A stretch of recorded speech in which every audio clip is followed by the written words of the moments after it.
Good evening and welcome to Fantastic Dimensions. This is another Harbinger playtest. This is my scenario called Signs of Life, and I'm running this for a group that I assembled via the is a 5th edition setting hack, I guess, if you will, that's being developed by the guys over at Absolute Tabletop.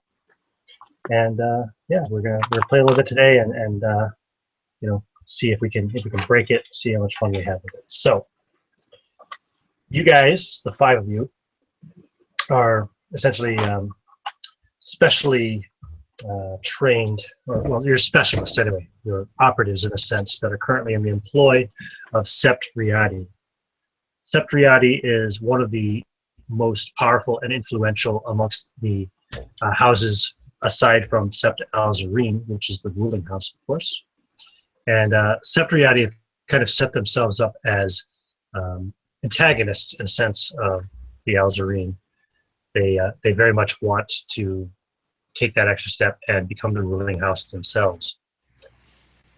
So you received just a while ago a transmission from Al-Haro of Sept Riadi. Transmission said, 2 hours and 17 minutes ago, an explosion was detected deep within Harbinger. The source is unknown at this time, and it is possible that it may simply be scavengers or explorers who are able to delve deeper than our own surveys have ventured thus far.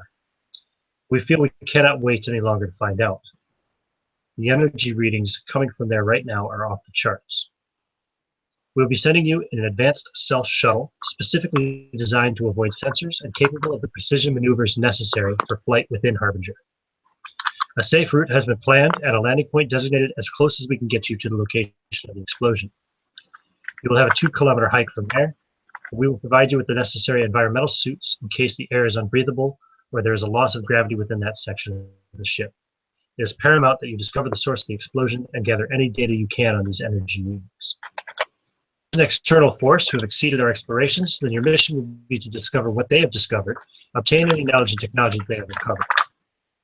You are to eliminate them if you encounter them and leave no evidence of their progress.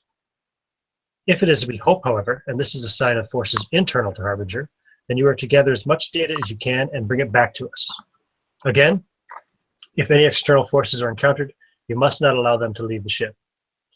If it is safe to do so, you may try to bring one of them back to us alive for interrogation. Do not take unnecessary risks, however. If you deem it necessary to eliminate them completely, we will not question your decision. This may be the greatest opportunity for us since the Harbinger's arrival. We must capitalize on this event if we are to overcome the competition and secure our right as the true leaders of Bastion.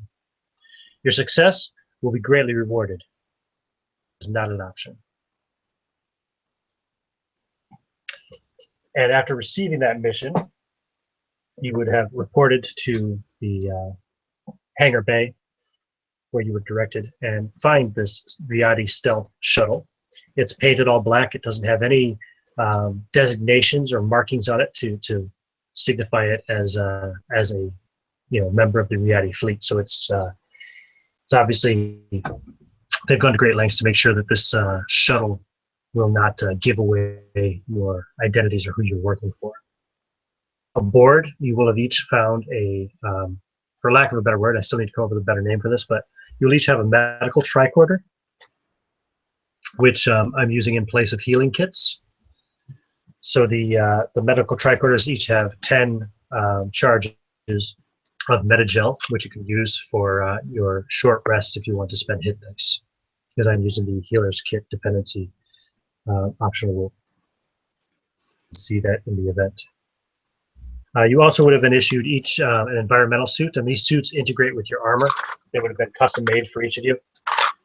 Essentially, the main thing about it is it has, in case you should find yourselves in a zero gravity situation, and those would allow you to move at half speed through a zero gravity environment and still, you can still move and stop, etc. You don't have to worry about going out of control and floating off into space, etc. They also have rebreathers, so you have up to 12 hours of oxygen if you need.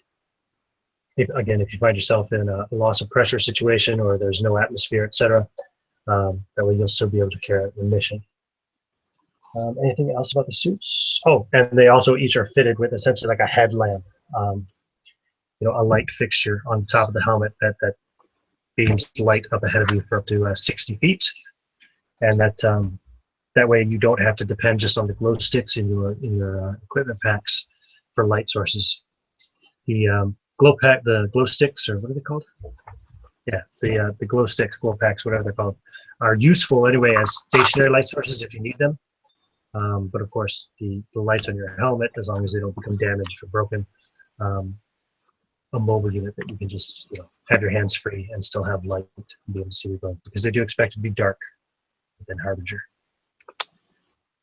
Now we'll go by and introduce your characters one by one, and then after that you can ask any questions you have about the mission and we will get underway. So go ahead first and introduce your character for us, Corinne. All right, I'm playing Trilly Griffin. She's a trader, and she is a scientist background, and well, basically she carries a big sword, and she's there to kick ass and get all the data she's supposed to get. She's there to do her mission and get it done. Basically. Very good. Okay, and DBJ. I'm playing Solar Kyrell. He is a mechanist with the engineer background. 40-ish, a little older for this kind of work, so he's more concerned about making enough money to retire to this like mythological place that's like a vacation spot that no one's ever seen before, but he's got a postcard that has pictures of it. And he's as a mechanist, they have spheroids, and since he's kind of old school, his are kind of like spiders. They're just balls, but they open up with multiple limbs on them, and they attach to himself or other people, and then when they need to use them.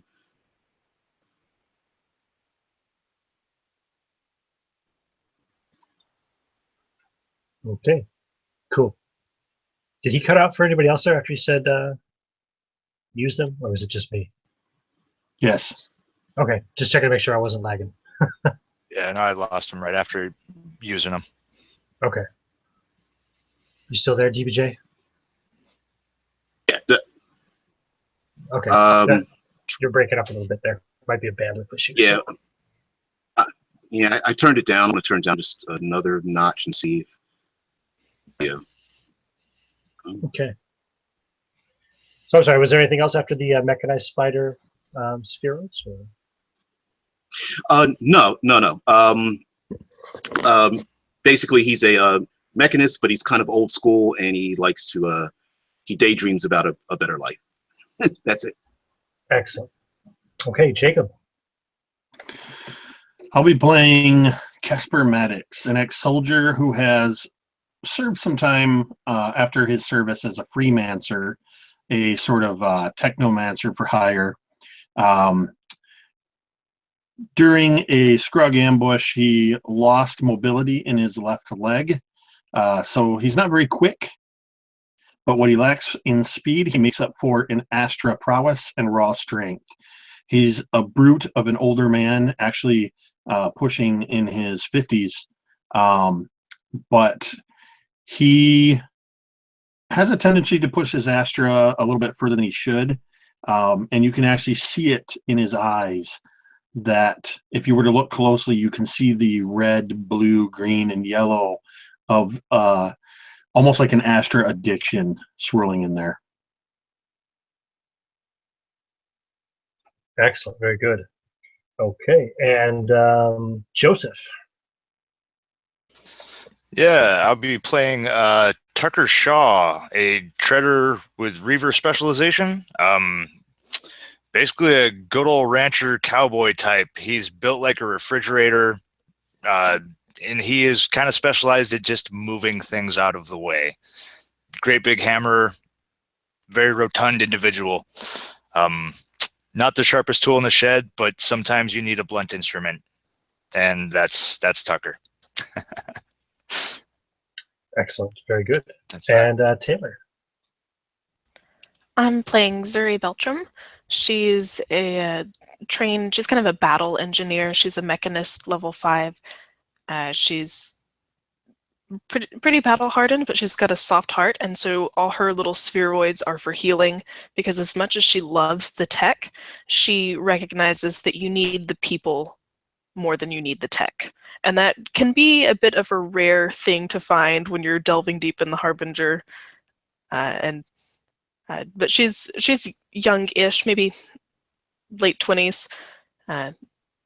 She's got a big kind of scythe sword and a gun, and she's not afraid to use it, but she prefers to help people out over saving the tech. Excellent. Very good. A mechanist with a human heart. Okay, so the 5 of you are on this this small, kind of cramped shuttle approaching Harbinger. You can see the ship looming before you. It's at least 8 kilometers long. It's a few kilometers tall, and it's a couple of kilometers wide as well. It's just a massive ship. It's still, even a year after its arrival, largely a mystery. Nobody knows where it came from or why it's here, what its original purpose is, where its crew has gone. This is not your first time being to Harbinger. However, you do suspect from the map that you've been given by the Riyadi that you'll be delving deeper than you've ever delved before. As you, actually, I suppose we should decide who will want to fly the ship. Now, astrogation is the skill used for piloting mostly. So if you want to kind of decide that way by comparing astrogation scores, or if anybody has a hankering for flying ships, speak now. I am one that has the astrogation skill, but if anybody would like to take that job, that's cool. And Trilby is only Anybody else? proficient. She's not, but she didn't well, she's proficient in land and space vehicles, but she didn't take the astrogation skill. Okay, gotcha. Yeah, Okay, I- that sounds like Trilby. Kyrella's. Okay. And Tucker, the blunt instrument, does he fly? Probably not. No, likewise, Treader, he's got the proficiency in them, but he's not really bright enough to program all them fancy mechanical stuffs. So sounds like Kyrell is the most suited for the job. So Kyrell, you're at the Controls. You've got a display in front of you where the specter of this shuttle. Interestingly enough, being a stealth shuttle, this specter prefers to use displays rather than actually speak to you. So it kind of reads out information to you on the screen, and you can see the kind of map. The very similar to the map that you were given yourselves that you were able to upload from Sci-fi. You can see the course that you have to take as you enter through the hull. Essentially, there's a large opening in the side of the hull that's been carved away in the last year for exactly this purpose, for ships to be able to enter in. They've taken existing corridors and essentially widened them. They've modified them over the last year so that they'd be able to fly vessels into the ship. Because of the size of the ship, it's much easier if they can fly into a deeper location and then travel from there, rather than entering from outside and then walking 8 kilometers across the ship, etc. So you're going to be flying about 2 kilometers into Harbinger, and you're entering in kind of say from a lateral position, and then you'll be kind of turning and going kind of lengthwise for the majority of the distance before you will come to your designated landing area. It's quite dark here where the modifications have been made. Actually, there's pretty much no light. Large portions of Harbinger do still have functioning, emergency lighting and life support, etc. But this particular area where it's been carved away, the lights are no longer operational. So you just have a bit of light cast from the front of your shuttle to kind of guide you through these dark corridors as you make your way in. It doesn't take you too long, though. It's only a couple of kilometers. So within a couple of minutes, you will arrive at your landing destination. And you can see ahead of you as you approach it, kind of almost an amber-like glow. So you can see that there are lights working in the area. It's a very large bay. It's essentially about 250 feet by 250 feet square. It looks like it probably at one time was like a storage bay or a warehouse essentially here within the ship. You can see the kind of ruined remains of old containers and crates and stuff stacked up, particularly around the middle of the bay. Fly in and have a look around. But you're also picking up, and your Spectre is feeding you the information that there are 2 life forms in here at the moment. Would you want to try to swing around to get a visual on them, or they're actually at one of the corners, essentially, of the room? Oh, absolutely. And if it's possible to train the lights on this possible life form as well. Mm-hmm. Absolutely. Go ahead and give me a perception roll. And Okay. you also, once you enter the area too, the Spectre will also feed you the information that there's another shuttle in here, a landed shuttle. All right, perception roll. 12. Wait. 12 plus 12 plus 2. 14. Okay. So as you kind of swinging around the lights to where your Spectre display is telling you these life forms should be, you see one shape basically kind of rushes off, and you just get a quick glimpse and don't really see what it is. The other one you see, it seems to be dragging something along the ground, and you see a streak of red. You see the blue and white of the armor of the figure that's being dragged, and you get a quick glimpse of a strange greenish blue hued life form.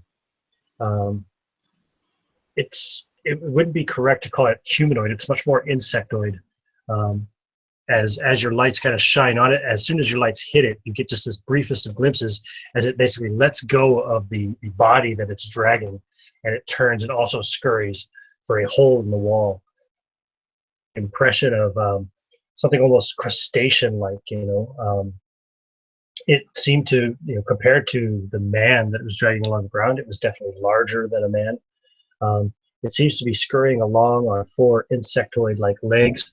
It has kind of like a lobster-like tail, and almost like even like a lobster-like kind of body to it, and the shape of the head as it scurries into this hole, and you lose sight of it.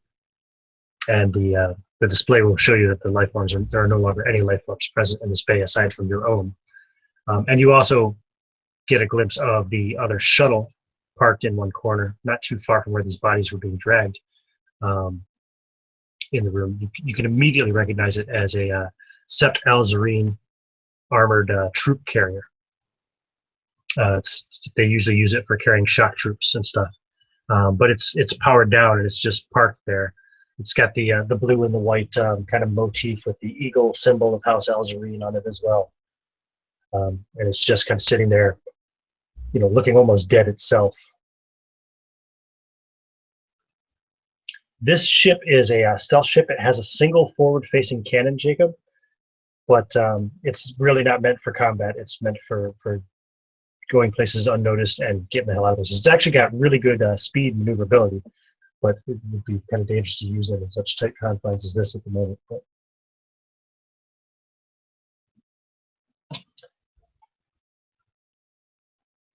so, what would you like to do, Kyrell, since you're piloting?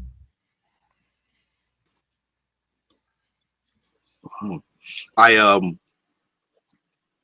hit the controls to put it into a stabilized position, and keeping my eyes on all of the monitors, I kind of like lean back for everyone else, and I say, guys, looks like House Alzarine. Looks like House Alzarine ran into some trouble. I think the minute we step out of here, there's a good chance we're going to run into some scrugs. Well, hell, that ain't nothing much to no trouble. You just set that bird on down and we'll get out and take a look at this crap, says Tucker, kind of peering over his shoulder out the window. Yeah, Tucker, you can see as you kind of peer out the forward-facing window of the ship, you can see the Alzarine shuttle there. Like I said, it's more of a troop transport. It's much larger than your own shuttle. Not much heavier armed. It has very minimal armaments itself because it's just meant for flying shock troops into a location, dropping them off, and then picking them up as necessary. It's not a battleship itself per se. But those ships, can carry up to even 20 Alzarine Knights, which are they're known pretty well as very very potent shock troops across Bastion. They wear heavy armor. They use heavy rifles and large great vibro swords essentially in battle. And you can also see the remains of 2 said knights on the ground, and you can see blood kind of pooled around their bodies. One is very close to the wall, and there's a big hole in the wall right next to where the body is lying. And the other one's a little further away, kind of halfway between that body and the shuttle itself. I'd say there's a distance of about 60 feet from the shuttle to the hole. And so, we have one body about 30 feet along the way, and the other one's right up next to the wall. Cool. And Kyrell, I won't make you roll because it's a pretty mundane task. You can easily land the shuttle, no problem. You get it locked down and landed nice and gently. She's a pretty smooth ship, actually. This is one of the finer handling ships you've ever flown. I'm not sure necessarily you'd want to take it into battle, given the fact that it's very lightly armored and lightly armed. But boy, she sure is fun to fly. I'm going to, of course, move it into a position where everyone can exit the vehicle, pretty reasonably. By the way, is there gravity? There is. This section of ship, you're reading life support, gravity. Obviously, the lighting is working as well. Okay. This is one of the more well-lit rooms you've seen on Harbinger, because a lot of the ship is only under emergency lighting. So you're talking like the kind of, I always think of like when you're on the airplane, they have the strip lights along the floor to just show you the way to the emergency exits kind of thing. But this bay seems to be well lit. It looks like this area has been kind of set up by probably by Sept Alzarine, but it's been set up specifically for the purpose of using as a landing bay for further excursions into Harbinger. Okay. I'm also, of course, keeping an eye on the Alzarine troop carrier, just in case they return. We are rivals, but there might be some valuable information we may be able to get from the individuals or even their spacecraft, to be honest. So Sure. So I'm going to pull up to a stable spot so that we can exit the vehicle. No problem. And so as he's getting the ship into a secured location, what are the rest of you doing? I know obviously Tucker is locked and loaded and ready to go. How about Casper, Zuri, and Trilby? Casper just takes a deep sigh as they land and grips his battle axe a little tighter, checks his short scatter gun at his side, and waits for the younger folk to disembark.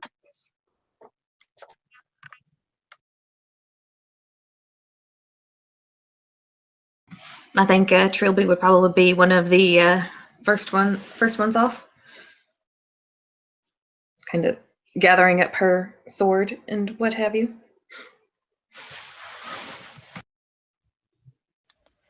Zuri is double checking all her tech, making sure her spheroids are in place, and running the last kind of diagnostic of her armor and gear to make sure that she's ready to go when she hears the report of hostiles in the area.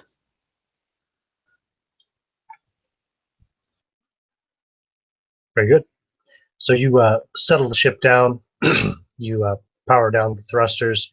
You lower the rear-facing, like a ramp essentially for disembarking. And yeah, you can now disembark the ship.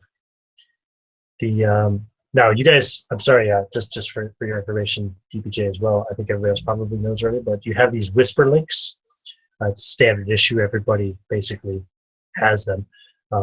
They're like little earpiece communicators, essentially, that allow you to communicate with each other up to about a 1 mile range. And you'll also be able to communicate back to your ship until you get beyond that 1 mile point. Now, you know that your final destination is about 2 kilometers away, which is just over a mile. So you will eventually be leaving communication range with your ship, but just for your information anyway.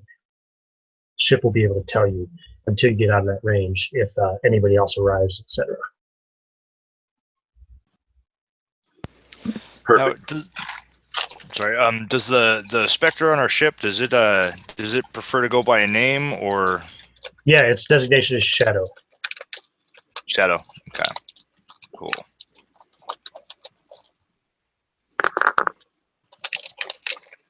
And to this point, anyway, none of you have ever heard it speak, but you can assume that it's capable of doing so. It just chooses not to. Cool. All right.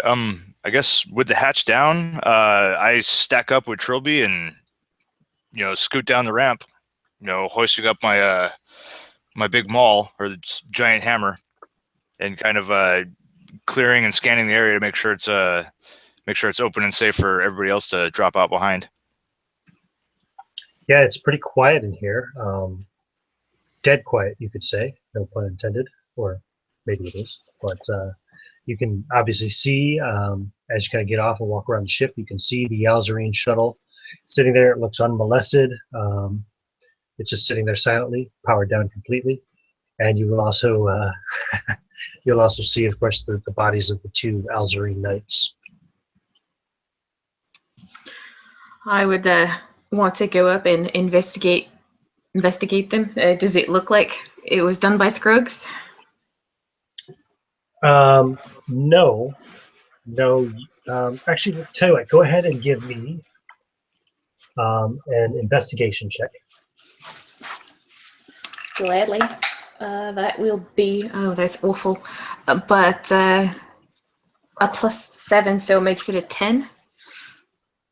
Yeah. Okay. Well, no, you can tell anyway that the injuries on them, their armor is torn in places, and you can see where it looks like they were attacked with big, toothy nutcrackers, essentially, if you can imagine. Something has kind of pierced their shells, like in a pincher type way. They've got crush injuries. They've got broken flesh, broken bones, a lot of blood loss. You would assume from though you may never have seen one yourself personally, you would assume these injuries, they sound very similar to reports you've heard about Chrysalic injuries. These don't look like Scrug injuries. She'll tell the others. Hell no, they don't. Look more like Chrysalic. Maybe. Are they Got known me. for? I ain't never seen that. Are they known for being this far into the Harbinger? This is as far as you've ever been into the Harbinger, so you know. Right. I only ever had to handle any Scruggs before. I ain't never seen this thing. It's a toothy son-bitch. Looking over the shreds and tears through their armor. Doesn't look like it'd be fun if whatever it was gets your hands on you. Is anyone worried that the Alzarines may have been better protected? Better armory? Hey, I'm just saying, we might have to worry about being outclassed, so we might have to work a little smarter on this one. Zuri's going to be heading to the Alzarine ship to see if it's unlocked. It is not. It is locked. Can I try and change that? You certainly can. You can give me a tech roll. I've got that.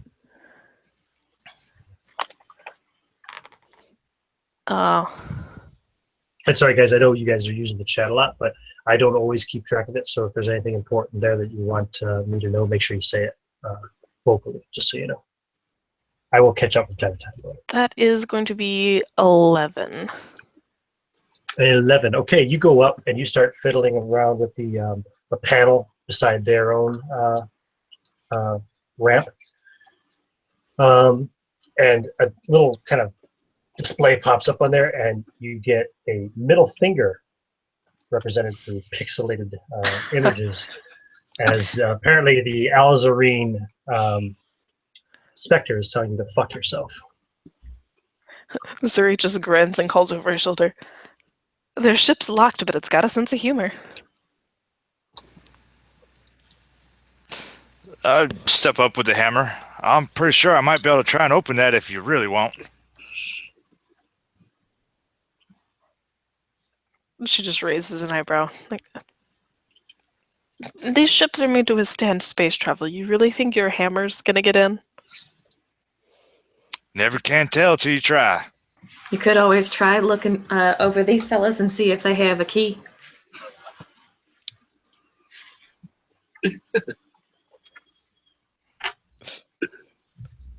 Chiron. Zuri grins at Trilby. Like, there's the scientist. Always thinking smart. You lot. Casper Chiron, would actually. would you give me a D20 modified by your intelligence? No, wisdom. Sorry, wisdom. Who? Chiron. Sure thing. 9 plus 2, 11. 11. Okay. You notice it takes you a minute actually because you're kind of interested in what's going on as they're checking out the ship and they're checking out these guys. But actually, all of a sudden, you realize you hear something come over your whisper link, and it's an actual whisper. And it's saying, "Their ship is trying to send a whisper link outside." And might take you a moment trying to figure out who the hell's whispering in your ear, and you realize that must be Shadow. Oh. I put my hand on the bulkhead, kind of like patting it in a friendly manner, and I'm like, "Thanks a lot." I whisper back to the ship, and I'm gonna, of course, alert the rest of these guys of what Shadow has just said, which is kind of surprising. Is there a way of jamming the transmissions that we know of? You could certainly try. The best bet would be to try to do it from aboard your own shuttle, using your shuttle's technology. And it would require a tech roll, so somebody who's good at tech would want to do it. I'm good at tech if my dice are cooperating. So, yeah, I guess Trilby would probably be closer to the shuttle than Zuri would be, but if Kyrell, she would feel like, well, then maybe you should try jamming it, and if he indicates that he feels like he needs assistance with that, Trilby will go help. Kara, would you like to try to see if you can jam the whisper link signal to keep it from transmitting? I'm not going to. I want to find out if I can jam it, but I won't do it yet. Okay, Just go ahead and give me just in case we need to. Give me a tech roll, tech skill. All right, it's pretty hot. Wow. Okay, I rolled a 3, but my tech skill is actually +8. Okay, so you got an 11. Yes. You probably can, but you need to do so now, and you're not sure that nothing hasn't already gotten out.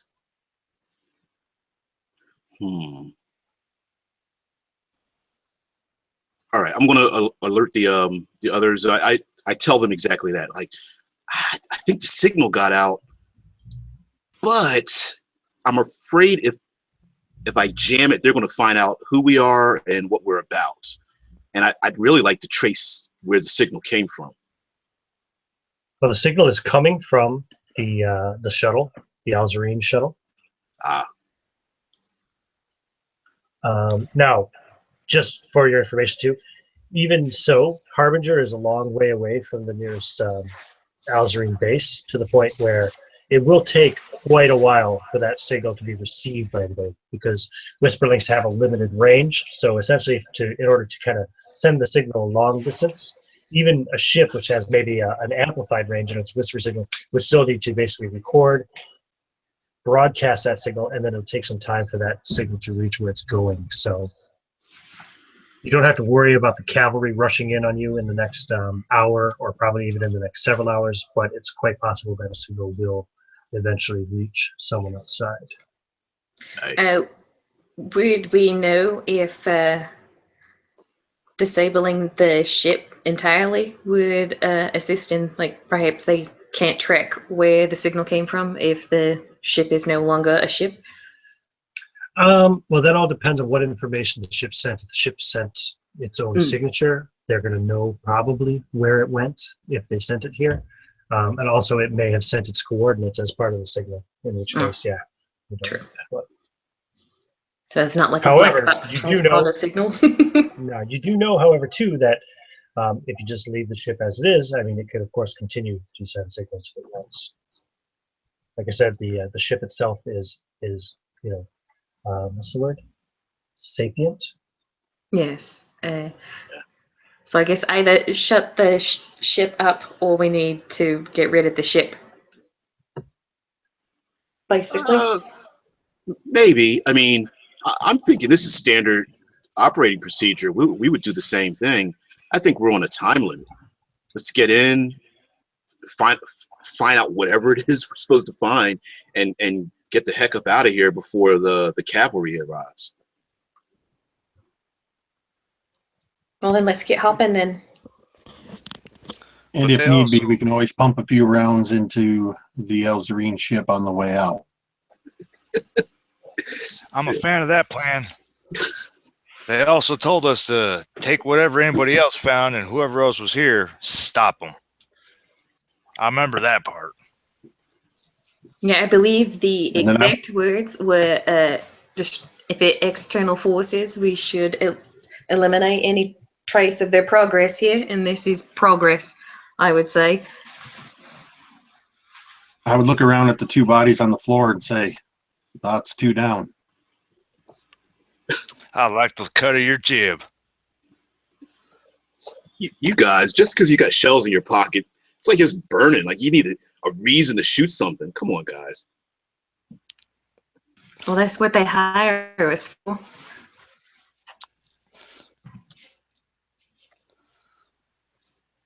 And Zuri just looks down at the guys who are totally mangled and shakes her head. Poor bastards. I better keep a sharp eye out. I do not want one of those things eating on me. Speaking of which, Kyrell, where did you see that thing take off to? I look at the monitor, or like look at like a little wrist pad or something. Just has a shape of where we're standing, and I point in the direction, section B, level 42, down that hallway, and then lost all trace of it. No biological signal. That means it went down in the ship pretty deep, and we've got a couple of clicks of travel. So if we're going to follow, let's get going now. So for clarification of information, as he gestures to where he saw it disappear to, it doesn't look like a natural corridor, like I shouldn't say a natural corridor, but it doesn't look like a designed corridor in the ship. It's actually just like a hole that's been essentially kind of burrowed into the side of this room. The route that you're supposed to take is actually down a corridor to which you can see a door, which is currently open.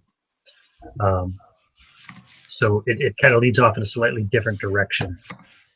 For purposes of simplicity, if we were to assume you were heading north along that corridor to your destination, this is a apparently, well, I don't want to call it man-made, but a creature-made tunnel, I should say, that goes off more to kind of like the northwest. Hmm. And you can see just by looking at it, obviously it's not part of the design of the ship. You can see, the damage to the wall. You can see where it's been kind of burrowed through. Is it going in a direction that would take it closer to the energy readings that we're here to investigate sooner than the path to the north? Definitely not sooner, and not in the exact same direction. You don't know necessarily where it would cycle around to. It could possibly circle around to the same area, but it's not leading in the same direction. No. It's not a shortcut. No. Awesome. Zuri'd kind of, if she's not wandering too far away from the group, would go up towards that hole and see if it looks like it's been eaten away by acid, or if it's been chewed on. What kind of mechanism was used for that? It does have scarring marks, so it's possible that some kind of acid or extreme heat was used, although it's not hot to the touch and there's no dripping fluids or anything of that sort. Yeah, so I guess that's kind of cryptic, but at the same time, I guess that's just the nature of it.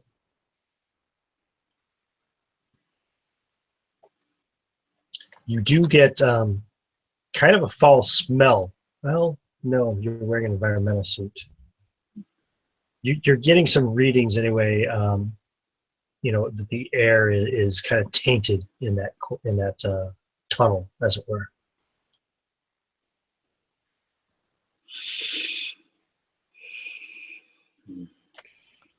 Kyrell, can you set the ship on some kind of as long as we're in range, to let us know if anything comes out, if there's any activity from the Alzarine ship while we're venturing in this direction? Hey, all I can do is ask. Shadow be right on that, so I'll get to that. Sure thing.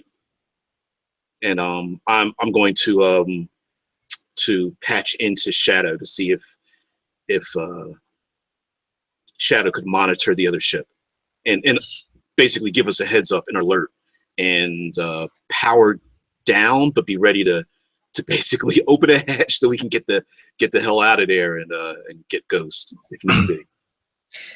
And Shadow will whisper just to your own personal hyperlink. For whatever reason, Shadow only seems to be communicating to you at the moment, Kyrell. Maybe it feels like a bond to you since you were the pilot, but it says, I understand the parameters of my mission. Do you understand yours? You're freaking me out a little bit, Shadow. But you know what? We're on the same page. So I code back that yeah, I understand. Just as long as you understand us biologics need to get out of here. So if cool you thing. fail in your mission, then I have failed mine. I tap the bulkhead and give it like a little pat, not knowing if it actually sees me doing it, but that's like my cool. This is awesome.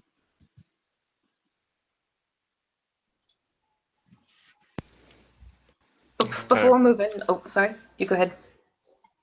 Oh, I was just gonna start moving down, or say that I was gonna start moving towards that doorway, kind of just scanning the area and looking around, going up to like a stake, I guess, like a lookout point for everyone to come join. Go ahead and give me an investigation check. Sorry. Go ahead and give me an investigation check there, Tucker. All right. I know this is probably not your forte, but. Oh no. Investigation is based on intelligence, yeah? Oh yeah. Oh, so that's a 6 modified to a 5. So it's all clear. It looks safe. There's no signs of anybody there anyway. So you can see the emergency strip lighting lit up down the hall. It's it's white in color, but it's very, very faint to where it gives off kind of like a dim gray almost. Think of it as like low light, if you will, for these corridor that you're meant to travel. Yeah. Okay, I'll flip on my headlamp and then call out over the whisper link. Way up here looks clear, y'all. And kind of hold position there. All right, and Sounds before leaving, Trilby would like to double check the Alzarine set soldiers for like data pad, like, or perhaps like some sort of thing that would indicate what they were doing here. Oh, right. Yeah, I never did describe their equipment. I apologize. Yeah, they're wearing the heavy armor of the Sept Alzarine Knights, as I described before. It's got the kind of blue and white color motif with the symbol of the eagle with the spread wings on it that represents Sept Alzarine. They each have a great vibro sword. Well, actually, they don't have their great vibro swords in their hands. They're lying on the ground, kind of close to the first body, the body that's closer to the shuttle. And their carbine rifles are still kind of attached to them. They have like the we call it the strap. Mm-hmm. So they're kind of hanging from their bodies, and you can tell just by looking at them they've been fired, and they have partially at least spent clips on them. They don't have like any kind of personal effects or anything like that that might indicate what the Sept Alzarine were up to down here. Nope, but they do have whisper links in their ears underneath those helmets. Oh, yeah. Can Trilby retrieve one of those and hook it up to her Intel Link tracer? See if Yeah, she can pick up any remaining transmissions from the other Sept soldiers. So that's a weird word to say with an accent. Sept's Knights, we'll call them. It's a leisure. Yeah, you kind of take the cracked Enviro helmet off of one of these Knights and pull out his whisper link. And give me a tech roll if you want to just kind of hack into it, link it up to your own so you don't have to wear it as well. Gladly. That will be much better than my last roll. This is going to be a 17. Yeah, you can patch into it, no problem. Kind of triangulate it so that it'll send its own signals, whatever signals it receives, to your own whisper link, your own personal link. And it's quiet, nothing but dead air. Oh, I said dead again. Sorry. All right. I'll let everyone else know what I've done, and if anyone wants to be linked into it, can I do that? Link in everybody else's whisper link to. You can link everybody else in if you want to roll another tech roll, or you can just set it on a broadcast over your own whisper link if you wish. Oh well, there's going to be an 18 on the die plus 7 for 25. Sure. 25. Yep. 5. Right. I think your accent's malfunctioning. Yeah, it is. Yeah, you can patch it in so now it's broadcasting to everybody's whisper links in your group, including Shadow. But yeah, like I said, there's nothing, no static, nothing, just silence. It could be that they're out of range. Could be. If they're out of range, then, and if they're here for the same reason you're here, then that would mean that they may already be at the target destination. Because you have 2 kilometer hike to get to that location, and the Whisper Link has a range of about 1.6 kilometers, or 1 mile, if you wish.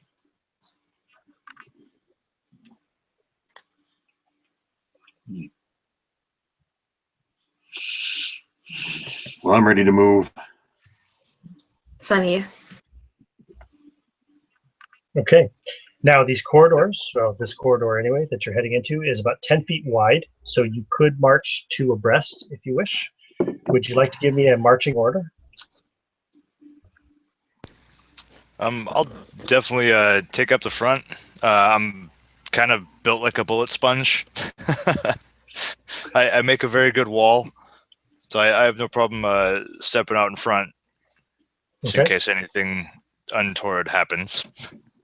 But do we want the traders up front, or do we want one trader in front, one trader in back? To do Treader in front, treader in back makes sense. All right, I'll take the back position then. Zuri will just kind of let out a little cough and push a button, and you'll see her suit shimmer a little. It's like, I could be front or back and maybe get us a good look before something else sees us. I bump her shoulder to move her up front. Okay. So do you want to march alongside of Tucker, or do you want to try to push ahead of Tucker? I'll tap him on the shoulder and say, "All right, big fella. If I need your help, you'll hear me." And she'll move up about 30 feet ahead and just about disappear into the kind of shadow. Right. You're activating your Yes, and I'll go ahead and roll stealth for that. cloaking device, essentially. Oh, fuck. I believe you have advantage on that roll, right? So. Oh, I do. That's good, because that was a 1. That was the point of it, right? Mhm. Yes. Thank goodness. Okay, yeah. And for stealth, it's an 18 on the die. I gotta figure out what my stealth is. Yes. So, kitty. I'm sorry, my cat likes dice. Yeah, so that's gonna be 22, 4, Cool. 6, 7. 27? No, 26. 26. Okay. Yeah, she basically kind of walks up ahead of you a bit, Tucker, and almost like disappears. She like shimmers for a moment. If you think of like the predator when it goes into its cloak, yeah, she just, and all of a sudden, for a moment there's a distortion, and then she's gone. So Tucker, you're behind her, and then I know we've got Trilby at the back. So what about Kyrell and Casper?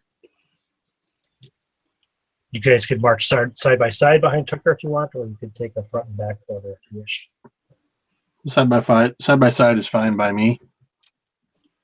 Oh, absolutely. Okay, so we got Kyrell and Casper kind of marching side by side. And then I got Trilby taking up the rear guard position. Okay. So you're marching ahead. You all have this map kind of programmed into your own personal head-up displays within your helmets. So you can kind of keep track of your location and where you're going so nobody gets lost. Zuri, you are at the front, about 30 feet ahead of Tucker. You got long, dark corridors, just these very dim, like whitish strip lights along the way, kind of lining the floors. You'll progress this way for about a kilometer,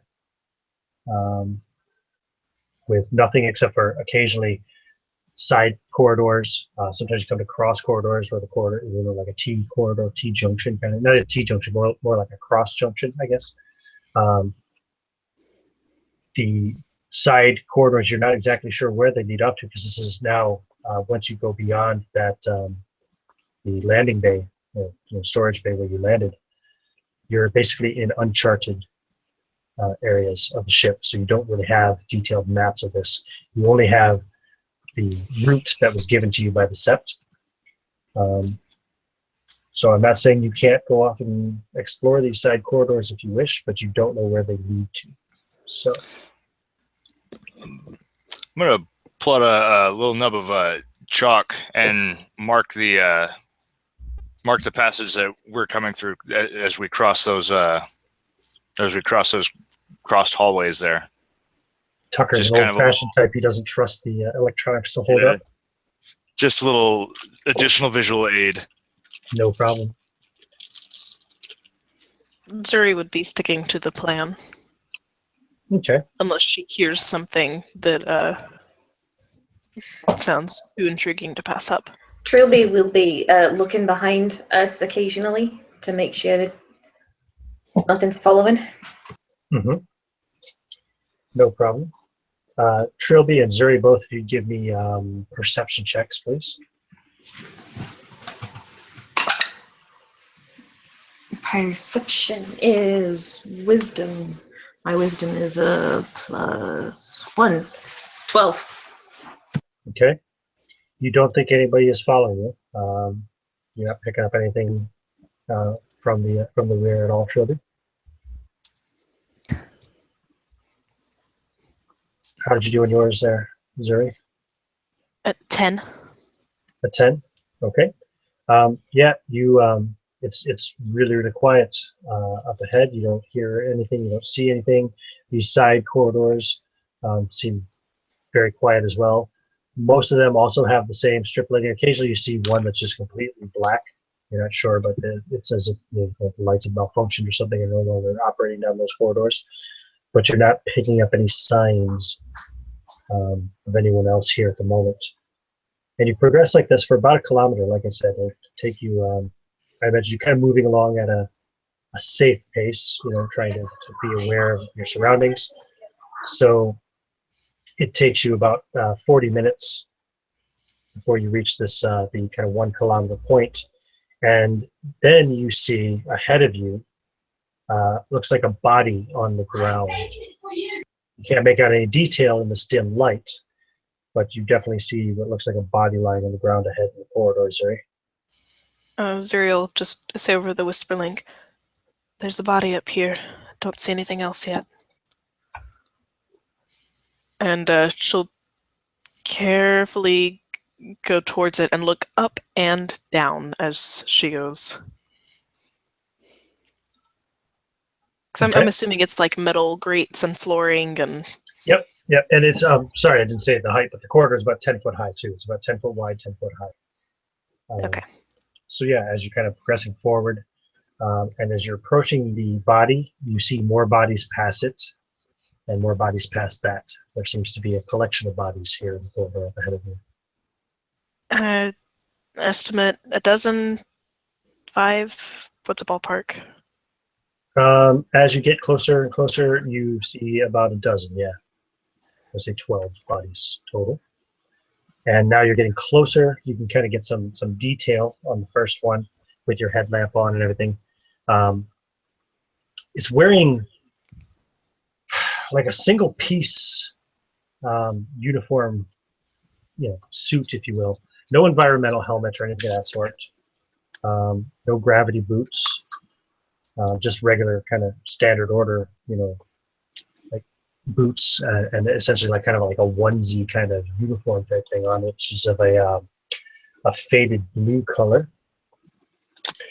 But the head, which you can see, and the hands sticking out of the sleeves are completely skeletal. You might see little wisps of hair here and there, but no flesh, no blood. She's gonna kind of bend down to investigate and see if it looks like it has recently been stripped or if it has been here for a long time. Give me another investigation roll, please. And your team is starting to kind of catch up behind you at this point now because you're only 30 feet ahead. So as you're kind of investigating, they're closing in behind you. And is So you'll investigation see this wisdom now or too, Tucker. intelligence? Investigation is intelligence, I think. Intelligence. 15. Okay. Yeah, you can see there's obviously signs of damage. You can see they've taken heavy slashes from very large bladed weapons. But again, like I said, there's no blood at all, which is kind of unusual. And you can see through the damaged suits, you can see more bones underneath, as if these things, are just complete skeletons inside. There's an interesting logo on the suit that you've not seen before. It's kind of a blue and red and white kind of coloring, and it's got some kind of lettering on it, which you can't read, I don't think. Do you speak Ancient Spectre? I didn't write anything down about it, so No. probably not. So you don't know. So it's got some kind of lettering on it that looks foreign to you, these weird symbols, but you can assume that it's some kind of language or something, or lettering, but you don't know what it says. And all of these 12 bodies are similar. They're all these skeletal bodies inside these blue, like one-piece suits. If you want to, think of it like in that way. None of them have environmental helmets on. You don't even see any attachments on these suits, which is kind of unusual. So, you know, I hate to use the word, but think of it almost kind of like space pajamas, you know? Wow. And they all have the same blue color, and they all have that same kind of insignia on them. And Tucker, you see this now too, as you're now about 20 feet away. You can see her crouched down on his body. You can see the other, say, about 11 bodies beyond that. All right. Kind of walk up and nudge one with my foot. Well, that ain't something you see every day. Hell, you wasn't lying about bodies. No, they look like they might even be original to Harbinger. I don't know. I don't recognize. It looks like it's got a logo or some sort of slogan or crest on it, but I mean, these could be Harbinger crew. Trilby, Corelli, Trilby, you're gonna Casper, want to you'll see see this. this as well. Now you arrive and see Tucker there kind of towing the body and Zuri crouched down over it. And Trilby coming up behind you. Yeah, and with Zuri calling her over, she'd go over to have a look-see. She does speak the ancient Harbinger, whatever. Yeah, you've seen those letters before, although the logo is new to you. But the let me see here. Actually, hold on a second. I think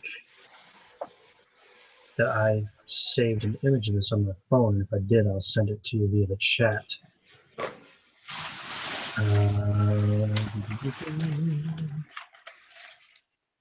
Okay.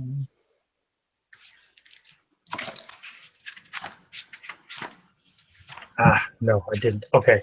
Well, anyway, has the letters on it that I'm typing in the chat right now.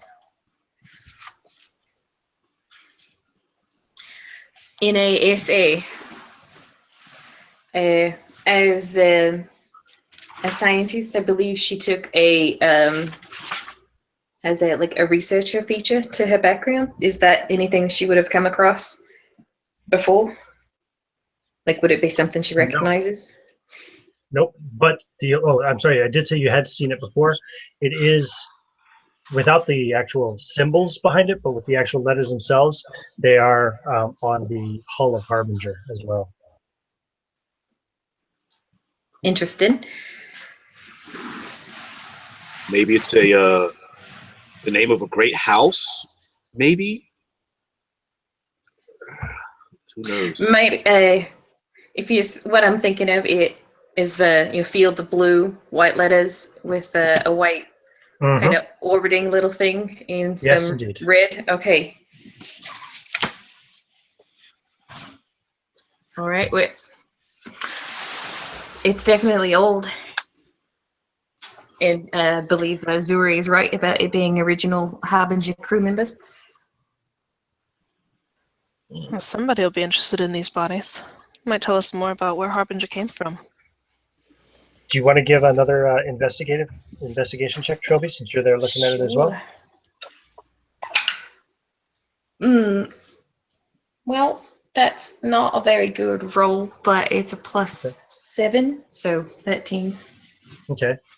Yeah, you don't know, obviously you don't know how long they've been dead, but given the state of the skeletons and the fact that there's no flesh or blood, you think they've probably been dead for a long time.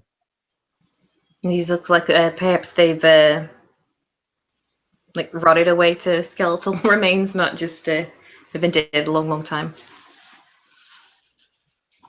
Well, But it hell, might may as well strike you just. as odd that there's no blood. Like not even any blood stains on the uniform or anything. Oh. And it's probably too old to determine what they died of. I do have a bioscanner that Yes, you do.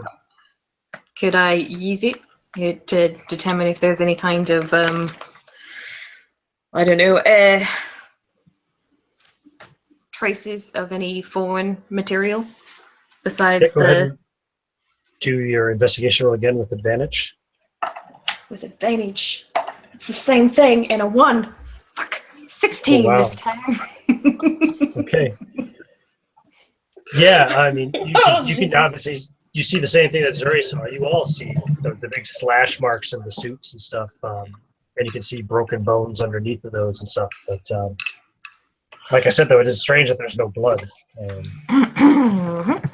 Are these insignia in patch form, or is it like imprinted on their uniforms? It seems to be part of the uniform. It's imprinted or embroidered, I guess, if you will. So first question is, do our suits have the ability to, do we have like cameras where we can take pictures? Yep, you have the ability to record data. That's part of your mission parameters. So while they're doing that, I think I will just begin kind of walking around, rolling tape on getting close-ups on the uniforms, insignia, the wounds, the just overall scene of carnage. Hell, y'all, you just shake the bones right out one of them suits and tuck it in your bag. I don't think them folks will mind. You say some nice, pretty words over them and all. Hey, have a little respect. And I kind of absently do the sign of the triangle, like a religious sign of the void, the planet, the sun, and just like, these poor bastards. They might have had a lot of tech, but who walks around in pajamas? They couldn't have been smart. No one is out here unprotected. That just doesn't make any sense. Well, we don't know a lot about what was going on back then. Perhaps the Harbinger didn't require environmental suits. Well, that sounds like, I don't know, magic or something. There's no way. I just can't imagine a ship this big and no need for defenses. You're asking for trouble with something this big and this huge, and I don't know. It makes me nervous. It's getting under my skin. Maybe they had big guys for the defenses, and these were just passengers. And I suppose any sufficiently advanced technology is indistinguishable from magic in some cases.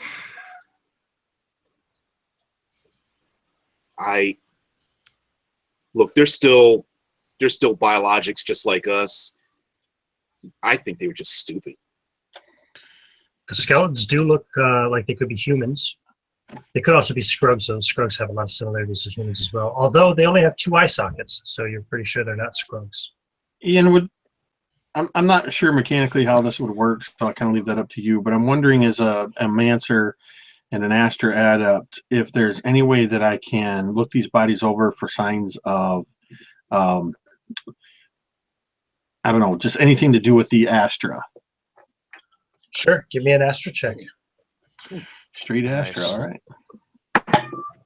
You got to be kidding me. I've been rolling a 20 all the time on this dice, and I just rolled a 1. I don't know shit. No signs of any Astra, though. Welcome to Tucker's world.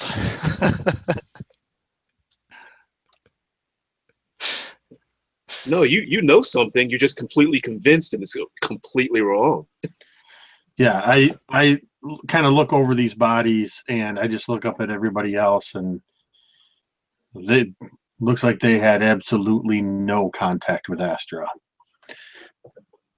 I second what Kyrell was saying. Listen, proves my point.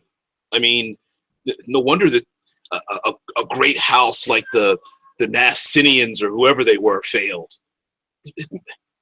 Boy, what a waste. Well, maybe that means more for us.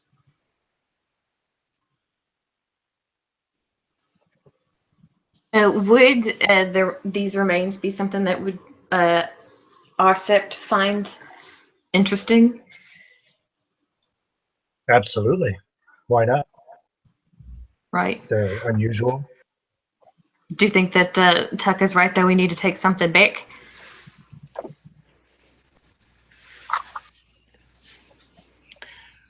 couple of finger bones should do the trick.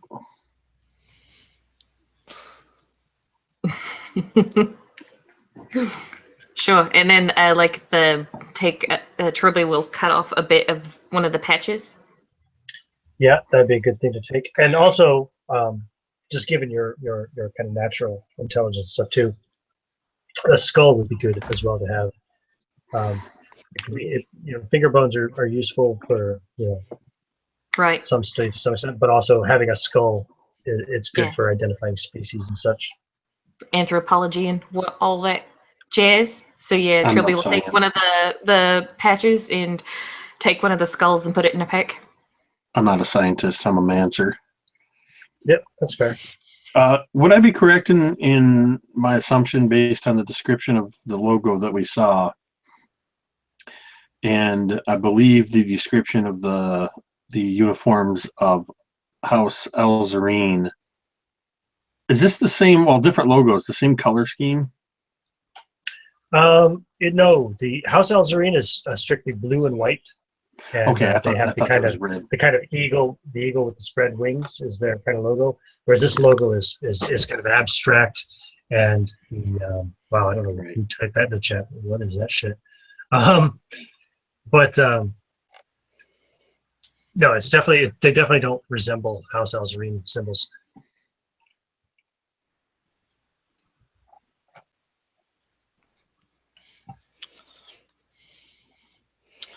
Cool. All right, What never did you mind do then. to our chat, Corinne? I set my I eyes back. apologize. I tried to link that, and apparently it did something horrible. I apologize.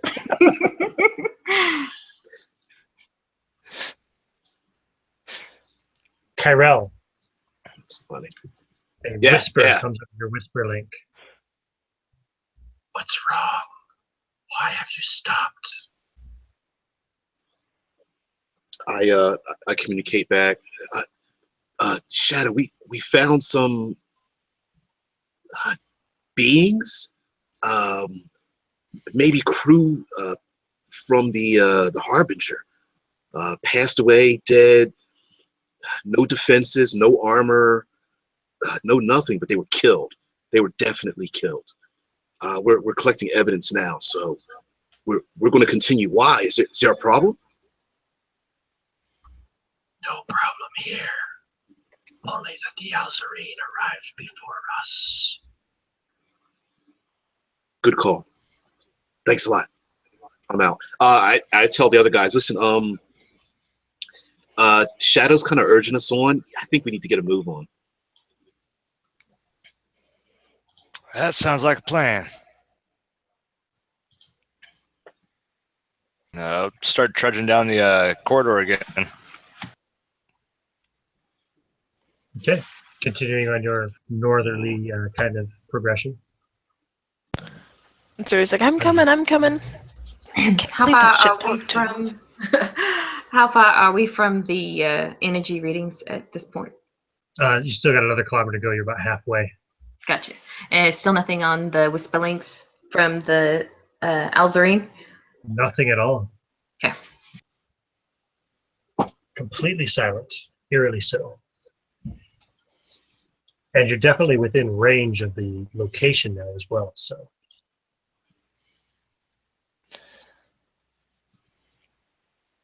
All this quiet giving anybody else that feeling of them hairs sticking up on the back of y'all's necks. Hell yes. I prefer the quiet over your singing voice.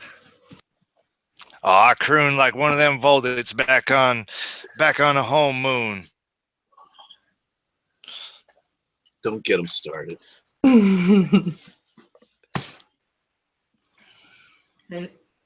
Trilby Okay. will be taking up the same position as before, keeping an eye out behind us. Zuri, do you move up ahead of Tucker again, or do you? Yes, I would like to another time. Okay. Go ahead, give me another stealth check with advantage.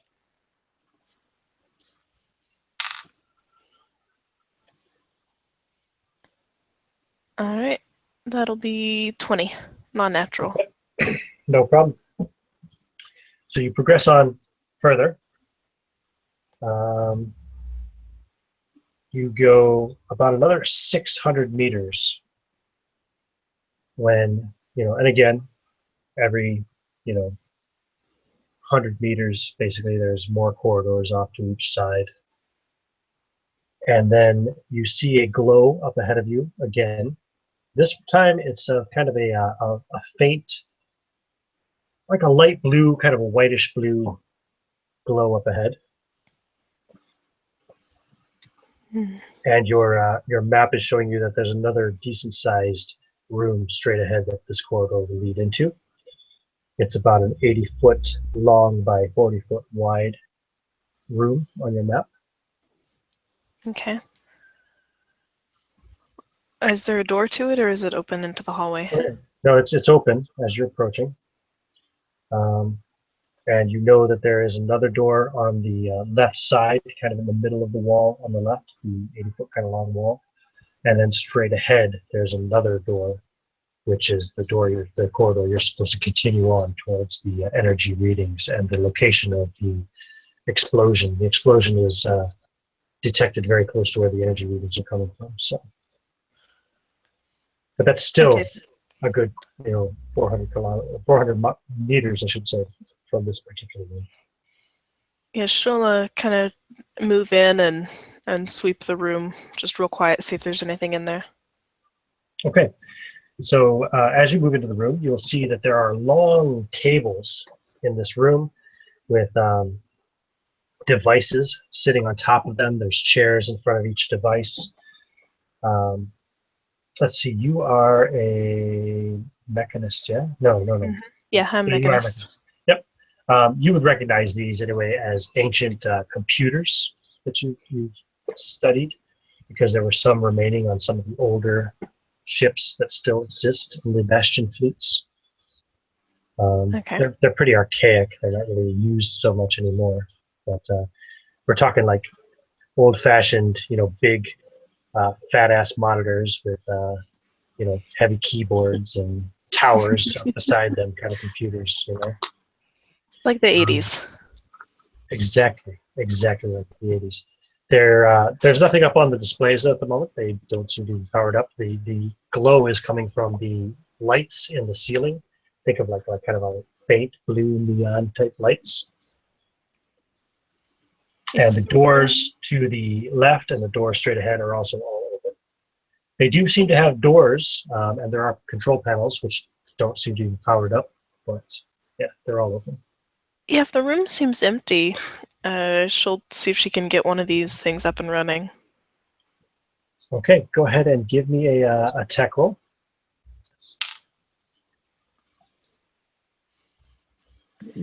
That's going to be 17. Yeah, you go and fiddle around with a bit, and you get the power switched on, and it pops up that all these strange symbols start appearing on the screen and scrolling through that you don't recognize. You recognize the language as being that ancient Spectre language that you don't speak, but She'll go on the whisper link and say, there's a room up here, and I've got one of their old machine computers running. Trilby, I can't read it. and you guys, Tucker, you're at the front. You'd be just kind of basically arriving at the entrance of the room about this time. By the time she gets this thing powered up, so Okay. with Kyrell, Casper right behind you, and Trilby right behind them. Okay. I'm gonna move in and leave that fancy tech stuff to the folks that have some know-how with it, and I'm just gonna kind of scan the area and keep an eye out for anything moving, anything that might threaten the rest of everybody. Give me a perception check. Alrighty. That is going to be 12 plus 3. It'll be a 15 for me. Okay, so you look at the door to the to the left. Yeah, it's west. I keep using northeast, southwest just because that's what I'm used to. But the door off to the left, anyway, and it's completely black down there. No emergency lighting working, anything, and you kind of stare off into the blackness, and it's almost intoxicating as you look into it. Think of it almost like a visual sensory deprivation as you look into this blackness that your eyes just cannot penetrate. Your light of course, beams into it. You have that 60-foot range of light. But even the light seems to almost be swallowed up by the darkness after it gets about 30 feet away from you. Okay. Can I attempt to flip down the night vision visor and see if that cuts into it any better? You can do that. Yeah, you'll need to shut off your headlamp. Oh yeah. Yeah, headlamp off and drop the visor. Yeah, it does seem to help, but at the same time, you're just looking at a long, empty corridor again. Kind of gives a little shrug and kind of tries to shake it off and look off at other things. Give me a wisdom saving throw. All right. I'm sure Tucker's really good at these, right? Yeah, only because he's got a proficiency in it. Other than that, it would be dreadful. Holy crap. Natural 17 plus 3 to a total 20. Oh, yeah. Wow. Yeah, you're momentarily like, you have a kind of a flashback to your childhood and that preternatural kind of fear of the dark. But you just kind of shrug it off and brush it off and like, come on, I'm not a kid anymore. I'm not scared of the dark. All right. Too dumb to realize it was terrifying.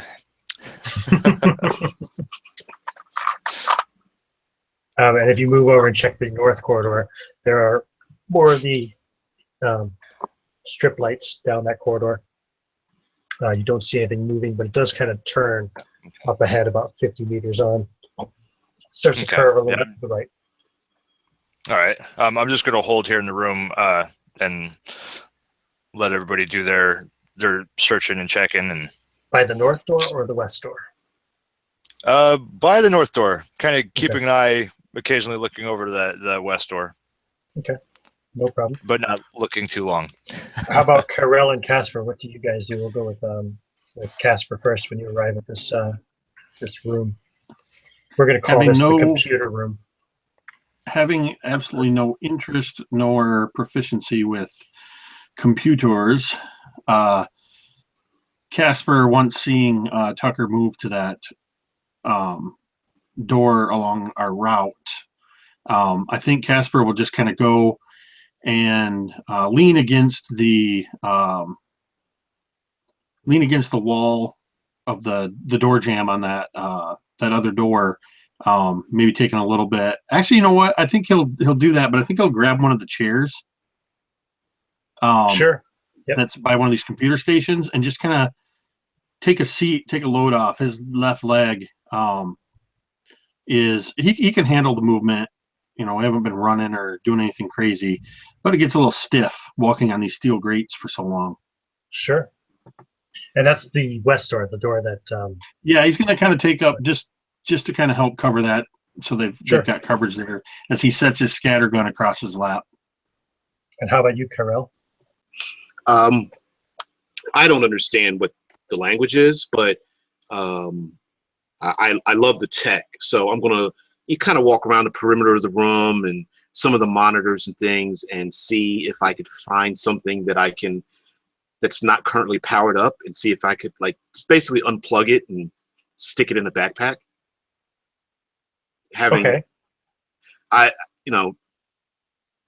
going to guess at something that looks important, or even maybe something that we could use to analyze later.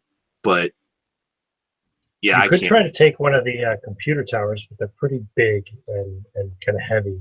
You're not sure how well it'll fit in your pack per se. But I'll try to dismantle it anyway. Okay. Maybe Actually, we'll come back for it later.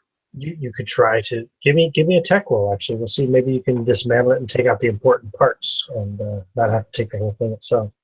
Sure thing. Rolled a 13, and I have a +8, 21. 8, right?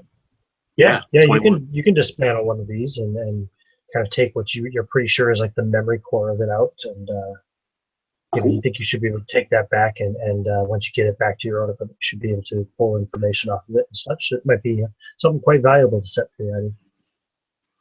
Cool. That's exactly what I'm going to do. Very good. And Trilby.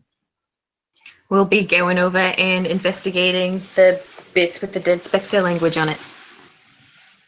Indeed. Looking at the one first that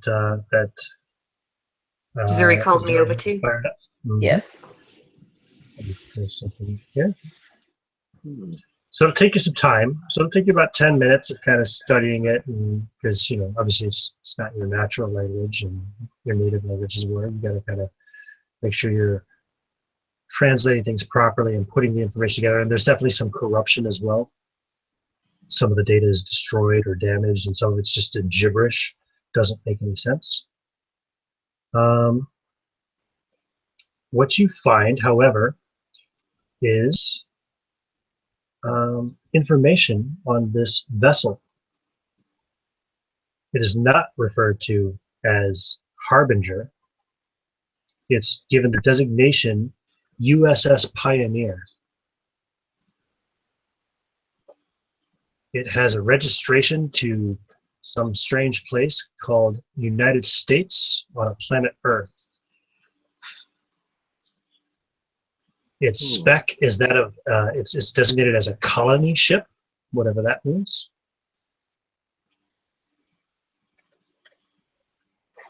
Mission parameters are to seek a new system to colonize.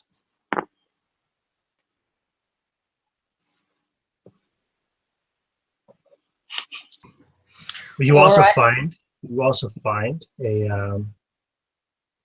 what's the word? A crew specification of 1.5 million, and that is 150,000 crew, rest civilian. Sorry, 15,000 crew, rest civilian. My math is Wow. horrible. Okay, Apologies. that's even whoa. Okay. 15,000 crew, so 99% civilian essentially.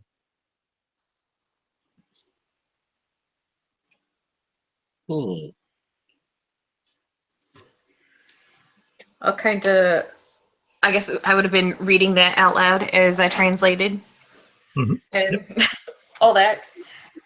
So we're descendant from Scrugs? They aren't Scrugs. They only have two eyes. Whoa. Eyes? Sorry. Her whisper link is malfunctioning, apparently. Sure. So you said like more than 1 million folks. That's like they scooped up a whole planet and dumped it on a boat. How the hell you even conceive of doing that? They must have had some ways of interstellar travel that we couldn't achieve. And I don't think it worked out too well for him. Well, they made it this far. If those bodies back there are any indication, they didn't make it alive. Well, there had to have been something to have made them try. Try, blah, fuck. So these are set United States from a moon called Earth. Then maybe they were in competition with another sept wherever they come from.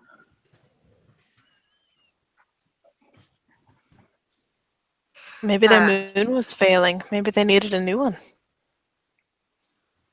Well, if they put that many people on a spacecraft, I can see why. There's no way a house could handle that many sept members under one leadership. There's no way. No wonder they failed. They must have been desperate.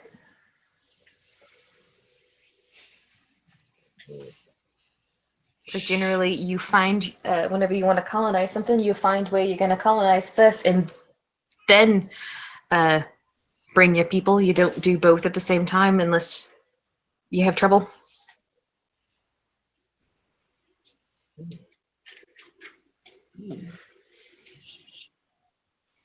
You know, But it could have been a war mission. Maybe they were, you know, an overwhelming sign of force. With a bunch of civilians?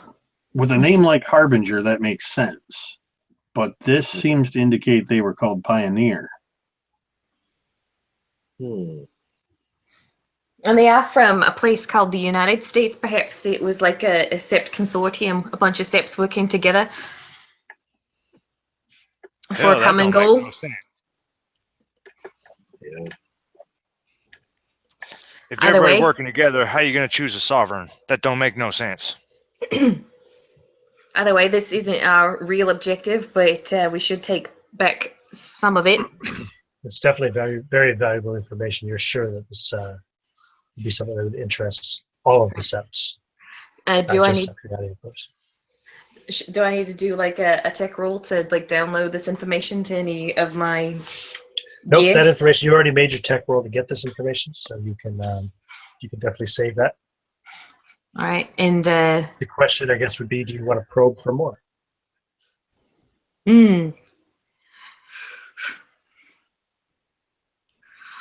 Scientist and Trilby does, but it's not a true objective.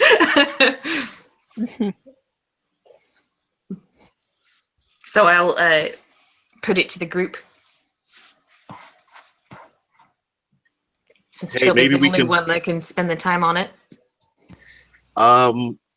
Maybe let's get as much as we can. Maybe download it to Shadow, and then proceed forward. I mean, this seems like pretty valuable stuff, even if it means we can trace back where the Harbinger came from.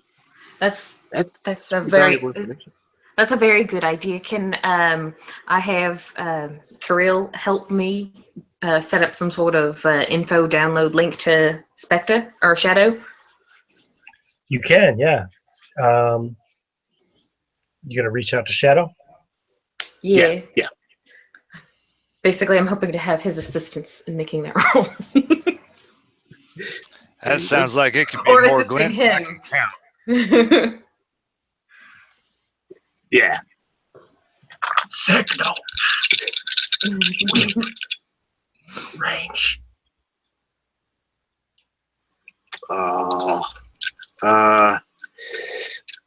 We could do it, but the connection's going to be bad, if at all. It might get corrupted, or it's just going to take a long time. And may not get through it all. So we might have to take it back with us.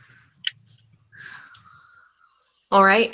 Well then, can you help me dismantle this one like you did the other? Oh yeah, Or yeah. can I Of help? course. Can I help you? Yeah. Oh yeah. I point out, like, okay, here's pull out a couple of tools.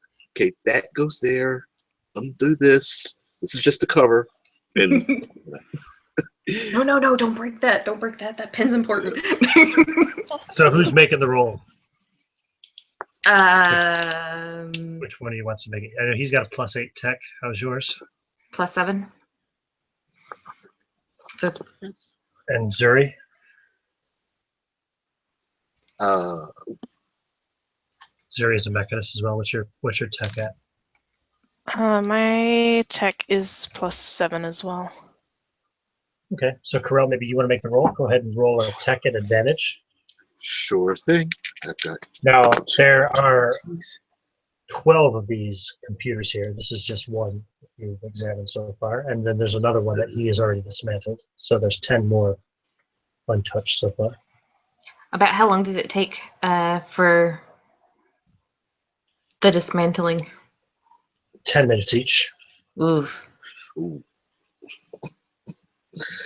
All right. Well, my first roll was a 4 and an 18, so 18 is 26. Oh yeah, no problem. Wow. Yep, you're like a computer surgeon there. Now I can get wrapped up in doing this all day long, but that's not going to be the smart thing for the rest of you guys. Yeah, maybe we've got the one that had that designation information on it, so perhaps that'll be good enough for now. And you know, the off chance we can take our time on our way back. We can get the rest. I would very much like right now for Tucker and Casper each to give me perception rolls.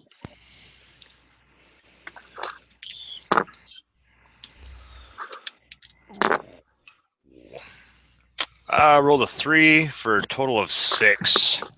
Okay. Yeah, all clear on your end. He 16 kind of plus started 1 is zoning off a 17. little bit. 17 for Casper. You hear sounds coming from down that dark ass corridor there, Casper. Like clattering sounds. You think you hear like something like a metallic twang, like something dropped on a metal floor or something. You hear a scraping sound, and then you hear like a chittering sound. I'd like you to give me a wisdom save, please. Let's see. Oh, that's one of my saving throws. So that is plus 4. 13. A 13. Okay, you are frightened. You don't know yet what you're frightened of because you haven't seen it, but you are convinced there's something coming down that corridor, and you are afraid of it. And I think Casper would immediately, his chair would just push backwards as he stands up suddenly, backing away, and he seems to kind of be like fumbling with his scattergun, like he's just suddenly forgotten how it works. You guys all see this and hear this, of course. Yeah. You all right there, Casper? He backs up, slamming into one of the tables, maybe even the one where the others are dismantling this computer, kind of backs into it, and he's just not even raised his scattergun. He's pointing with his other hand and just kind of like he can't even find the words, and you just see this, like his eyes are wide. Take a look at where he's pointing. Yes, same. Yeah, I'm gonna kind of sprint down over there. Okay, Stand in front of the Zuri mancer. and Trilby, please give me some perception rolls. Okay. Be pulling out my sword as I go. That's a horrible perception roll. That's a 5. Mine's 14. 13, sorry. So you both also hear these sounds. Something's coming, but you can't see it yet. Yeah, this just the sounds of, the clanging of metal and the chittering sound, almost like a rattle sound. And I'd like you both to make wisdom saves as well, please. Corinne, I would like you to make yours at disadvantage. I already rolled a 3. Let's see if you can go for a 2 or a 1. So that'll be a 6 altogether. Okay. You are also frightened. 9. Frightened condition. And you are also frightened. All 3 of you are frightened. Okay, so this is not a good start. Zuri, Trilby, and Casper are all frightened.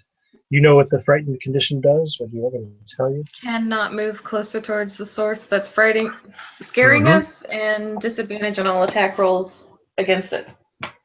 Once it becomes a minor set, correct? Yep.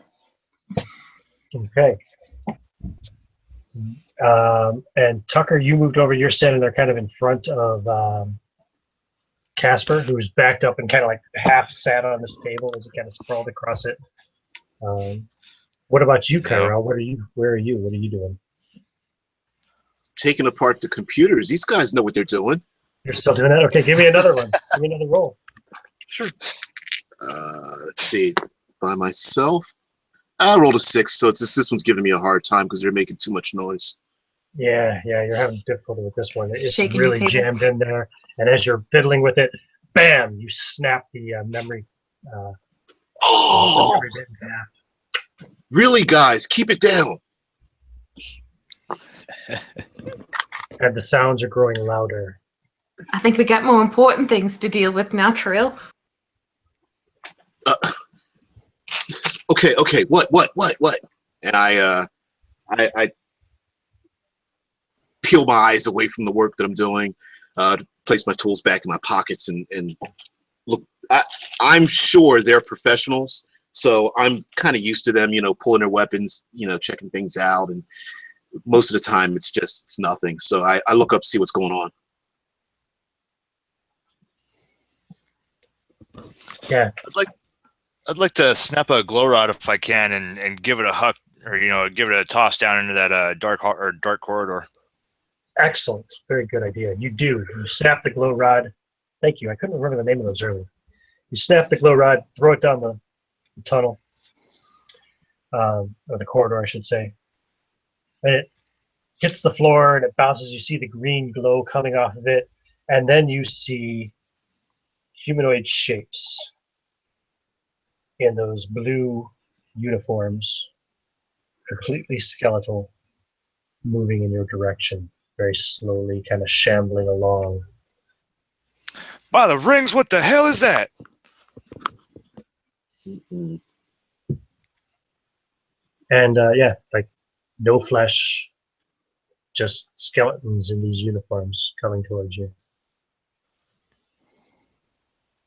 Mm-mm. Man, I would probably take a step back, but then remember that he's supposed to be the wall, and kind of just heft up his hammer and try and remain a wall. But yeah, go ahead and give me a wisdom save, actually.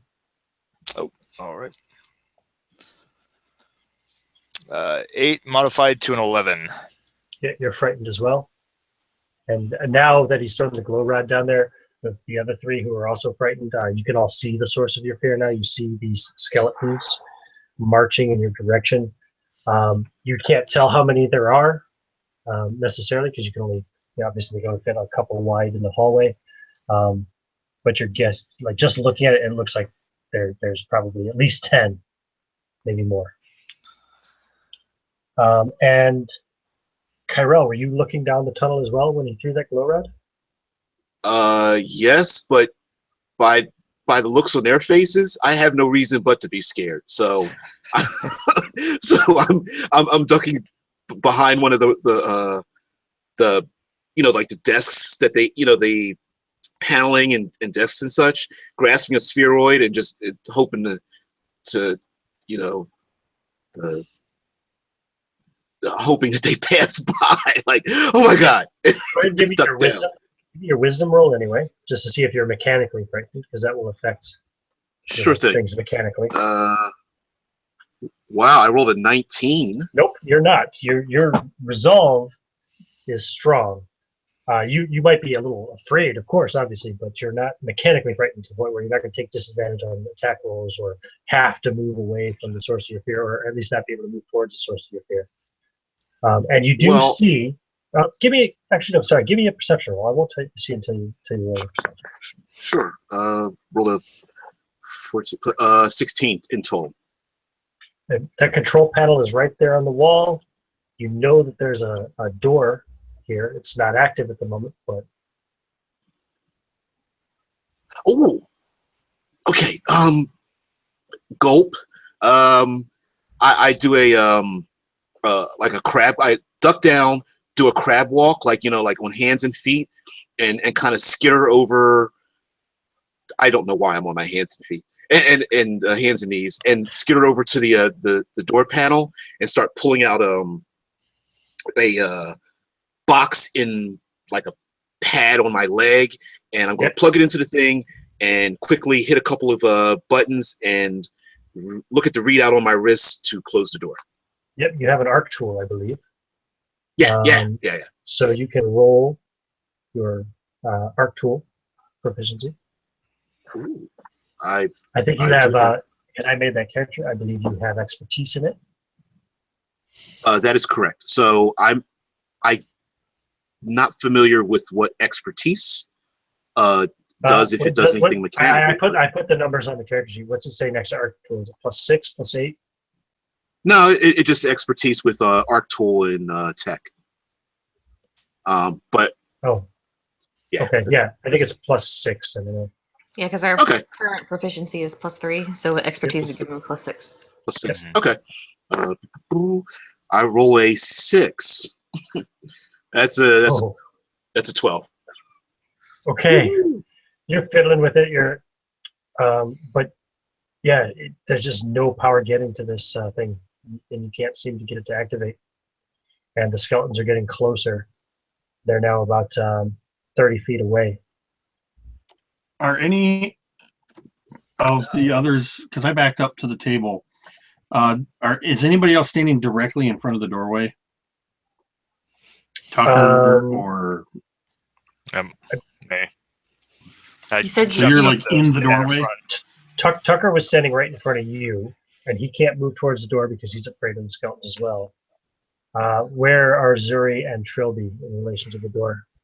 he said that he backed up into the table we were working at, so I would like assume like on the You're still other at that side of the table. Mm-hmm.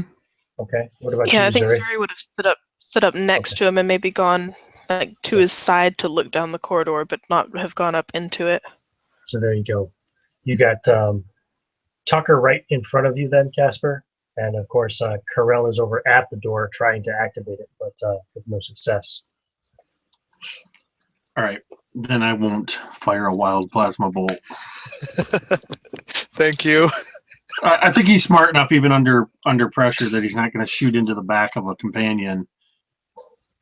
That's why I wanted to make sure I knew where everybody was. Okay. Let's take a quick intermission. Anybody needs to use the restroom, get a fresh drink, etc., do so now. We'll resume in a few More minutes beer. when everybody is back, and we will enter combat. Another beer and a quick smoke. Dun, How dun, much time? dun. How much time we taking? Oh, I don't know, like just 2 to 5 minutes, however long it takes you. Cool. That's perfect. All right. Cool. I'm not going anywhere. I'm right here. Yeah, I'm good too. Ooh. Oh man.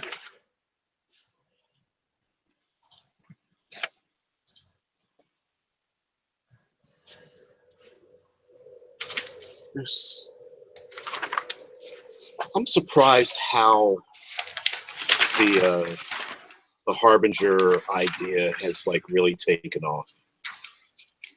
Yeah, this is my second one, Okay. and it's been like completely different, and I like it, like lore-wise and mechanically and what have you.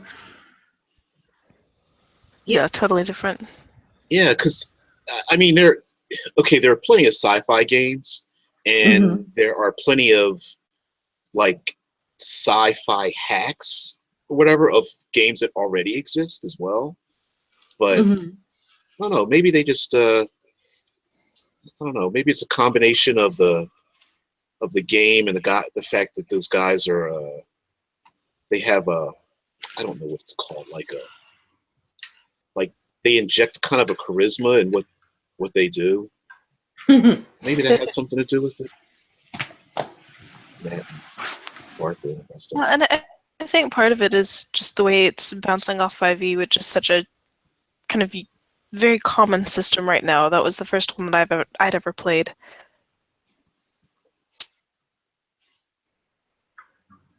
It's kind of being able to try something that's a little new. You get new skills and new magic and stuff, but it's still, the base is the same.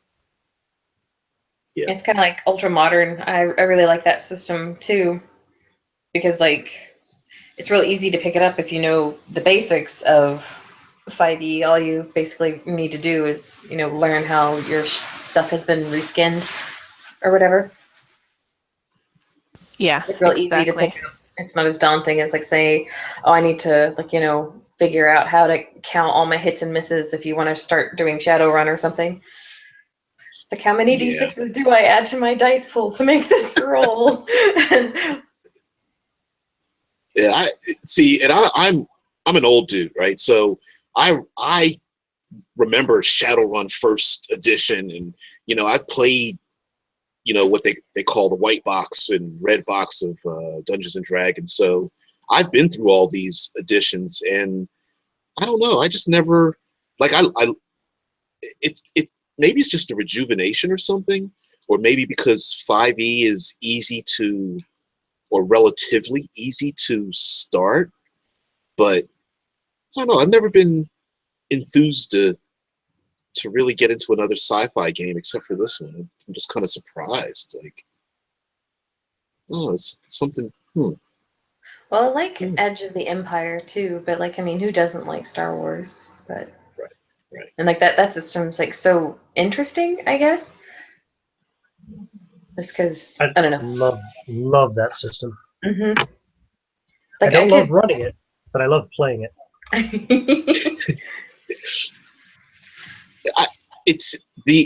I love the Fantasy Flight die system because it describes what the numbers are to me what the numbers describe in every other role-playing game, right? So, when you talk about advantages and drawbacks and oaths and those kind of conditions, to me the numbers translate into that, and that's where you see like in social media posts where you have like different arguments about things because some people fall on the numerical side and others fall on the far more descriptive side of how they play games, and that game basically says, nah, we're not going to let you get tied up in the numbers so much as the descriptive portion of it, and it fits with cinematic style. Sorry, go ahead.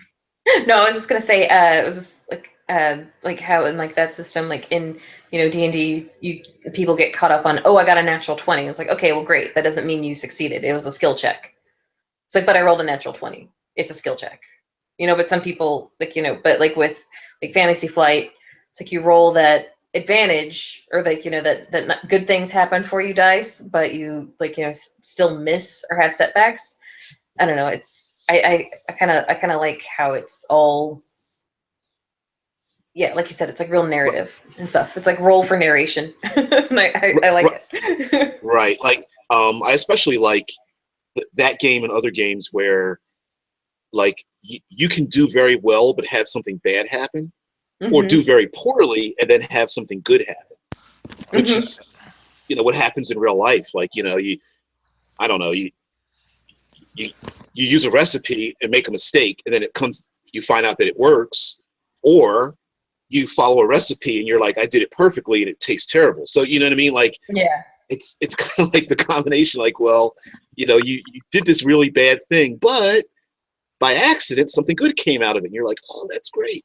Yeah. Like, I think like my favorite round of combat that I had in like the Final Fantasy Flight or the Star Wars game that I played was that I missed, but I rolled a bunch of advantages. And so like what it turned out, like I like shot up a bunch of shit that like, threw stuff down like the marketplace where we were fighting. And so it was like, oh, well, I did that on purpose because like, I'm awesome like that. But, now those guys had like a penalty die because they were slipping and shit, and everybody else had a bonus die because they were slipping and shit. So it's like, I didn't succeed in killing anybody, but everybody else had a fun time because of it. So.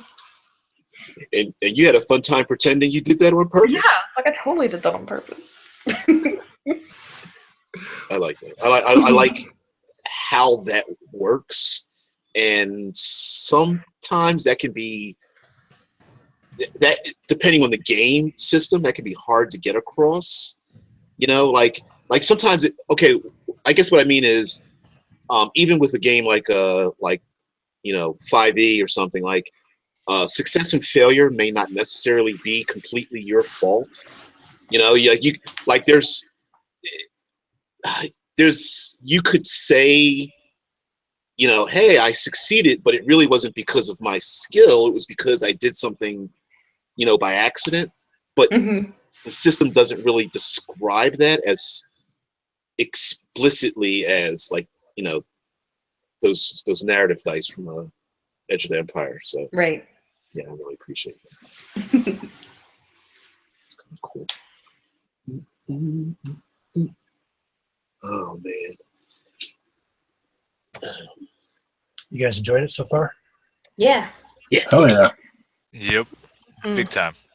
I love the NASA twist. That's excellent. I like that I haven't had aliens explode from my chest yet. What happened in the last one? Give it time. Give it time. We haven't entered combat yet. She said before the game was over. I did say yet. I did say Yes, yes. This is actually the first chance I've had to be a player in Harbinger. I've ran quite a few games, but I've never actually gotten to step on the other side of the screen and play with all the utilities of the classes. Having a great time. Excellent. Well, I think we're all back now. So there's no need to roll initiative because I'm going to use a static initiative. So let me just double check here. Yeah, these skeletons are now within range of you at the door, Kirel. But we'll go in order anyway. Now, keep in mind that everybody but Kirel is in a state of fear and can't move towards them. You can stand your ground, of course, or do whatever you wish, but you can't intentionally move towards these skeletons as they're coming towards you, with the exception of Kirel, if he wants to be the hero and charge into the mix. But yeah, so let's start off with Trilby. You're at the top of the initiative order. What would you like to do? They are 30 feet away from the door.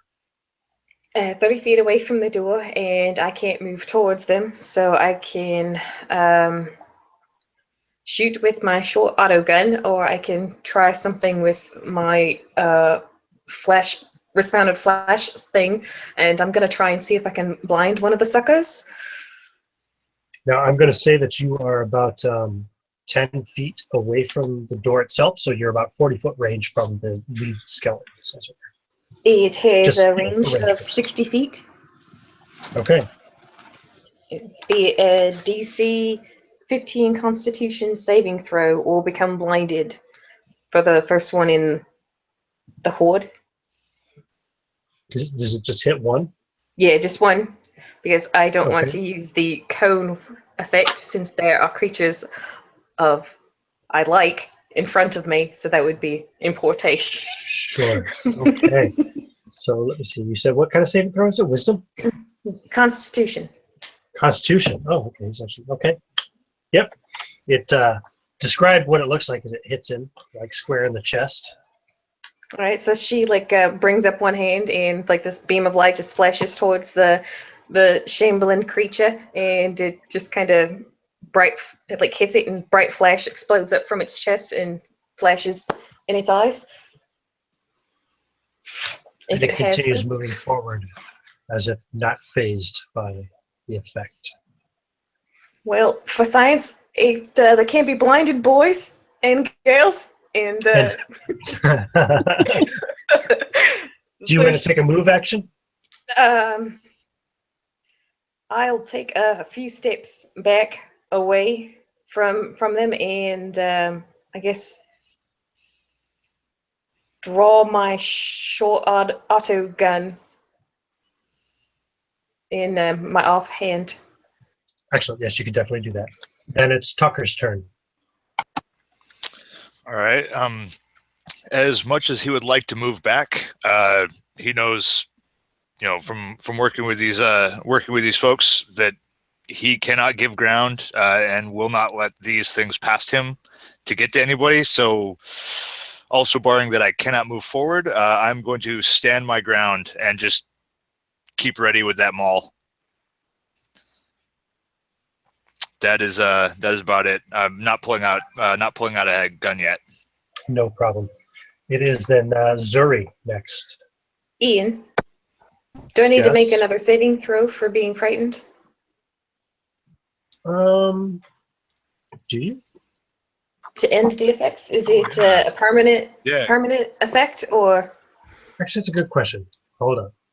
Yeah, Let me look it up. If we could try and combat that. That's a good question. I would like to try I and was steal my resolve. Thinking Otherwise, in my head that it would just last to the end of the combat, but you could be right. Let me double check the I haven't done it with page 266 of the DMG. I didn't even think of that. That's a good point. Yes, you can repeat the saving throw at the end of your turn. You're right. So yes, you can make another saving throw. Please, Trilby first. That What sounds did like a you roll? natural one. That's a natural one laugh. I knew it. One. Okay, please roll a charisma save. Oh, mother bitch! That's gonna be an 8. Oh, that's not going to be good enough. Roll. Let me double check here. Sounds like we're getting into terror. Roll a Territory. D100, please. Mother bitch. Wow. That's gonna be a 0 and a 3, so 3. You retreat into your own mind and become paralyzed. This effect will end as soon as you take any damage. You go into basically a catatonic state, paralyzed, just standing there. Ooh. Awesome. Mm-hmm. I'm Now- sorry, I asked about the saving throw.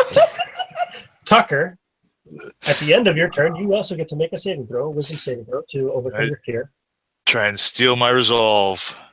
That is a total 7. 4 plus 3. Nope, you're still frightened. We're And now it's Zuri's turn. Sorry about the delay, Taylor. No worries. Zuri, kind of handshaking, will pull out her gun and fire off a shot at one of the creatures. And I'm at disadvantage because I'm frightened, right? You are indeed, yes. Oh, damn. That's a natural 20, but the disadvantage will be a 17 for my other one. Okay, 17. Let me get back to the right reference. I'm sure that'll hit. Yeah, that'll definitely hit. Alright. Find one of my D10s. Come here, you. Alright. So that's going to be 9 damage. Yes. 9 damage. Yeah, you blast him with your scatter gun. Yeah, You her see the pellets rip into his blue overalls or whatever they are. And he still continues. her hands are shaking, and she stays put because she is a trained fighter. And we'll roll. Oh, I like this dice. It's a natural 20 for my fear save. For your fear save? Okay, yeah, you overcome your fear and you're no longer frightened. Corinne, I should share this die with you. It's having a good day. Now, Corinne is providing us with endless entertainment. I don't know what you're talking about. Corell, you're next. Okay. I'm sitting on my rear end. My back's against the wall with the control panel, like basically above my head, and I'm, pulling out cables, like trying to plug a phone and charge it in the 90s where none of the cable ends meet. And so I see Corinne kind of like just freeze in place. So I'm going to reach into my boot and pull out a spheroid and activate it and roll it in her direction. And I'm going to give her a defense spheroid.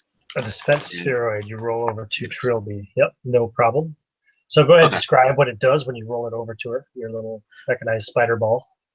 Okay, so I pull out the pocket. I push my thumb really hard into the mechanism, and the interior of it kind of glows, so you can kind of see like a blue glow between the little panels. And I roll it towards her, and when it gets within maybe 10 feet, little spider legs fall out of it. So it's a ball with little spider legs, and it crawls over and attaches itself either like to her leg or thigh or something. And it's got a little power core so that it will defend her physically when she's attacked. Very good. And then I just want to itself up. say, I love the fact that she's paralyzed with fear and you're throwing spiders at her.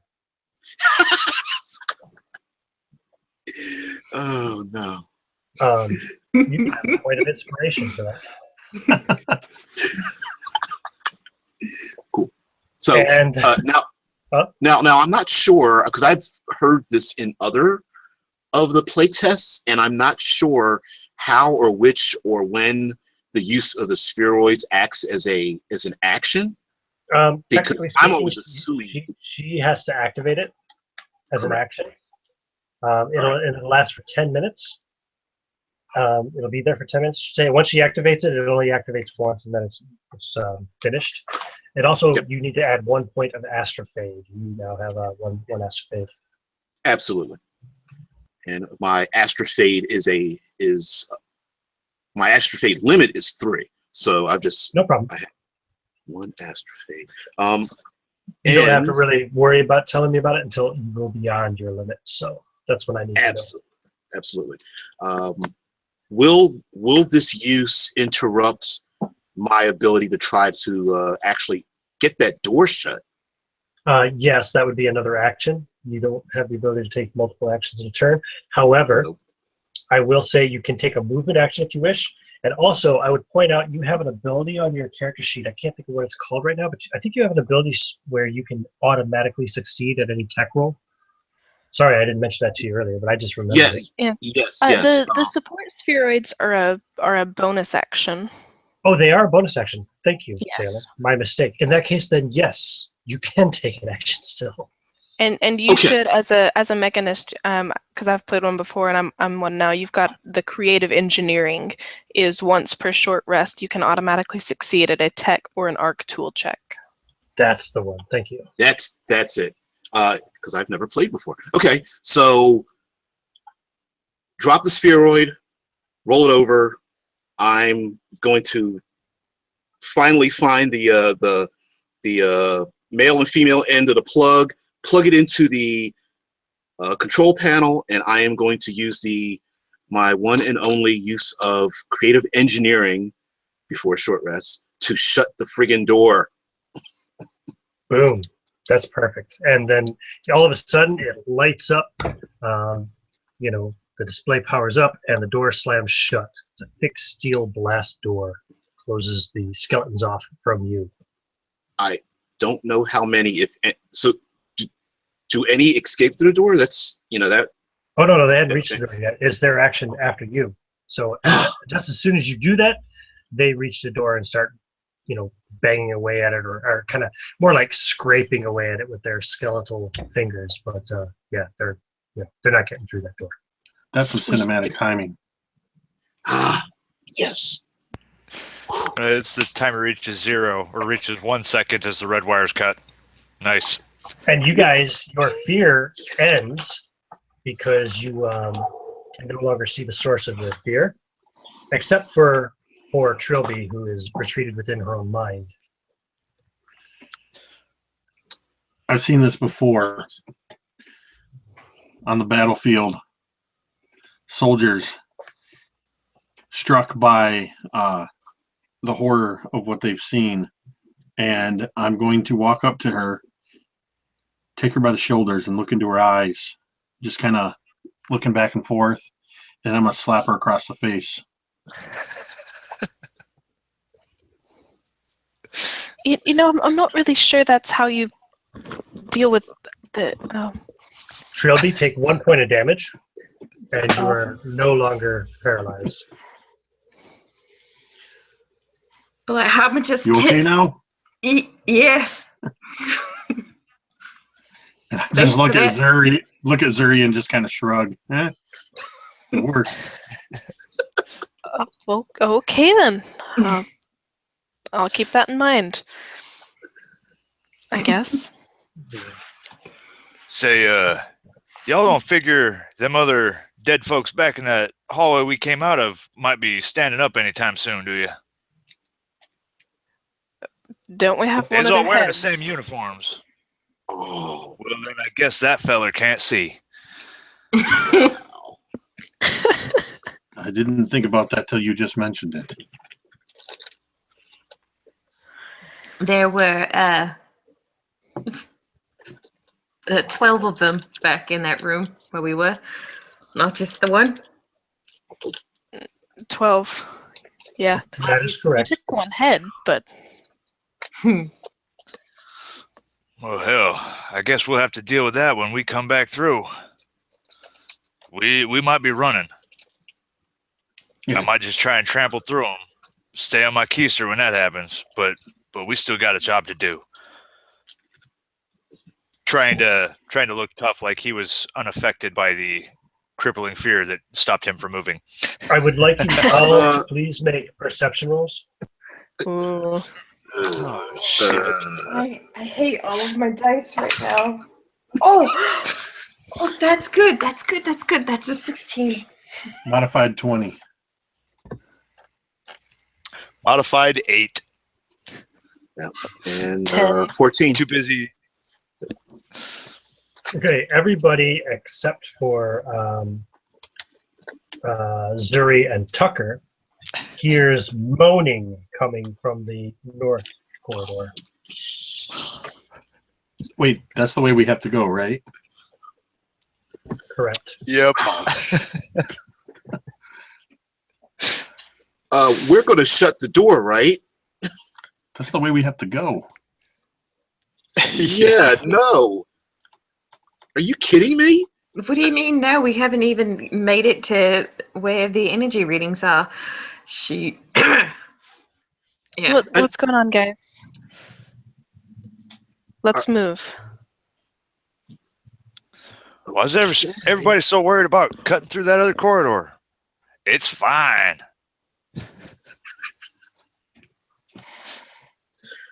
I don't want those Start things making my way over there.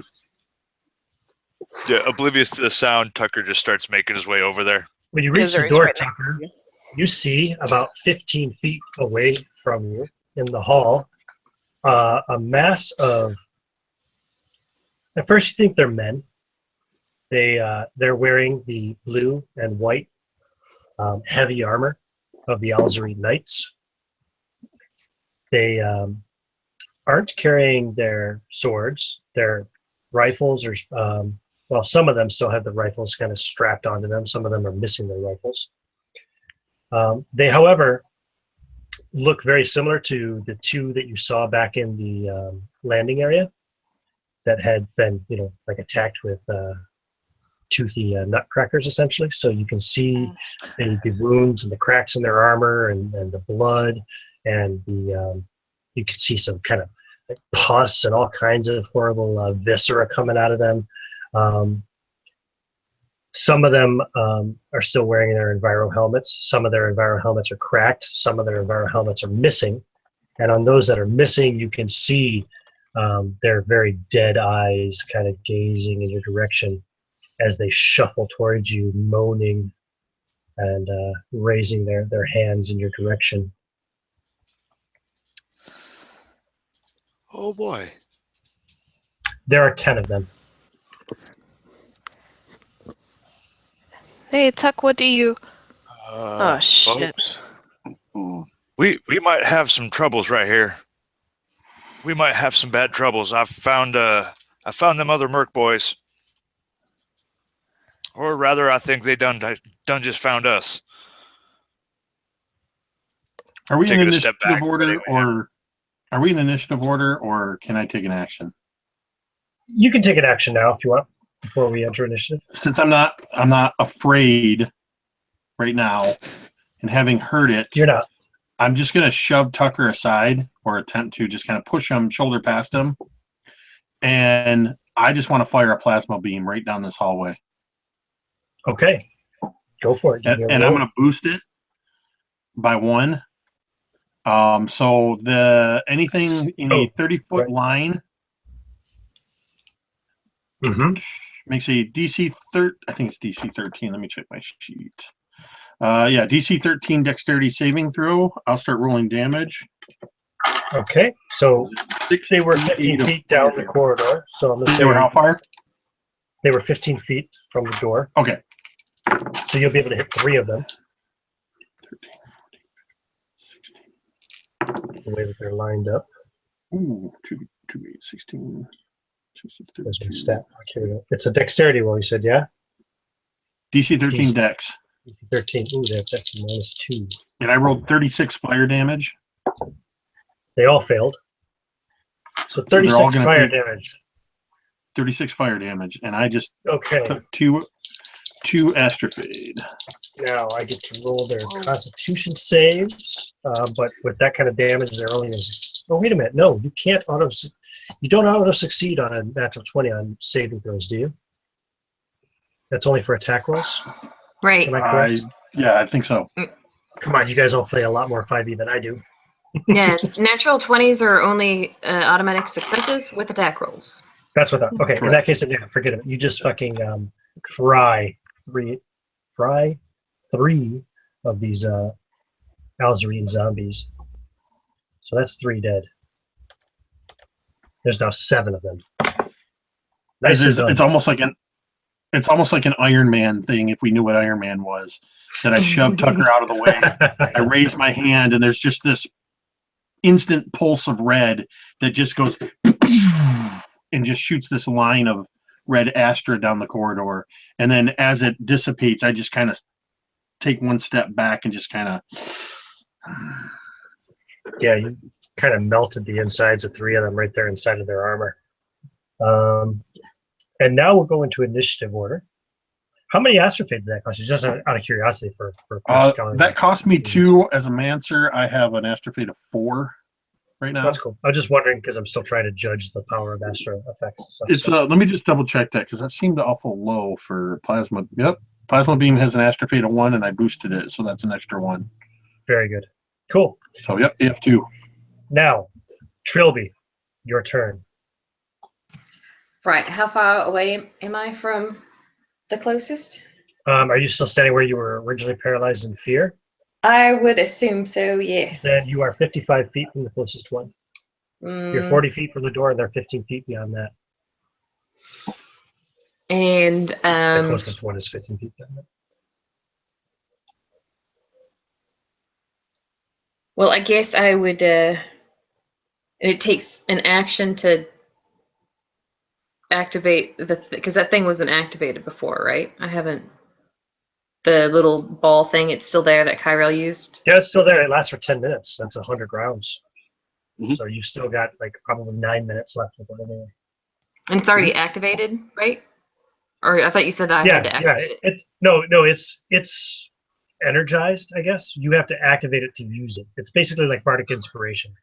You have it, you can use it once. And what does it do?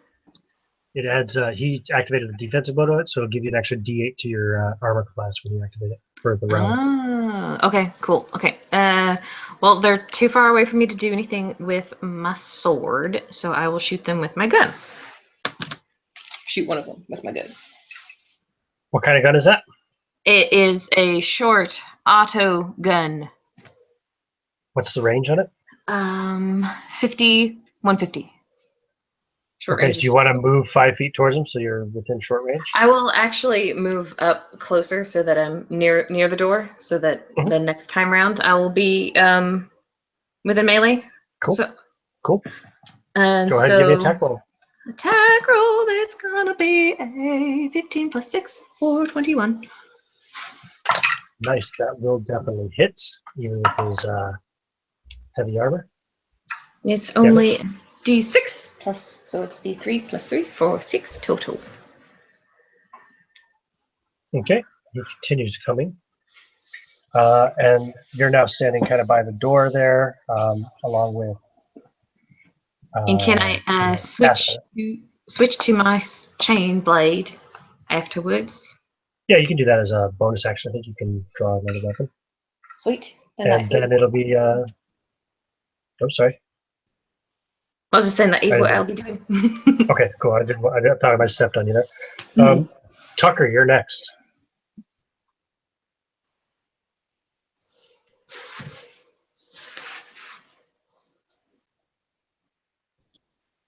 Are you there, Joseph? If you are, you might be muted. Sorry, I had my thing muted. My bad. Cool. Am I close enough for melee range? You're at the door, so they're 15 feet away from you. You can easily move up to them and go into melee range. 15? Yeah. Okay, yeah. I'm gonna rush in and take an attack action, swinging with that maul, Okay, which give is me the roll. two-handed. This is the one up front, And, so he's already taken 6 points of damage, so go for it. Okay, and Treader have the extra attack on the attack action also. Yes, that's right. So your attack action means you get to make 2 attacks. Yeah. So first one is a 16 total. That it will bang off of his armor, but not do any damage. Okay. And then second one, swinging back through for a follow-up, is a complete miss. Total of 11. Okay, so that's a Bing, miss. as well. bing. Do you want to use your, what is it called? Ooh, Relentless or whatever it is? the Relentless. Yeah, I'll try and push the Relentless for this first one, just so Does he it actually cost you looks anything like to he's use doing it? Do you have a something. limited amount of times you can use that, or can you use that You indefinitely? can use it Yeah, once, and then it needs a short or long rest afterwards before I can use that Is- again. Oh, really? It's Is that the one basically for? action surge. Is that the one for the Yeah. extra? Okay, sorry. I didn't realize. You don't have to use it. For Yeah. No, I think I'll go ahead and try and use it. So it gives a extra action, which So I take attack an action attack is another action two as well. attacks. Yep. All right, so that'll be 17 on the first one, Again, bangs off the armor. and second one 15. Nope. Ding, ding, Again, also. ding. So you keep hitting him in his plate, like his like kind of plate-like Yeah. armor, and yeah, you're just not getting through, unfortunately. Damn well equipped Elzarine. Mhm. Yeah, zombies in heavy armor. Zuri, it's your turn next. Zuri's right up there next to Tucker, maybe, just kind of shooting slightly around him, and she's still got her scattergun out, and she'll take a shot. Oh, that's good. That was a 19 on the die. Yeah, Casper left you a nice little opening there, so a Yeah, 19 on the die exactly. will hit. And then, let me find what damage that one does. It's just a D. Ooh. And so that'll be 7 damage on this one. Okay, he's still up though. And next in initiative then is Kyrell. Is there enough space for us to stand side by side, or There is, however, at the moment, Zuri is sitting right beside Tucker in the corridor. She'll move back behind him a little bit so that she's not totally blocking the door, and let someone else be able to get a shot in. because Okay. He will get an attack of opportunity at you if you do that. You still want to do it though, right? Oh, is he like right up at the door? Yeah, sure. Well, yeah, you said you moved up beside Tucker so you can get a shot at it without hitting Tucker, right? Yeah, that's true. So that puts you within melee range of him. So he will get a swipe at you as you do that. 13 plus what? Yeah, it's gonna hit. Plus 3, 16 to hit. So it does hit you? Yep. Okay. So he slams you with his mailed fist for 5 points of damage All right. as you move away from him to get back behind Tucker. And then Kyrell, yes, you can move up beside Tucker if you wish. okay, I am going to want to draw my my heavy pistol and try to fire a shot into one that has been damaged or injured. Yeah, I'll do that. The only one that's been damaged is the one that's right in front of Tucker. So you'll have to move up beside Tucker to get a shot at him, which will put you into melee range with him, just so you know. You can still make the attack without any kind of disadvantage or anything. I don't have a problem with that. It's just a matter of if you decide to move away, then you can get an attack of opportunity. Oh, okay. Although he won't, right? Because is there a limit to how many attacks of opportunity you take in a round? It's usually It's for correct. reaction. It's your reaction. You get one Yeah, reaction. so he won't be able to because he's already used it against Zuri. Okay. Well, I'm going to pull the heavy pistol out. It's a little 5-shot revolver, and roll a 10. Plus 6, 16. Nope. It is deflected by his armor. Yeah. Damn those guys. Do you want to move, or are you going to stay there beside Tucker?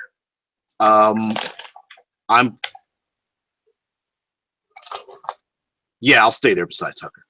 Okay. Let's see, was there? Nope. They go last, so it's Casper's turn next.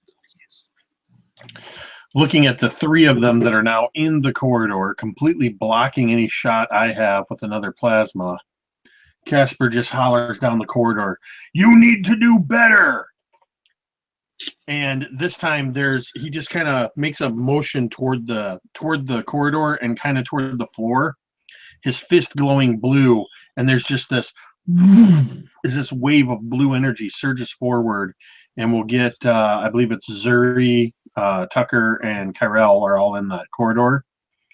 And what that Correct. is an emboldened presence that can affect up to 3 allies. And for the next 1 minute, as long as I concentrate, you can add a D6 to any attack roll or saving throw. Ooh. It's not just 1d6. You can do this anytime you attack or save The next 10 for the next rounds. minute. It's the like next 1 minute. super bless. Nice. Nice. Sweet. And I just pulled, let's see, I have augmented Astra, so that reduces my blue by 1. So that is 2 Astrafade. I'm now at my limit. So Nice. Oh, that's any a more 3 Astra- Astra ability, huh? Cool. any more Astra, and I will be doing rolling on the charts. Awesome. Very good. And then my zombies finally get to act. So the one right in front of you, Tucker, will take a swing at you. Yep.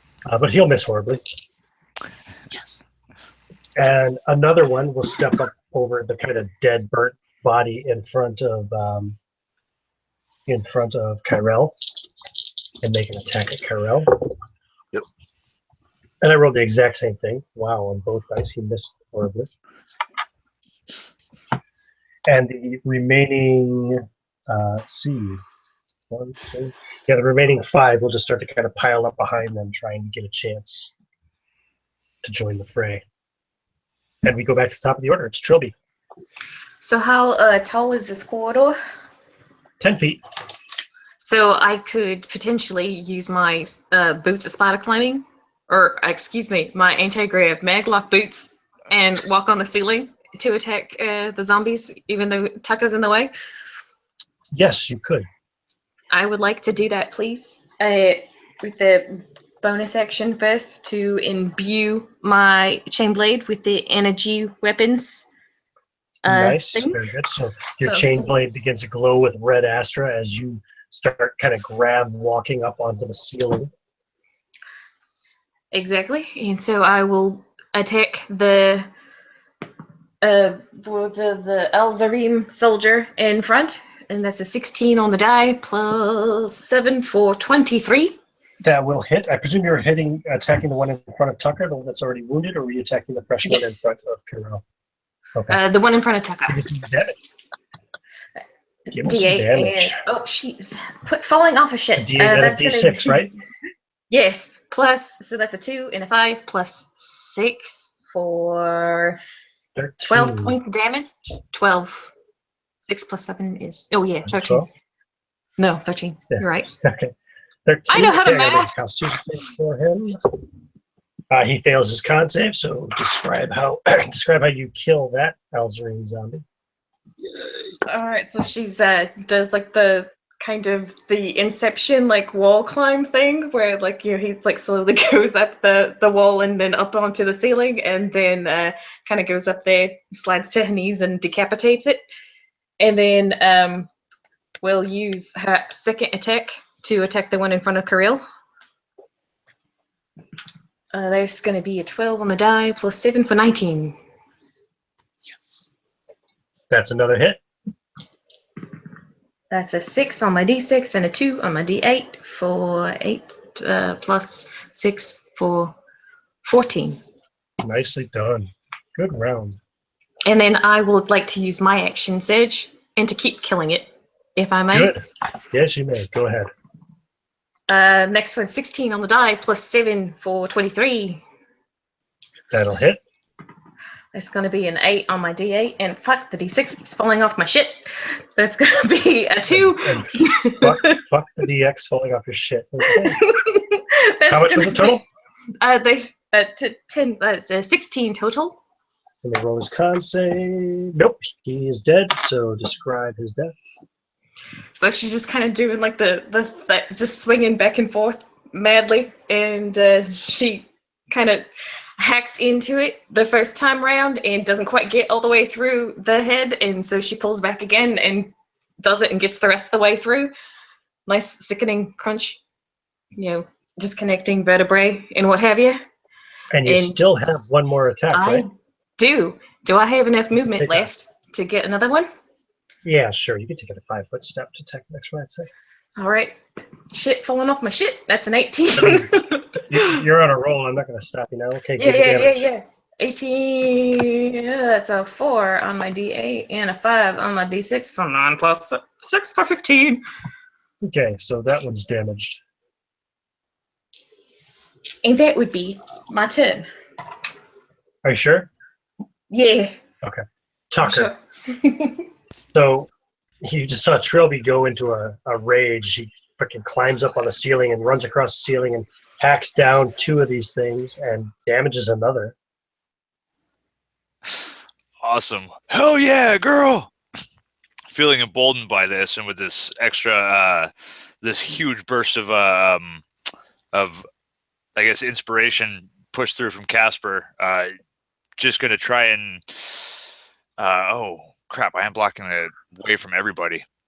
I'm going to try and force my way farther in the corridor to open a lane up for people and just start smashing and clubbing through, I guess. Yeah, you can attack that one that she just hacked into. He's still standing. Yeah, and now the attacks are with the extra D6 here. Mm-hmm. Oh, that Yep, is so much better. It's a 17, 18 plus my 4. That gives me a 22 on that one. Give me some damage. Finally. And the maul comes up total 10 damage on the first slam. Okay, let me roll his Constitution save. 10 plus, what is it? 10 plus 5 is 15. And then I roll his. Oh, he takes it. Like, you crush his head to some extent. Like one whole side of his face crushes down into his chest, but he's still standing. No! And Undead come with fortitude. right overhead and try and drop that thing down. Go for it. Oh, that one's not so good. 8 and 4, so that's 12 plus another 4. Only a 16 total. And that hits off of his shoulder plate. Trying to smash the other half of his head, you miss. Now, was I able to move forward at all? Try and open a lane up behind me? You had to move forward, in fact, because because sweeped in and killed everything in front of you. So, cool. Yeah, Zuri is next. All right, Zuri's gonna. So I've got a scatter gun that doesn't hit like in a cone shape or anything, does it?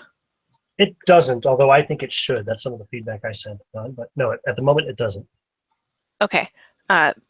Then she feels comfortable shooting at the one that's in front of Tucker that's still standing. She'll kind of move around if I can get an angle on him. Yeah, you have to step up beside him though. That's fine. Okay.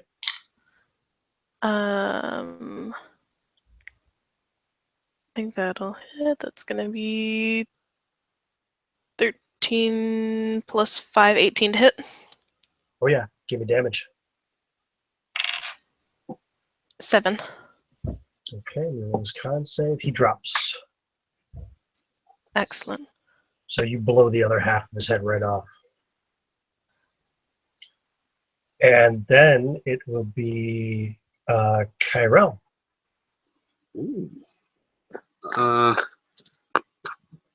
Not one for getting into the nitty gritty, but these guys are doing a lot of damage, and I'm just going to help mop up a little. So I'm going to fire a second shot with my pistol. I'm still under the effects of that enhancement. I don't remember the name of it. And let's see, D6, D20. Wow. Okay, 6, 7 plus 6, 13 total. Oh no, that will miss. Yeah. What is it called? It's empowered something or other? Emboldened presence. Emboldened presence. Oh, Emboldened. yeah. It's a blue Astra. So you all, I imagine, have little arcs of blue Astra kind of just swirling around you periodically. Absolutely. Unfortunately, good. it wasn't emboldened enough for you, Carol, and you miss. And it is then Casper's turn. So Casper, again, you got a clusterfuck of people in front of you in that hall, but And correct me if I'm wrong, but Trilby's on the ceiling, or did she drop? that's correct. She's on the I'm ceiling. on the ceiling. Is there any kind of opening over the heads of the ones on the ground and next to her? Can you levitate or something? I don't need to get through it. Oh, you don't need to? Then yes, No. there is. How many of these things are left? 4. 4.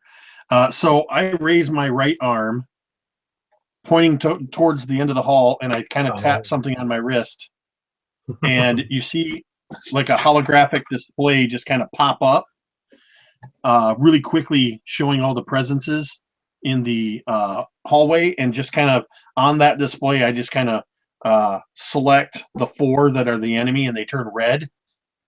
And I slap the button, and 4 flechette missiles fly out, targeting 1 to each one. Okay. That is a reflavored magic missile wand. So that's going to, each one is going to take 1d4 plus 1 damage. Oh, good lord. One gets 2, one gets 5, one gets 5, and another one gets 4. Okay. Nicely done. That's really cool. Yep, all 4 hit, and they take little bits of damage each.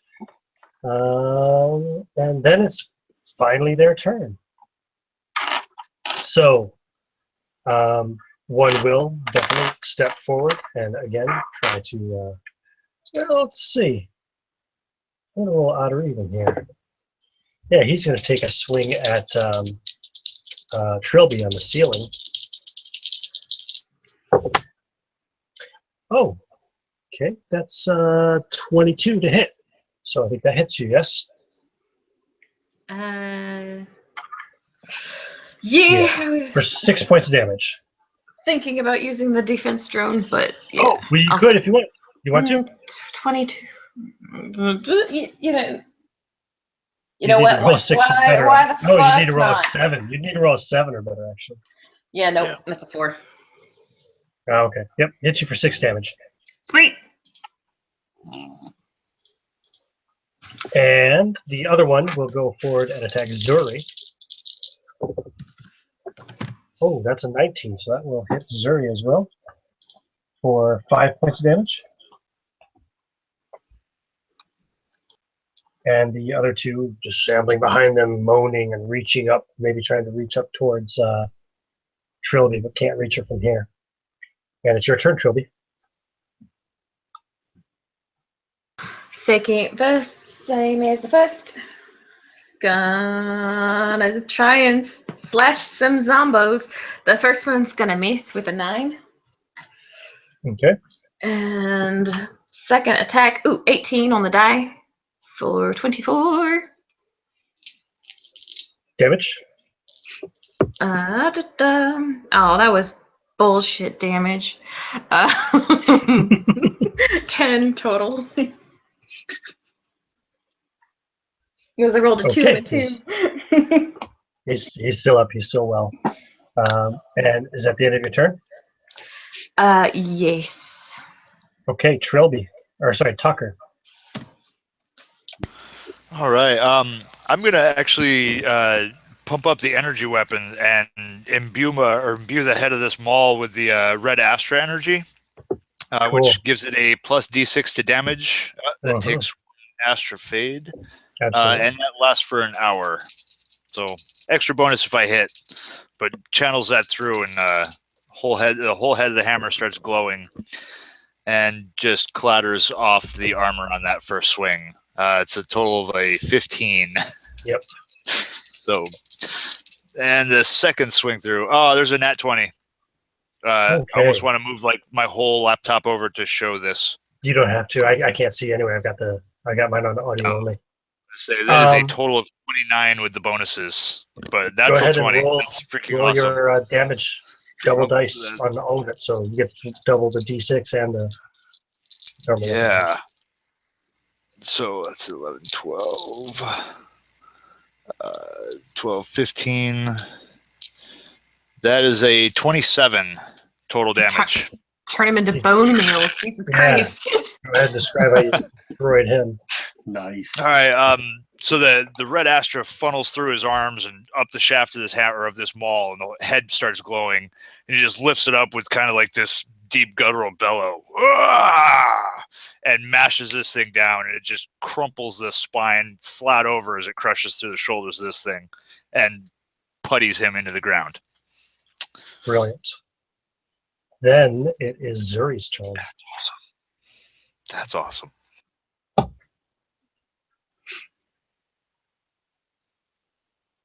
Zuri? Sorry. Zuri was standing next to Tucker, and she sees him just essentially look. This guy looks like he's Play-Doh. Just.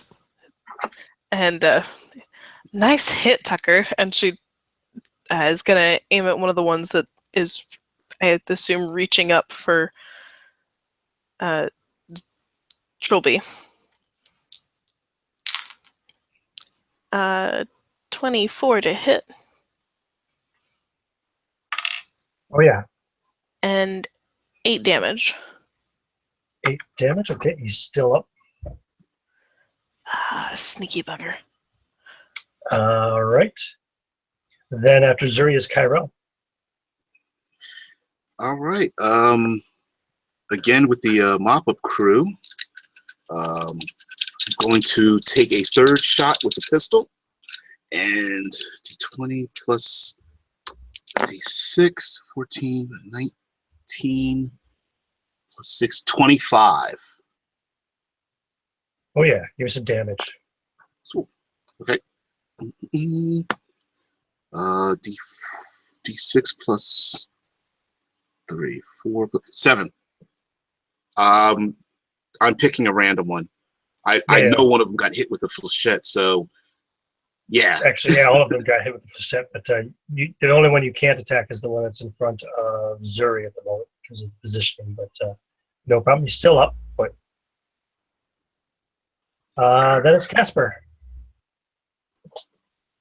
There are 3 still standing. Oh, what a coincidence. I've got 3 flechettes left. Yes. And I'm just going to keep having not really put that away. There's 3 targets left, so I'm just going to slap the button again and fire off 3 more shots, the last 3. So those 3 are going to each take 4 for one, 5 for the second one, and 5 for the third one. As those just shoot off down the hall, zipping around and just finding their marks. Okay, 2 of them took enough damage to kill them, so let me roll their con saves. That was a 4 and a 5, so this one's a con save 9, that one's a con save 10. Con save 9 fails, con save 10 succeeds, so you killed one of them. And the other one's on the I imagine right. the missile just goes right into it, like through his eye socket, and it just like burns there for a second, and then his head just goes. Very good. 2 remain, and it's their turns. So one will attack the Pulpinator over here. That's a 16 to hit Tucker. Where's Tucker? Yeah, that does hit. 16 hits. So it does 4 points of damage to you. And the one attacking Zuri misses. And it's Trilby's turn again. How long can you stay up on that ceiling? Indefinitely, or? These boots are slip as a spider climbing, so I believe it's in an hour, I think. Cool. And no, they're gravity boots. Yes. Fine, yes. The gravity boots.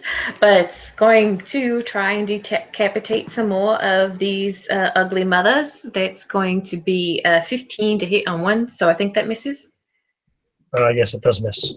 And then 16 plus 7 for 23. That will hit. Damage?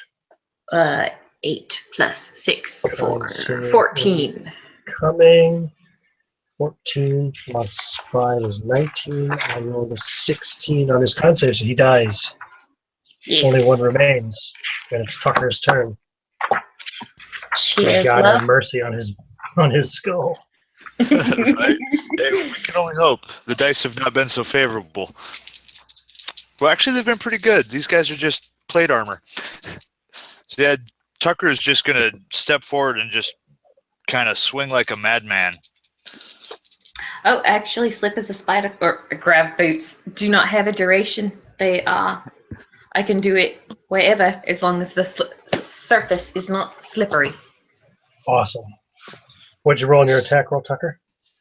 First one is, let's see, 17. Oh, plus the D6 for that deal. Ooh, that is an 18. That's just enough to hit. Give me the damage. Oh, nice. Nice. So that is going to be total 13 damage for the first one. 13. Okay, let me roll his con save because that's enough to put him down. Okay. He fails. Cool. You want to describe the final killing blow on the All right, yeah. zombie? Last swing comes in as he just kind of baseball bat swings and catches the thing, head of the hammer, right up against the wall of the. Oh, sorry for the clap. Oh, Forgot about that's the mic. good. But yeah, just mashes the thing right up against the wall of the corridor. Very good. And his head sticks to the wall, just kind of slides down slowly with the plate just kind of scraping on the steel wall. Little nails on chalkboard for a moment. And it's dead quiet again. Can I just say that I love all you guys? I'm so happy. Yeah, everybody can have a point of inspiration, by the way, now. If anybody doesn't have inspiration already, you do now. 'Cause that was pretty awesome. Oh yeah. Oh, there's no inspiration spot on my sheet. Yeah, just keep in mind. Maybe put a token in front of you or something. Okay. Well, I know Elzarine is our competition, but this wasn't no Elzarine Knights. Something did this to them. She says Competition while or not. hanging upside down. Give me an astro roll there, Casper. All right, let's see. That's plus 5, 16. So you know, obviously, Bastion, this whole area, there's Astra everywhere, right? And one of the side effects that Astra often has is, if not disposed of correctly, it can oftentimes reanimate the bodies of the dead. And you would know that oftentimes what happens when it animates them, initially they will be zombies, at least until their flesh and everything rots away, at which point in time they become skeletons. So these guys obviously must have been dead, but rather recently dead. And now you've just re-deaded them. We perma-deaded them. Are you sure about that? Yeah, I would convey that to everybody. Would I then know what the proper way of disposing? Cremation is preventing popular on the moons, at least. Anything that just basically completely destroys the remains. You don't want to leave any remains, basically, to be animated. So I will communicate this, and unless anybody's got some petrol and a book of matches, let's see. Astrobolt is actually a zero fade red Astra thing. So I could, once everybody moves ahead, I tell you guys, I can dispose of them and basically pump the bodies with Astrobolts to set them on fire. Yep. I'll allow that. So yeah, as everybody, if you guys, kind of proceed down the way, it would just be Casper standing back there and you just hear is I'm just making sure each of these bodies is just burning into oblivion. Now, do you want to do it quickly? Do you want to expedite it, or do you want to take your time? The reason I'm asking you, because I think it's only fair if I tell you the consequences of your decision, is if you want to do it quickly, you're going to give yourself a level of exhaustion just because of the sheer amount of astral bolts you'll have to use to burn these bodies away. How long will it take to do it cautiously? I'm going to say 10 minutes per body. Yeah, we don't have 2 hours, hour and a half to kill. But we also don't want to die if these things come back to life. So I think he's going to do it quickly. I'll take that level of exhaustion. Okay. So you have one level of exhaustion, so that just gives you a disadvantage on ability checks. Quick question. Would it go quicker if we strip them out of the armor?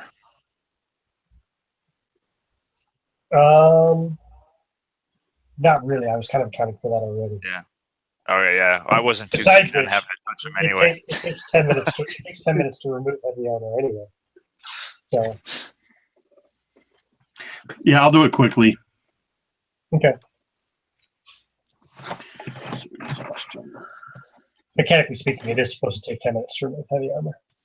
A lot of people forget about that. I think that nobody ever says that in DoD, but yeah. Unless you have someone helping. Yeah, in which case I usually let you do it in 5. But yeah. Okay. So yeah, you do that. The bodies are disposed of. You might momentarily think about those 12 skeletons you left behind you in that corridor on your way back. But Oh, yeah. I'm not going back for him, but I'm thinking about it. okay. So he manages to wrap that up. I'll just say it only takes him about 10 minutes to get rid of all 10 bodies then, since he did it quickly. After about 100 astral bolts in 100 rounds, he's breathing a bit heavily, but the bodies are completely destroyed. There's just the kind of they're horrible. Well, you guys all have viruses, so the air has gotten pretty noxious just from all the burning flesh. And there's the red hot remains of the armor lying there in the corridor.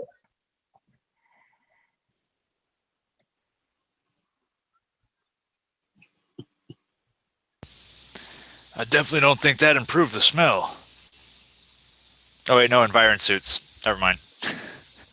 Yeah, but it's an accurate an accurate thought anyway. You're probably quite thankful for the environmental suit.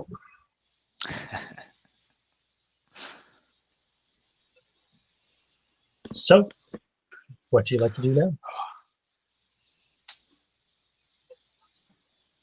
Well, I think what we'd like to do is go home, but we do have a mission to complete, so let's get going. On the plus side, if there are any more Alzheimer, we've taken care of at least most of them. Yep, that's one of your mission goals in theory accomplished. 10 down plus the 2 bodies out in the landing bay, which let's hope they stay down before we get back. Or them critters dragged them off. Once we left. Yeah. But we've got somewhere to be. Okay. Proceeding in the same marching order? Sure. Sounds good. Yeah. Keep Okay. moving on along. Yep. So, Zuri, you're on the point again. Yep. You will proceed another 400 meters about down this corridor. Again, you come across a few more corridors on each side. But you continue on your target on task. And you will see ahead of you kind of I don't want to say dim. Dim is not the appropriate word, but like a low green light. In the sense that the color is strange. It's not the brightness of it. It's the actual the spectrum of it, I suppose. It's a bizarre green light coming from up ahead, and looking at your maps on your heads-up displays, that you're coming up to a massive chamber. This chamber is 300 yards, so about 900 feet long and 300 feet wide. And you know that this is the location where the explosion was detected and where the energy readings are coming from. All right. I will proceed very cautiously into the room. As you get closer and closer, and when you can finally kind of get a good visual on the entrance into the room, it's a big, 10-foot high, 10-foot wide opening. You can see the signs of an explosion right here at the entrance. Essentially, you can see the kind of scorch marks and stuff, the blast marks on the walls here, and you can see several bodies right there around the entrance area. Mm. They are in bits. None of them are whole. Some of them are human parts, and others are not. Those that are not, you see some insect-like legs, bits of like, I always get this word wrong, bits of like chitinous shell. You can see a claw here, it's kind of like a crab claw or a lobster claw type thing, but it's massive. It's about the size of your torso. Oh God. Yeah, you can see a couple of, um, disembodied tentacles here and there, just lying on the ground in massive piles of gore. And then beyond that extends for about 30 feet into the room in kind of a radius. And then you see beyond that, you see the source of this green glow. The rest of the room, beyond that initial 30 feet, is covered, floor, walls, and ceiling, in luminescent green egg sacs that look to be about the size of, like the size of medicine balls. Like the ones that they make you throw to build up your muscles, or the ones you have to sit on? No, the ones you have to sit on. Sorry, yeah, the big ones. The big ones. Oh, the big ones. Fuck. Oh. Sorry, we'll get on the whisper link and type. There's signs of an explosion. There's a lot of body parts. They're not all human, and there's some sort of. You guys, you just need to see this. Oh man, you need to see this. This is not good. And the energy reading, you can now you can detect it if you're close enough, is coming right from the center of this room. And in the center of the room, there's a big, like, mound of these egg sacs. Like primal fears here, Ian. Ugh. Yeah, she's just gonna wait at the door for the rest of the people. She's not going in. She's no. Tucker, you're the next one to reach the entranceway. With the rest right behind you. There is so much junk just laying around here. I am really not even surprised at the size of this room. What the hell are those things? Pointing at the large sacks. I ain't got nothing, y'all. I ain't got nothing. You know, Tuck, I'm right here with you. I think this deserves a double gulp.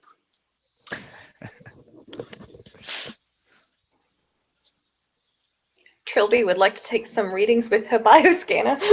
Of course, I know. So I'm waiting for her to say she wants to take one home for a pet. Let me see here. What skill would I have you roll for this? I would say you could roll tech. That's probably your best skill, or you could roll medicine. Would prefer Whichever you're better at. tech. That's an 11 plus 7 for Nice. 18. Yeah, so there are literally thousands upon thousands of these eggs, and each one has a life sign within it. They are definitely not human. You, yeah. Shit. Would I be able to identify the species? Like, is this a known species? No, but judging by the evidence you see around here, you could probably make a guess, an educated guess that these are chrysalis eggs. That's what I was wondering, if they were chrysalis or otherwise. Mhm. Okay, As far as you know, scrugs don't lay eggs. So right.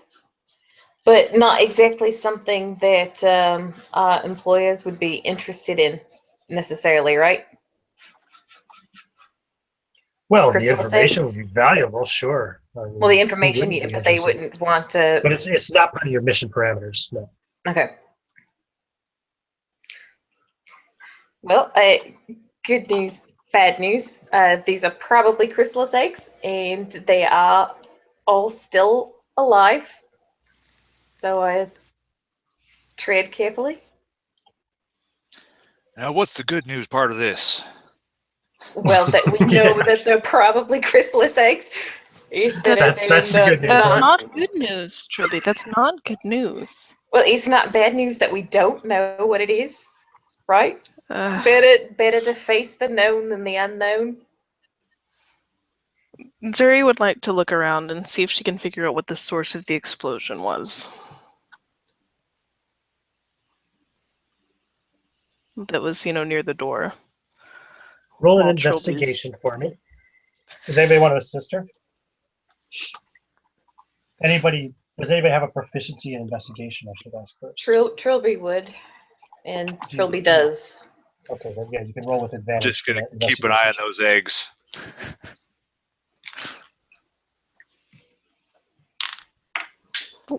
That one went off the table. Straight from. No, I should have gone the one from the floor. Investigation. That is only going to be a 14. That's okay. You will get a good amount of information on a 14. So the human remains, the bits that still have clothing or bits of armor and stuff on them, you will identify as a Alzarine science team, like exploring team. And these The- would presumably have been escorted by the jarheads with the guns. Roll your wisdom.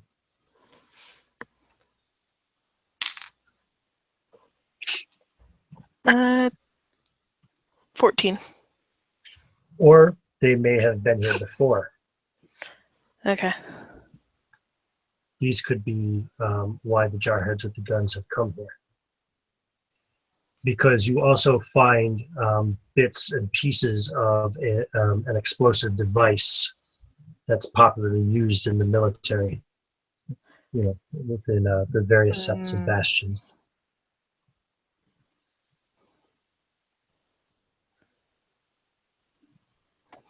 Looking around at this, Zuri might look up at Tucker and Trilby and say, looks like this might be a science experiment gone wrong. Somebody set this explosion. It wasn't an accident. Anything we can use to take back? Any information or something that might be worth some extra glint? Hell, it just looks like a mess of meat to me. Anybody got a frying pan and some She oil? just holds up like the little tiny detonator, and she's like, this is the only thing I can find. What about the energy readings? Like I said, they're coming from the center of the room underneath that big massive pile of eggs. It's like piled up like a hill. Would I be able to guess that maybe the eggs are using the energy signature as some sort of like they were put there because of the energy signature? Like maybe they're feeding feeding it some way? That would be a logical deduction. Maybe it serves as some kind of an incubation or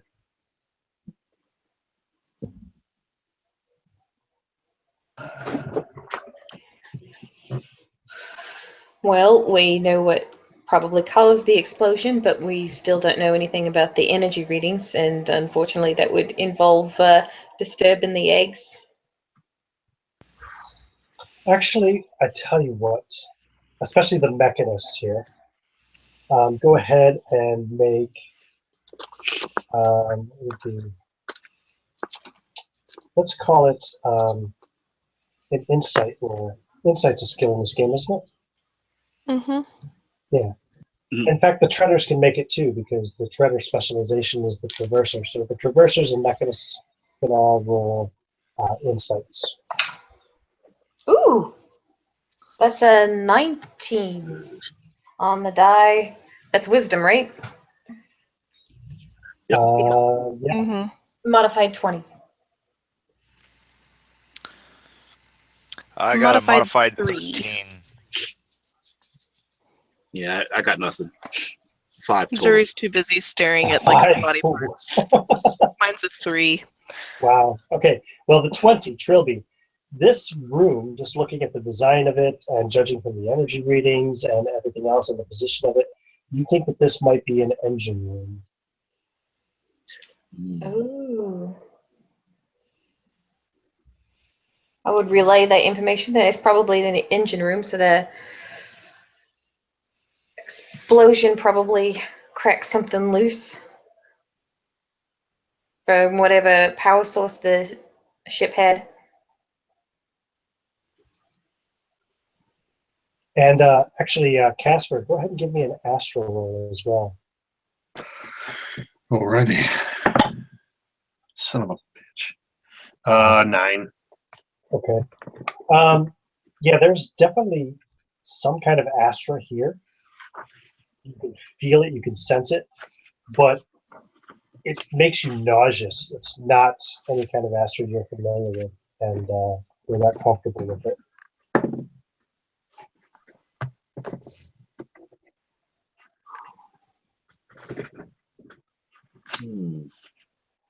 It's not green, red, blue, or yellow anyway. You can't even really see it. You just feel it, sense it.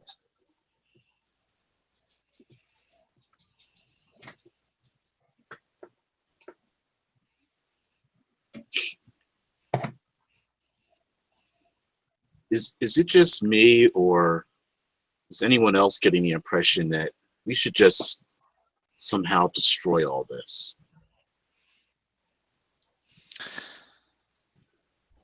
That sounds like a pretty good plan to me. I only brought the one hammer.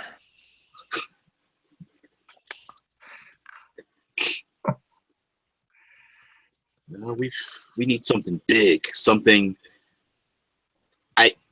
I'm feeling uncomfortable, guys. Like, what if one of these things starts to hatch because we smell so good? That ain't me.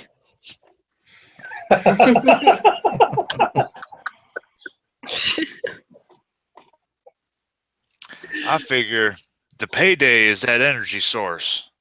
So we need to burrow our way through as many of them eggs as possible to find that energy source, because I don't know about the rest of you, but I would like to get paid. Especially after coming through this whole nastiness. Them dead fellers back there, yeah, I want to get paid. So we gathered some interesting information, but nothing that really helped our mission in general. So it's like, while it's the Harbinger history is interesting to some, it's not why we were sent here. Maybe it's possible to take a more delicate approach to this energy source before we go for a smash and grab. I'm all for that. I don't really want to wake none of them up, neither. Well, you're definitely going to wake them up with your hammer, I imagine. Can I go up slowly and quietly and kind of get like a closer look at the eggs and see if like perhaps they can be moved gently? Sure. Let me see here. Give me, I guess, a nature check. Oh, that's wisdom, is it intelligence? I think it's intelligence, actually. Nature Yeah, it's like a knowledge check. is intelligence. Uh,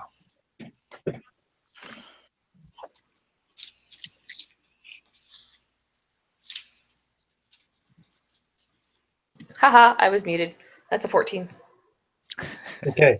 No, definitely not. In fact, judging by the fact that a lot of them are stuck to the walls and ceiling and stuff, they're attached in some way to the surface. Is this like a mass that's completely engulfed this energy source, or is there any kind of even visibility through to whatever the source is? You don't have any visibility. No. These egg sacs have like kind of like growths coming out of them, like some kind of like a, like a substance that seems to stick them to the surface and stuff. So, and it sticks them to each other as well in a lot of places. So no, can't see under it. Can we go into the floor?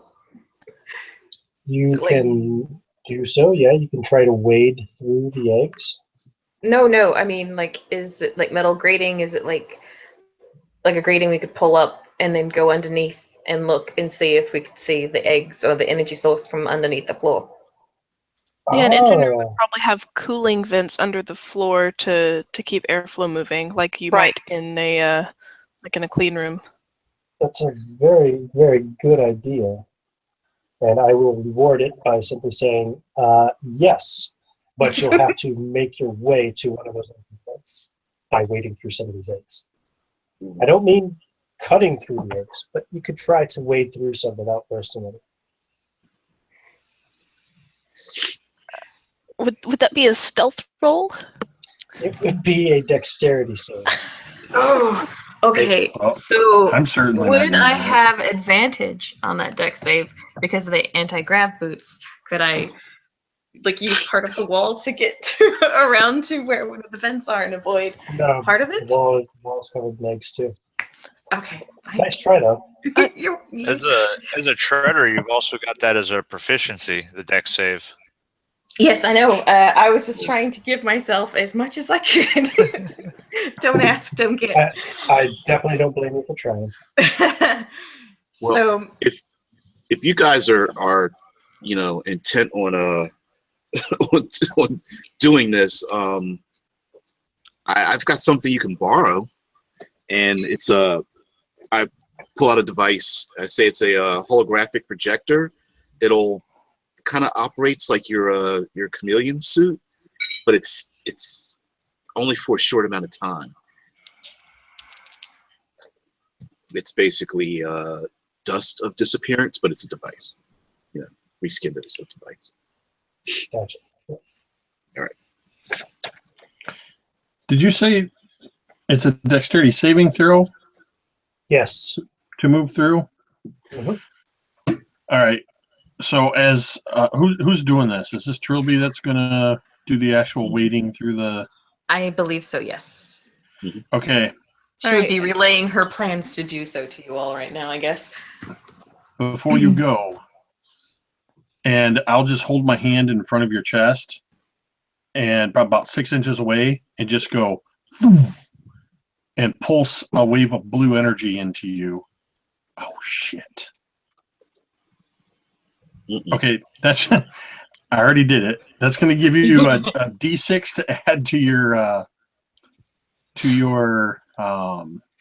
saving throw. Mm-hmm. But that also puts me 2 over my fade limit. 2 over, yeah. Yeah, I just Over. yeah. Now This you will have be interesting. And that's immediate. You I get to roll do 2d6, I do have and choose the effect that you want. yeah, I have the ability to choose which of the 2. Mhm. So let's see. Hopefully something good happens. All right, let's see. One of those is a 2 and one is a 5. Okay, the 2 So- means the Astra stitches your wounds and mends your broken bones. You gain 1d4 hit points. Or the 5 is Astra brings you to the floor and you're knocked prone. So I assume I you're gonna wonder which one you'll pick. Yeah, I think there's just this kind of, it actually pushes me just a little bit, and you might see like a scrape across his face. I never really took damage, but from bone shrapnel, in the last battle just kind of heal itself a little bit. But yeah, you have, for the next minute, you have a D6 you can add to your dex saves. All Or right. any saving throw for that matter, or attack roll. Well, then I'll hop to it then and go for the great. Zuri's going to be recording this room, and I assume we're out of range of shadow. Oh yeah, you've been out of range of shadow pretty much since the computer room. So she'll be recording it and setting it that as soon as we're within range, it'll send it to shadow automatically. Mm-hmm. All right. Well, I use my inspiration. So Really? that will Good, be, huh? yeah, the first one was a 3. So I use my inspiration. My dex saves are +6, so it'll be 21 plus a 3 on my d6 for 24. Okay, you can do it. You reach the access point, and you can just open it just enough to kind of squeeze yourself in. However, you're going to have to take off your helmet. All right. Because you won't be able to get the helmet. You know, the helmet's too wide. You won't be able to get it through the thin area that you can open up without bursting any eggs. Is there breathing? Is the air breathable right now, or do I need to get my rebreather out? There's oxygen. Yeah. Okay. Do you have another rebreather besides the No, just the one you envirosuit? said. No, just Right, the. yeah, that's part of the helmet. Unfortunately. Oh, is it? Okay, gotcha. I misunderstood when you were describing it earlier. Then. Nope, sorry, my bad. All right. Yeah, I'm then. thinking like those big kind of fishbowl type, you know, Yeah. almost things. Yeah. So you take it off, put it on the floor. Now, give me a Constitution save. This taste of like rotten eggs in here. Shit, piss, balls. There's oxygen, but the air is still pretty noxious and just disgusting. Oh, plus a d6. Mhm. That's a 9 plus 2 for 11. Okay, you take off the helmet and you get a big whiff of this noxious, rotten egg smelling air. Oxygen does fill your lungs, but you can't help but throw up whatever your last meal was. Probably right into the helmet. Okay. Kind of think you can taste. Mm-hmm. Oh yeah, absolutely. And now that taste is tinged with a nice, you know, acidic, venomous, acidic, you know, vomit taste as well.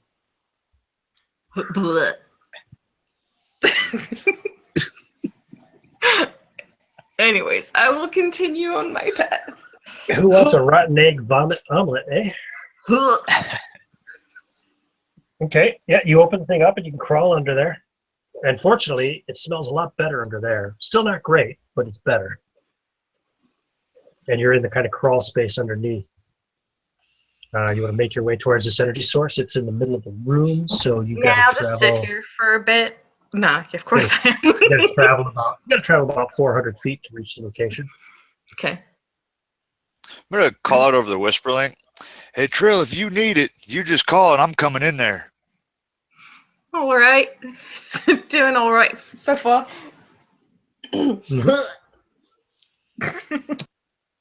What are the rest of you doing then while she's doing this?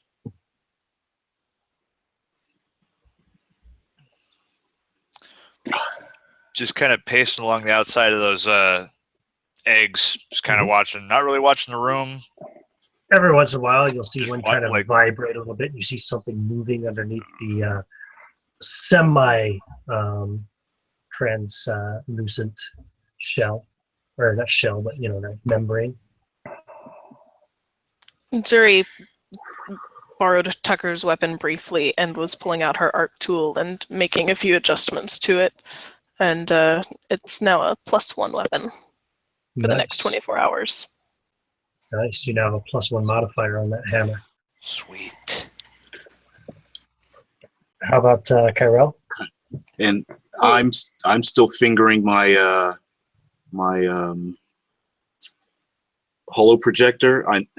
I've been meaning to want to put attach a bigger battery to it, but it's just it's just gonna have to work. And I'm completely convinced that once that power power core or source is unplugged, then we're going to have to make a run for it. So, yeah, I'm at the door. Okay. And how about Casper? Casper's probably just pacing around these egg sacks or eggs, scattergun at the ready, and seeing one kind of move and vibrate a little bit, he just gets this disgusted look on his face, shakes his head. At least I can't smell them. Nice. Okay. So as you make your way to there, you can eventually get to the point where you can kind of see ahead the machinery. You can see there's this like bluish white kind of glow coming from this long and very, very wide cylindrical tube. And you can see the glow above the floor, kind of through the vents of the eggs above. And yeah, this is definitely the source of these power readings.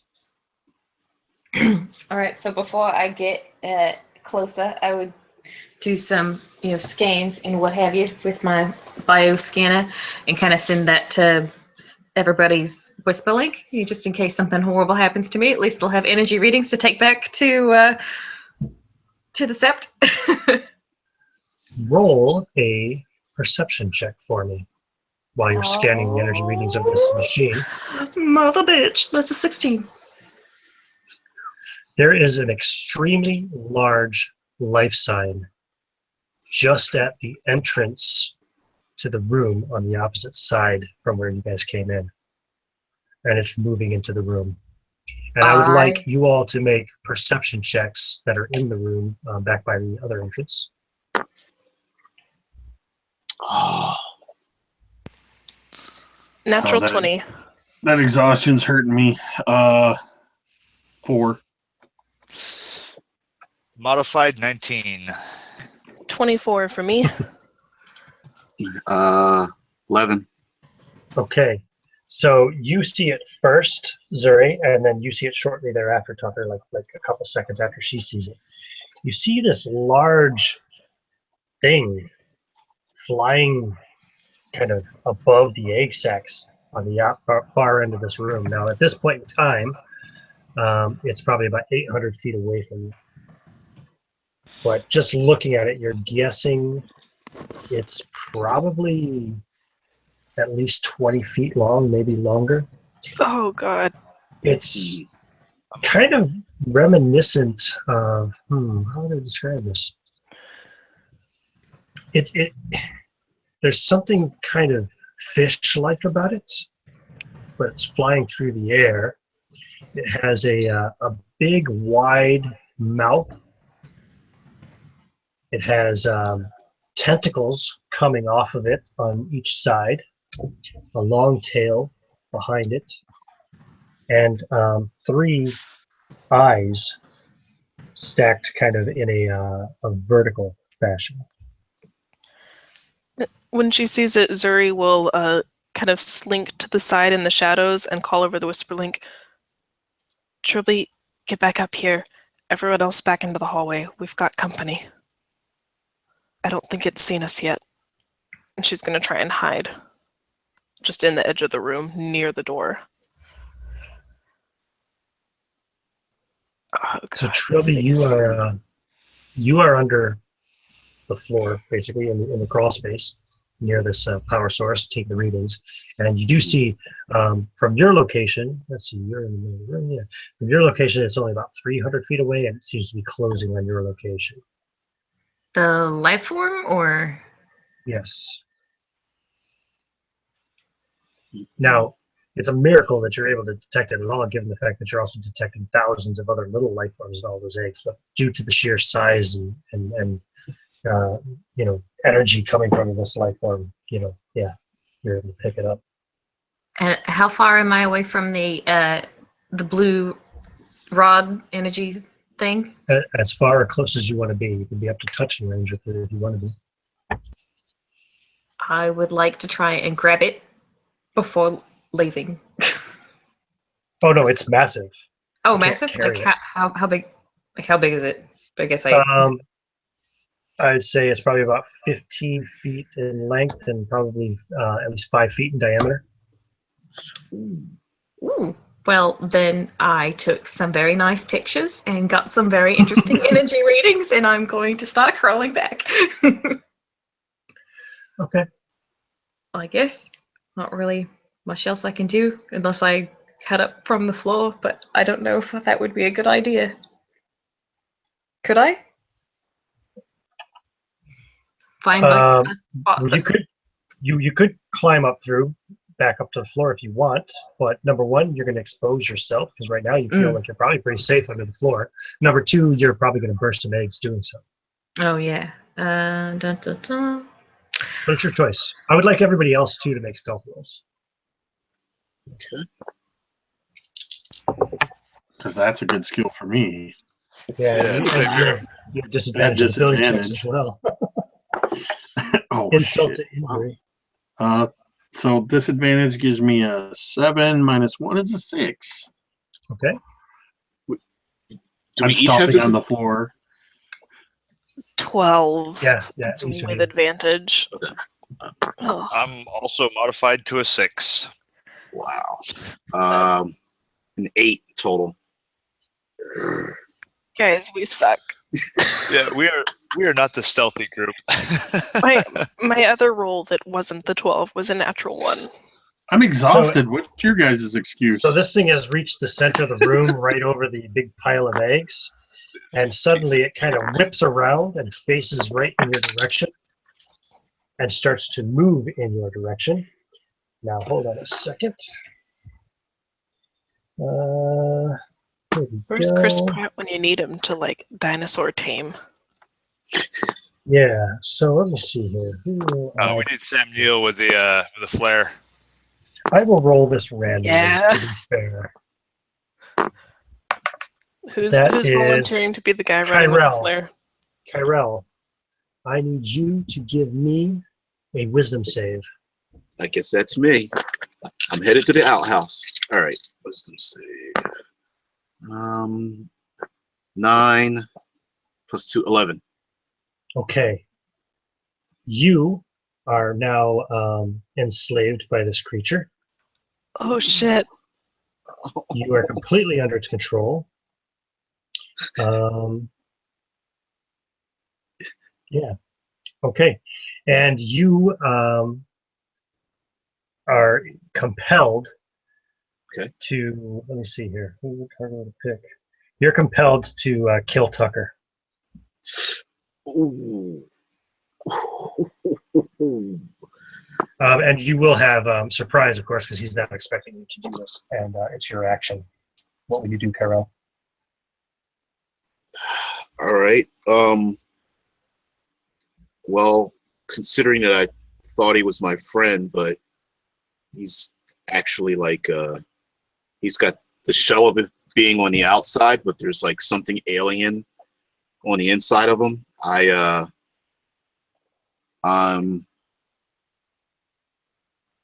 I'm going to pull a tracer and pull my gun and try to shoot him. Okay. That sucks. Okay. Give me a roll So- with advantage. Oh, with advantage. Ooh, shit. Okay. All right. It's And a you're in heavy the- armor, right, Joseph? Yeah, Tucker? heavy armor. Essentially, it's basically chainmail. Okay. You don't have any dexterity modifier to your armor class, right? No, I don't get a dex Okay. modifier. Just checking. Just checking. Yep. Okay. So what'd you get on your attack roll there, DBJ? all right. So with advantage, sweet. Okay. Well, maybe not so sweet. Rolled a 2 and a 7. So the 7, along with the bonus die, that's a 4, and that comes from spending a spheroid, and that puts my astrophy to 2. So that's a total of 7, 4, 11 plus 6 is 17. That's a hit. Oh, Give me your damage. all right. D6 plus 3, 5. That's 8 points. You take 8 points of damage, Tucker, as Kyrell pulls his, what is it, a pistol? It's a pistol. Yeah, it's a 5-shot Pulls a pistol. pistol and shoots you at nearly point blank range. Ooh. I put over the whisper link, like, it's not him. It's just taking his skin. You got to kill it. And it is now initiative we go into. Trilby, it's going to take you 9 more rounds to reach the point where you climbed in here. So I assume you'll move towards the exit point. Yeah, is there not like a clear space in the floor that I could, since I'm picking up all the energy readings, is there not a clear space that I could cut up through? That's If you don't mind breaking some eggs. every inch of the floor is covered with eggs. Yeah, pretty much. Well, 9 rounds. Maybe or not every broken egg. inch, but you're definitely more than an inch big.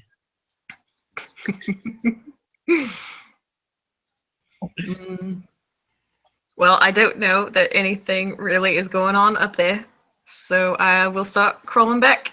Oh, you would have heard the gunshot, and you would hear what he's saying over the whisper link. All right, then I'll just be like, well, what the fuck's going on up there? And start crawling back. Okay.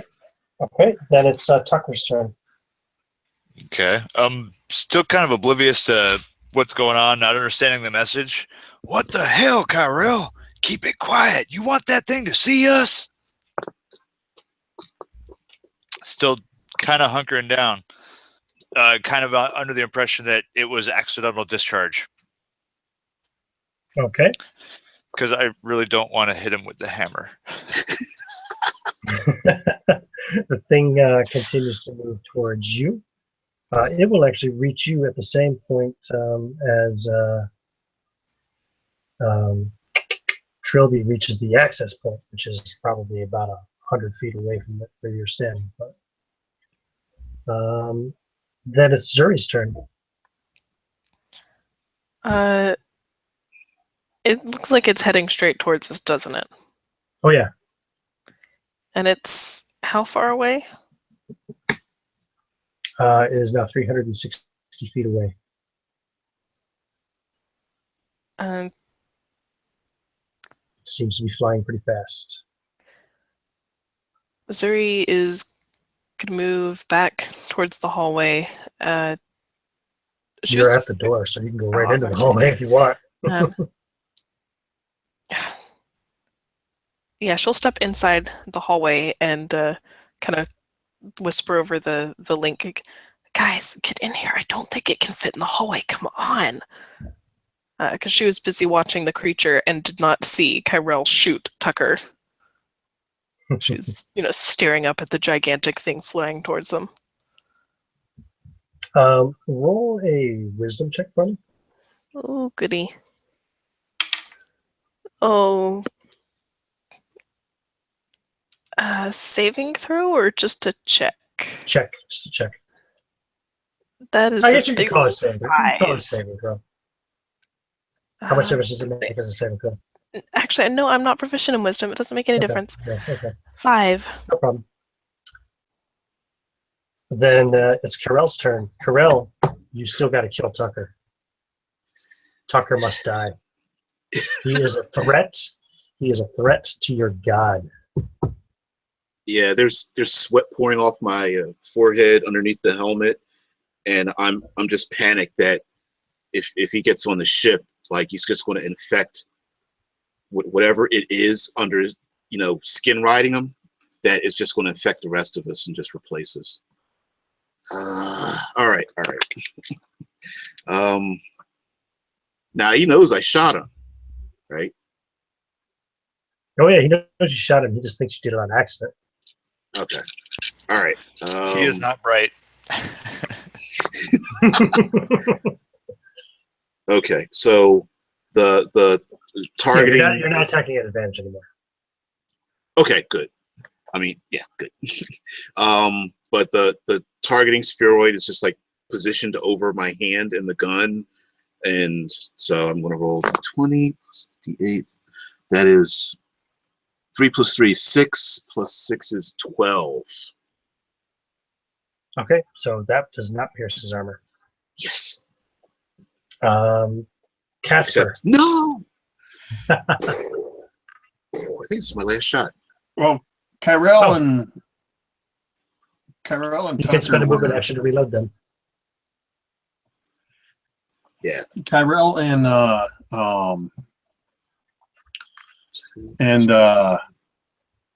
forgot my name. Casper were kind of pacing around the egg sacs when all this went down, and so I don't imagine I'm too far away from him. Nope. Nope. not at So all. seeing what he's taking a couple shots at Tucker, I'm just going to step in and you need to stand down, and I'm going to take my scattergun and try to butt stroke him to the helmet. Roll an attack roll. All right. Let's see. So would that just be a strength bonus since it's kind of basically an improvised weapon? I always do a D4 for an improvised weapon. So D4 plus strength. Well, that's a nat 20 that I just rolled. Okay, so roll 2 Wow, D4 okay. plus your strength modifier. His head snaps back. You crack the visor. You crack the visor on his That's his 10. suit. Jeez, that's 10 damage. 10 What's he damage doing? to you there, Kyrell. And now This you've is got trying the to knock- smell of that room pouring in through your now compromised envirosuit. And you get to make another wisdom save. You get to make another wisdom save. And a con save to keep from throwing up, right? Right? Yeah, that's coming. But first, make a wisdom save. Okay. All right. Wisdom save plus 2. I rolled a 1, nat 1. Okay, you're still enslaved. Roll a con save. All right. Con save. No bonus at all. I roll a 10. The inside of your cracked envirosuit fishbowl helmet is now filled with your vomit as well. So Hey. now you'll be making attack rolls at disadvantage. Quick side note, Ian, reloading is an action or a bonus action. Oh, action or a bonus action, is it? Yep. Okay, so he could have reloaded as a bonus action then. I was thinking it was a movement action for some reason. I think I have a different game system, I guess. Okay. Okay. Okay, so anything else, Casper? That's it. That's your full action, yeah? I'm not going to take any other movement away from him or anything. Okay. That was pretty much my full action. Now it's the Elder Thing's turn. It moves towards you, closer. And now, Casper, make a wisdom save, please. Mm-mm-mm.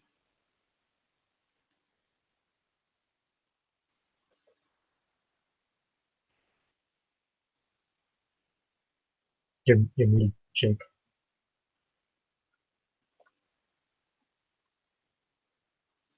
You're still muted, Jake.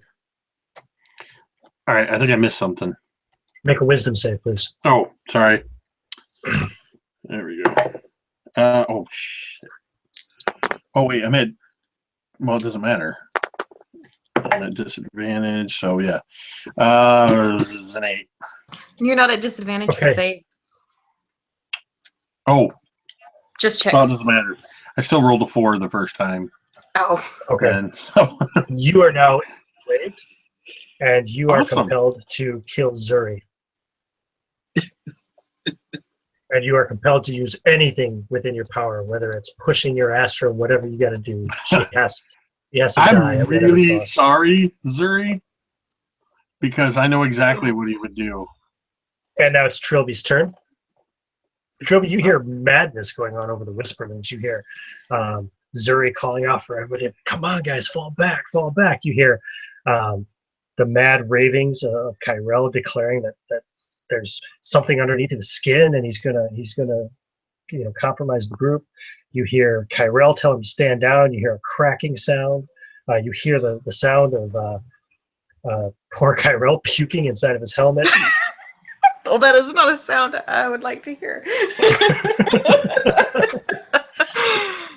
And Let's reenact right now. Oh, Oh. Okay. Well, that sounds like fucking chaos. And so, that's exactly what it is. yeah. So now I have to decide, in the sounds of chaos, would she remain calm and keep crawling, or would she try to crawl up to the floor and get to the chaos faster? She would probably try to cut up through the floor and get to the chaos faster, even if it meant breaking some eggs. Okay, you can spend. I won't make you even roll for that. You can use your arc tool and spend an action to cut up through the floor. As you burst up through the floor, you are almost. Yeah, you're about 40 feet away from this huge flying thing. Well, it's not huge, but I mean it's like 20 feet long, and it's pretty big. And yeah, you get a good glimpse of it from this range. And also, as you burst up through the floor, you burst right through one of these egg sacs, which then spills this viscous green liquid on the floor, and the dying embryo of one of these chrysalid creatures, which is about toddler size. It seems to like kind of flop around. Excellent. Yeah, and it seems to be dying as you do so. Yeah, and then it is Tucker's turn. All right. After getting Was shot that a all my second time, movement as well? Sorry, Ian. Oh no, I Was that all figured. Do you want to start? You want to start running towards the corridor, or where do you want to move to? Well, where exactly am I at right now? Like in between, like all my fellows and what have you. The creature's 40 feet away, but up in the air. So Yeah, the whatever. creature's about 40 feet to your right, and you are about 320 feet away from the door itself. Let's start making my Where way your friends there. are. Okay, Yeah. so you burst through several more eggs in the process. Yep. And again, the same thing happens. Just these chrysalid embryo, like they're pretty well formed, but they just kind of come down to the ground, like almost gasping and choking and dying as you're making your way. And you might notice the large flying thing look in your direction when you do that. And it's Tucker's turn. Sorry, Tucker. oh, no problem. After getting shot the second time, kind of spins around on him, and possibly notices at this point, well, obviously the cracked visor, the vomit, and the mass amounts of sweat pouring down his head. Really kind of starts to wonder, what the hell is going on, Kyrell? What the hell is going on? I really don't have much in the way of an action that I think he would actually be doing at this point. I think there's more just a lot of confusion. Okay. Maybe start approaching Kyrell to try and see what is going on with him, because something doesn't look right. I'm screaming at him like, "Stop using his voice! You don't have the opportunity to do that. That's not right. You're gonna die. That's not right." Oh boy. Zuri. I really wish Tucker was smarter. It's Zuri's turn.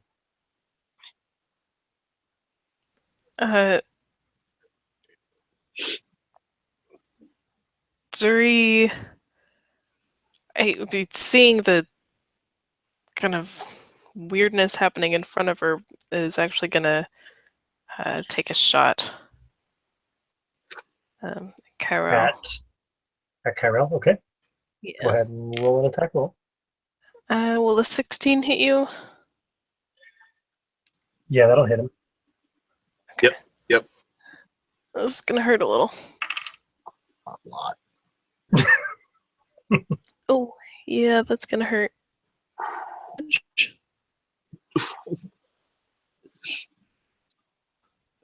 Right. How many points is it? 12. Ooh. Yeah, that was Make almost another right. wisdom save, Kyrell. Wisdom save. And I roll a 15 plus 2. That was a 17. scattergun, yeah. You just took a scattergun round to the back. Oh, And you got a what? A 16, was it? 17 total for the 17. wisdom save. You snap out of it. You're no longer enslaved, but you remember everything you did. And you remember everything that you felt.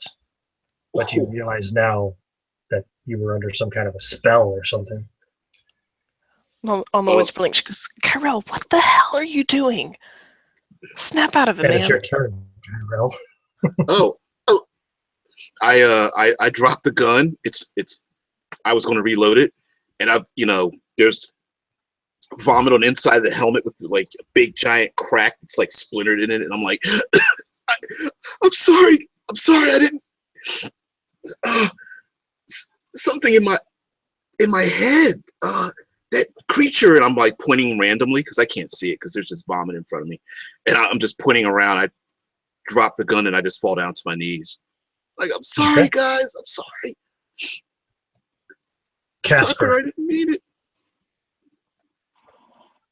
Casper's head whips around to where Zuri is standing in the doorway. How far away is she? From your location, 30 feet at the most. That's if you're standing at the edge of the eggs. He just turns and looks at her. You called this. You set this whole thing up. And as he's walking towards her, he throws one arm downward and it begins glowing with red Astra. Casper? This is all your fault. Casper? The other arm burning with red Astra. You'll not do this to us. And he slams his hands together. And Oh, a fuck. full-powered, max boost plasma beam is going to shoot out in a 30-foot cone.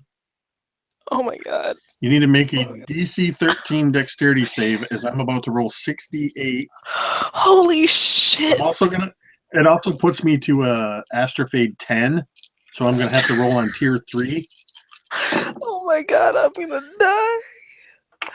8, Oh, come 13, Ha ha ha. 18. I saved. 22, 23, 24, 25. Okay, so instead of 26, you'll take 13 fire damage from this blast.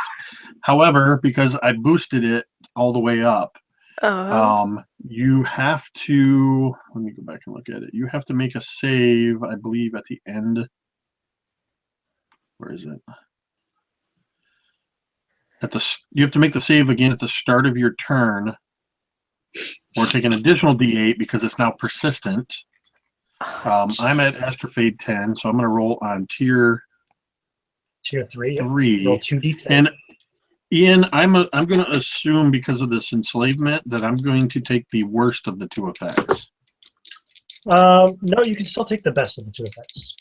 Okay, so I Take still the get a worst. choice. Go unconscious. Die. You're not being forced Well, to kill I don't yourself. think it matters because both D10 landed on a 9. Astra flares a blinding flash. You take 1d6 fire damage and are blinded until the start of your next turn. Yeah, so as this 6 beam, damage. this beam blasts out at Zuri, there's actually just a bright flare back in Casper's face, and you actually see the red Astra kind of just go into his eyes, and he grabs at his eyes as he takes 6 points of fire damage. Do you peel off your helmet then?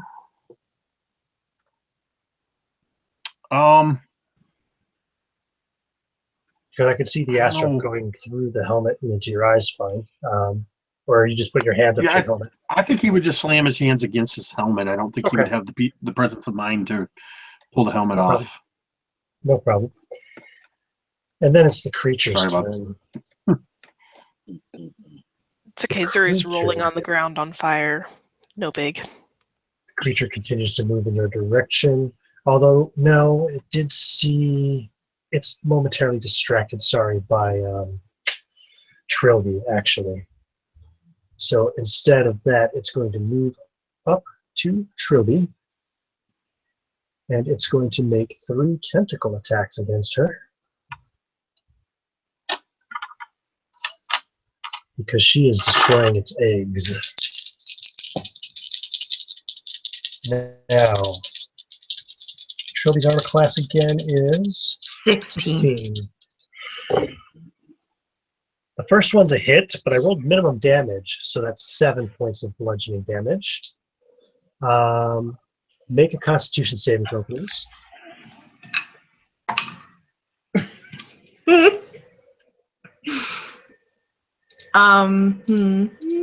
me double check. That's a 7. Just make note of the fact that you're a disease. I'll explain it to you after a minute when it comes into effect. Sweet. The second tentacle attack hits you for max damage, which is 17. Fuck. Wow. The third tentacle attack hits you for 9 more. Jeez Louise. All right. So that's fun. I'm at 4 hit points. And okay. Now we go to the top of the order. It will take a legendary action and do a tail swipe attack against you. Sorry, Corinne. But Whatever. it really You're not. hates you.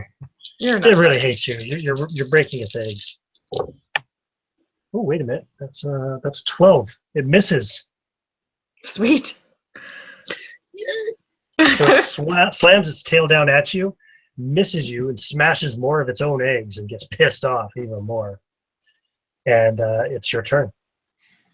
Well, I'm going to cut the shit out of it before it can kill me. Go for it. That's going to be an 11 plus, what's my fucking bullshit? Sorry. 7, 18. To hit? 18 hits, yep. So I still have the thing up because it's been less than an hour.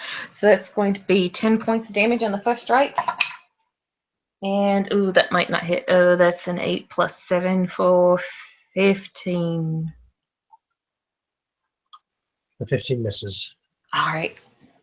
But And the other thing takes 10 points damage from your first strike. yep, and that's really all I can do. You can try to move, but if you do, it'll get an attack of opportunity. Your call.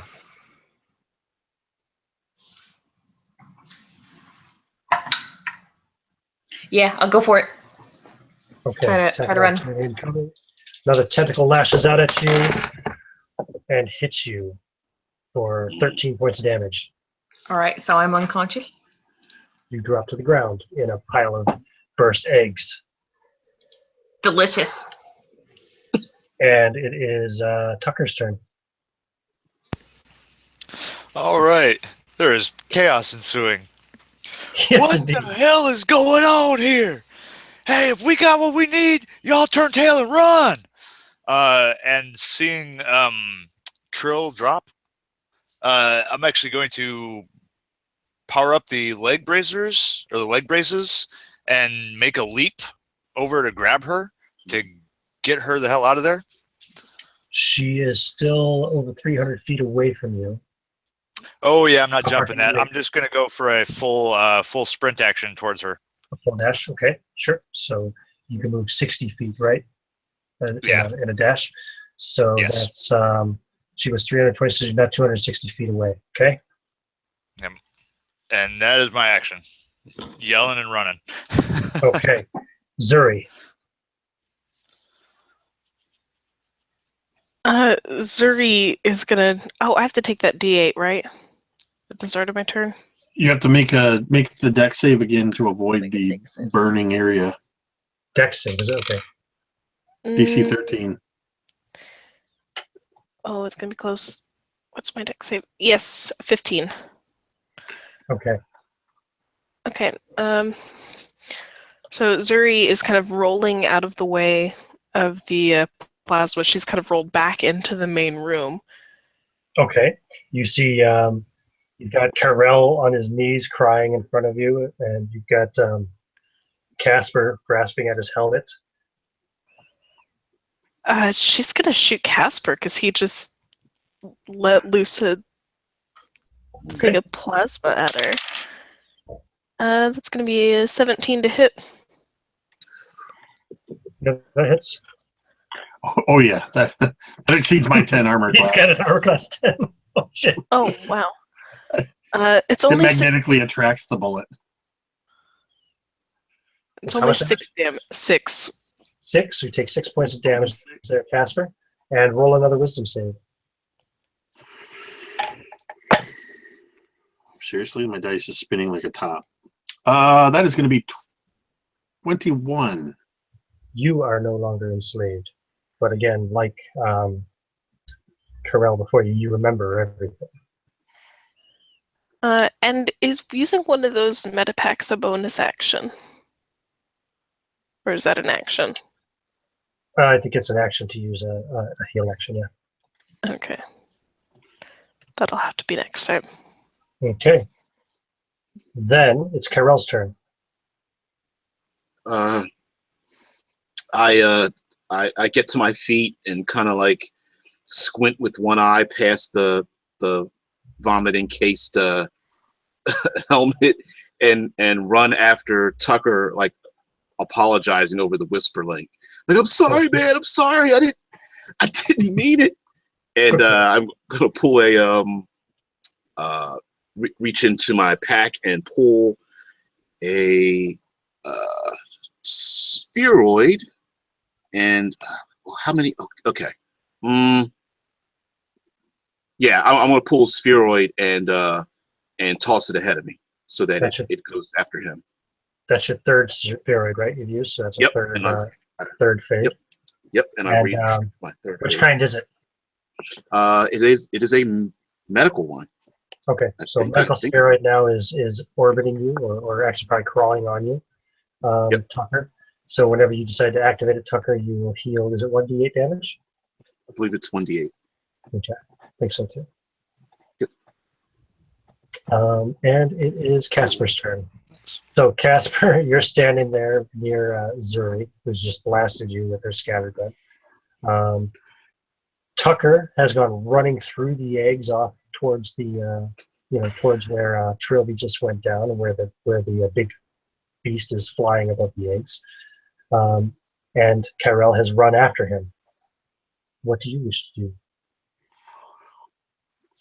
So yeah, right about the time he gets shot, not even knowing where it came from because he was blinded from this astral flare, he just pulls his hand away from his helmet and he can see, and he immediately holds a hand out towards Zuri and he's like, I don't know why I did that. How far away is this thing that's flying? Hundreds of feet? Yes, 320 feet from where you are. Jesus.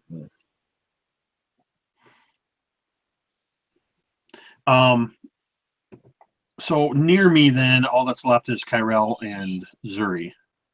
Well, Zuri, Carell ran off. He's about 60 feet away from you now. He's running after Tucker.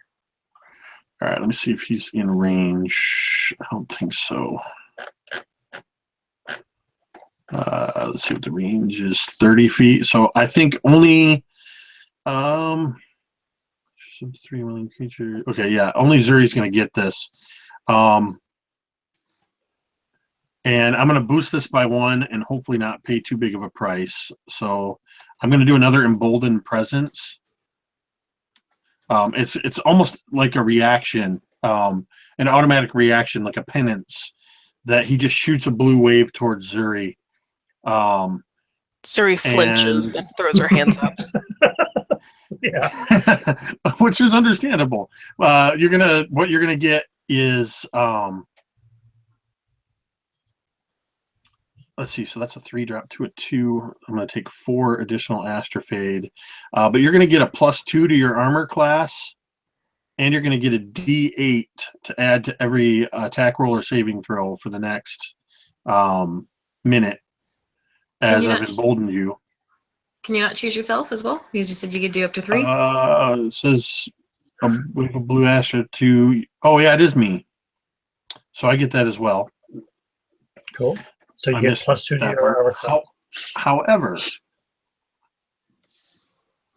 let me just double check. I'm at 10, and I just took 4 more, so I'm at 14, which puts me 9. Holy crap! I'm at the highest tier.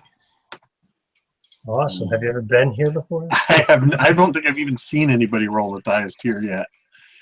So that that's is the 2 D20 D20s. Yep. This could be really, really good or really, really Or really, bad. really bad.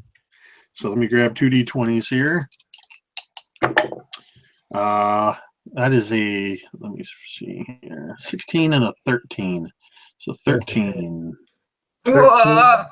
Means you lose an arm. Ooh! A 16 means you permanently reduce your constitution by 1. It shrivels your fortitude. So I think as he does this, I think he actually drops to a knee as this blue Astra takes effect, and he gasps as Constitution drops. Nice. What does that make your constitution now? Let's see. That drops me down to a 14, so I'm still at a +2, Okay, so there cool. shouldn't be any So it hit point don't effect. lose it if that's in it. Okay, cool. Wow. Whew. It's getting Man. hot in here. And it's the Elder Thing's turn. The Elder Thing sees Trilby on the ground, sees Tucker now, and Kyrell running through its eggs. So, Tucker, go ahead and give me a wisdom save. Oh, shit. I apologize in advance for this. At least I do have proficiency. That is total modified 14. 14. You Yes. resist as it tries to enslave you. But you Benefit of not being bright. I guess so. You managed to resist that. And it moves in your direction. So it's now about 220 feet away from you. And then, let's see. Does it have any kind of a legendary action it can use now? Nobody is currently under its charm, right? No, you've all broken out of it. Nope, it can't do any legendary actions. So it's Trilby's turn. Trilby, give me a death save. Actually, the little defibrillator bit in her chest plate is going to start glowing, and is going to stabilize her. It's giving like short little electrical shocks to keep her heartbeat going. Cool. That's so you are stabilized. Yes. Nice. Very cool. That's a cool magical, item. So then it's your turn, Tucker. All right, that's badass. First off, way to go. Yeah, I am still again using the full rush action and just still making a sprint to go and collect Trill and plan on turning tail and running. So But you're now still 200 closing, I feet guess. from Trilby and 160 feet away from the creature. Oh man, running towards danger, but Do you want to use that spheroid? Or actually, I'm the medical spheroid. I'm still fairly decent, 33 out of 45. I'm just gonna let it hang out for a bit before I worry about it. I was at 37 when it took me down. Just saying. Zuri, it's your turn. That's true. All right, Zuri's gonna look over and just let out a blue streak of curse words at Casper. And she's gonna be wrangling one of the little medical tricorders with some metagel and putting it on the burns and what the hell, man? What the hell is wrong with you? And he's, over there kneeling on the ground. She does not care.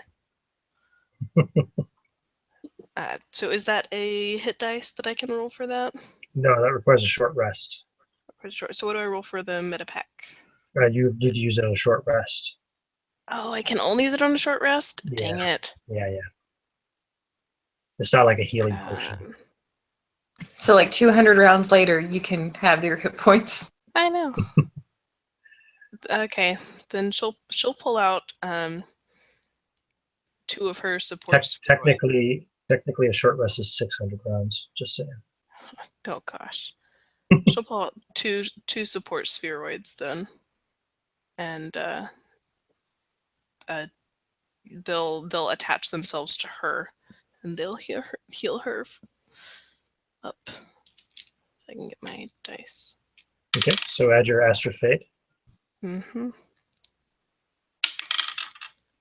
Okay, decent rolls. All right, that's it for me. Okay. Then it's Carell. Still running after Tucker, or you see this huge beastie thing moving straight towards him. I'm going to, because I want to head towards Trill. So I'm going to activate my one-time holo generator and use that to turn invisible. Okay. And it only lasts 2d4 rounds. Or is it? Wait. Or is that in minutes? It's Dust of Disappearance is what it's listed under. I mean, that's the probably minutes, I'm guessing. But... Dust of Disappearance, 2d4 minutes. Yep. Okay. And if creature affected casts a spell, the invisibility attacks or casts a spell, it ends for that creature. So, okay. So 2d4, cool. That's 4 and 1, that's 5 minutes. So is that a bonus action, by the way, or is that a normal action to activate that? Doesn't say. It doesn't say. I assume it's probably a normal action. Then. Probably a normal action. I'm so gonna you can still move your movement towards Trilby, so you're about 30 feet behind Tucker now. Oh, it does. It is when you use an action to throw the dust in the air. You cool. You each creature with 10 feet. So I'm using narratively. I'm using the Tucker's like size and girth and as cover, and then I'm just activating it, and then as the environment starts to change around me and reflects the other side, so I turn invisible. I want to pass right by him and the creature to head towards Trilby.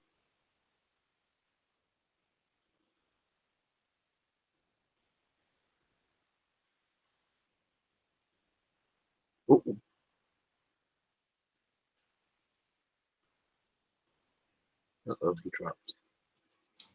Oh no. Yeah, he dropped. Quick, everybody, roll natural 20s to attack the elder one. Yay! I was going to say to flee from the elder one, but... Yeah, we totally destroyed it while you were gone, man. Sorry, Ian. So many nat 20s. Yep. We found a bomb. I mean, I guess I should still be rolling death saves in case I roll a natural 20 and wake up, but... Sorry about that. I did not mean to hit that button. Okay, that's right. So we killed it. We killed it while you were gone. So many natural 20s, max damage on everything. Incredible! Wow. I guess I should have given it more than 1,000 hit points. Then. So, Carol, I'm sorry. You were just saying like just as I accidentally hit the no. It doesn't have 1,000 hit points. I know. You were moving towards Trill. You said right. Right, and I'm double dashing it. I'm double speeding it. I'm dashing. Like that's run, activate, run. So it is Casper's turn. I don't know that there's any point in all of us running over there. Well, I think some of you might want to get away alive. Just saying. I can't really run that fast anyway. I think I'm going to stand my ground once I stand back to my feet. And I'm going to ready a plasma beam should that thing come within range. Okay. Very good. Then That's really all I can do. Turn. And let's see, that thing is currently 160 feet away from What's his name? Tucker. Doesn't have any more of those left. So, yeah, it'll just double move towards Tucker. It's now 80 feet away from Tucker.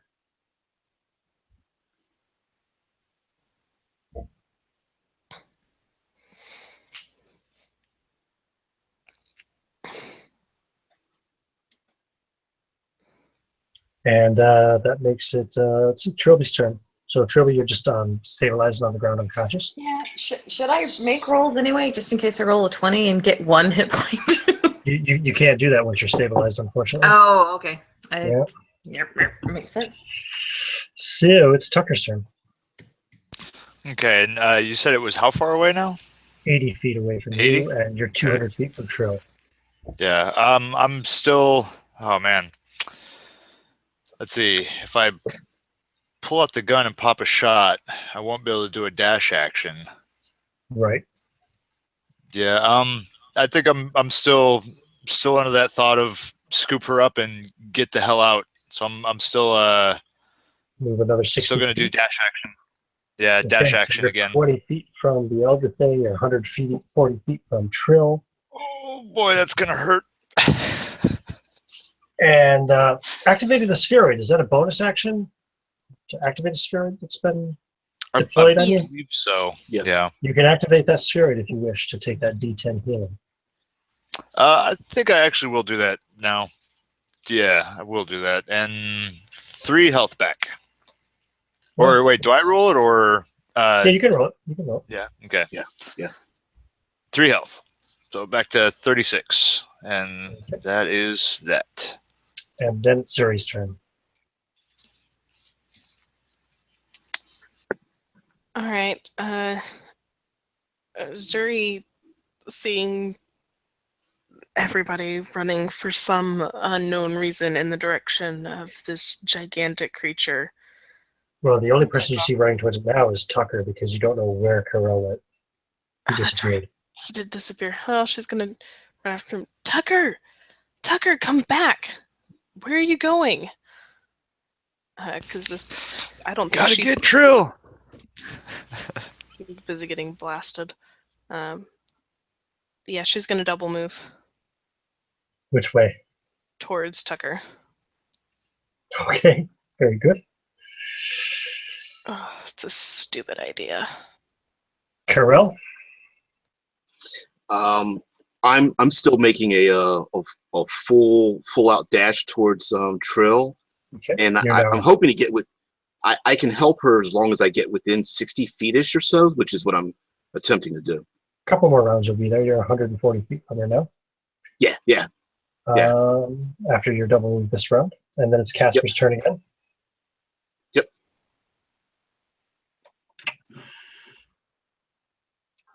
Yeah, there's not really anything I can do. I mean, did Zuri, did you take off, or were you still sticking around here? Nope, I took off. She just took off, running in that direction as well. Well, shit, Casper says. As he starts running, I guess if everybody's gone, we might as well all die together. Okay.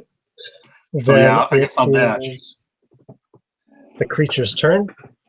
It moves the 20 feet up to Tucker and will proceed to try to beat the living shit out of him with 3 tentacle attacks. Ouch.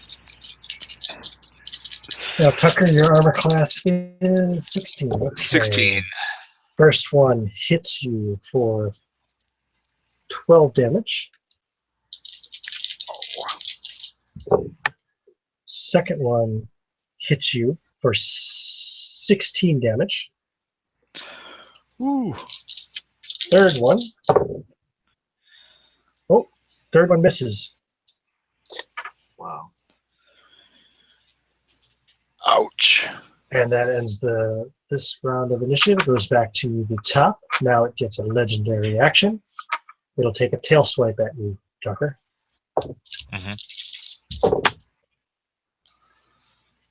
18, that'll hit you Yeah, 18 hits.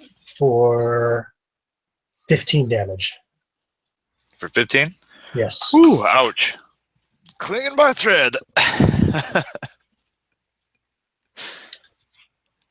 And that brings us to Trilby's turn. She's unconscious. Tucker's turn. You are now in melee with this thing. Oh, right. Ouch. I am going to hammer away. Attack action, swing both. And I want to use the inspiration on the first one. Okay. And that's basically gives advantage, right? Yep, exactly what it does. Yep. Okay. Oh, crap. Yeah, my dice hate me. I've got a natural 1 on both of these dice. Holy shit. Like, Oh boy. That's so Wow. bad. I don't know how well. I don't even. I'm just dumping dice. I can't even. Let's try to get these up to the camera. That is the worst roll I've ever seen.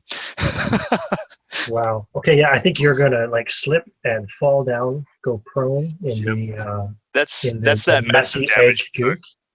He's kind of And, off his rocker here. You're laying in a little mixture of that greenish ichor from the shattered eggs and your own blood. You can spend the rest of your action getting back up to your feet, though. Yep, that's what I would be doing. That's Okay. that. Then it's Probably Zuri's even turn. hammer slipped completely out of his hands. Who knows? Ouch. Oh, Zuri. Zuri, seeing Tucker fall, is just gonna go shit and keep running and see if she can. Can I go around this thing and run the long route to get towards Trilby? You can certainly try. Yep.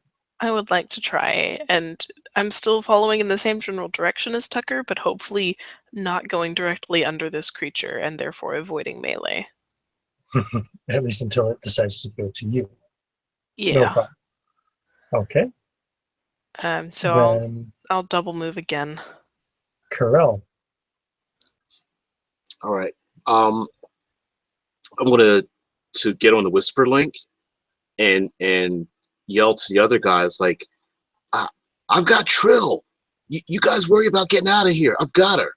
As I continue running, taking another action to run towards her, trying to scoot my way around these. You're now 80 feet away from her. Yeah, all the growths on the ground and the eggs and it's pretty nasty. Mm-hmm. Yeah, it's disgusting. Yeah. You just covered in shit now. And Inside and out. Mm-hmm. Casper. Still moving. Still following Zuri. Yeah, still following Zuri, double move. Cool. Okay, then it brings us to the creature.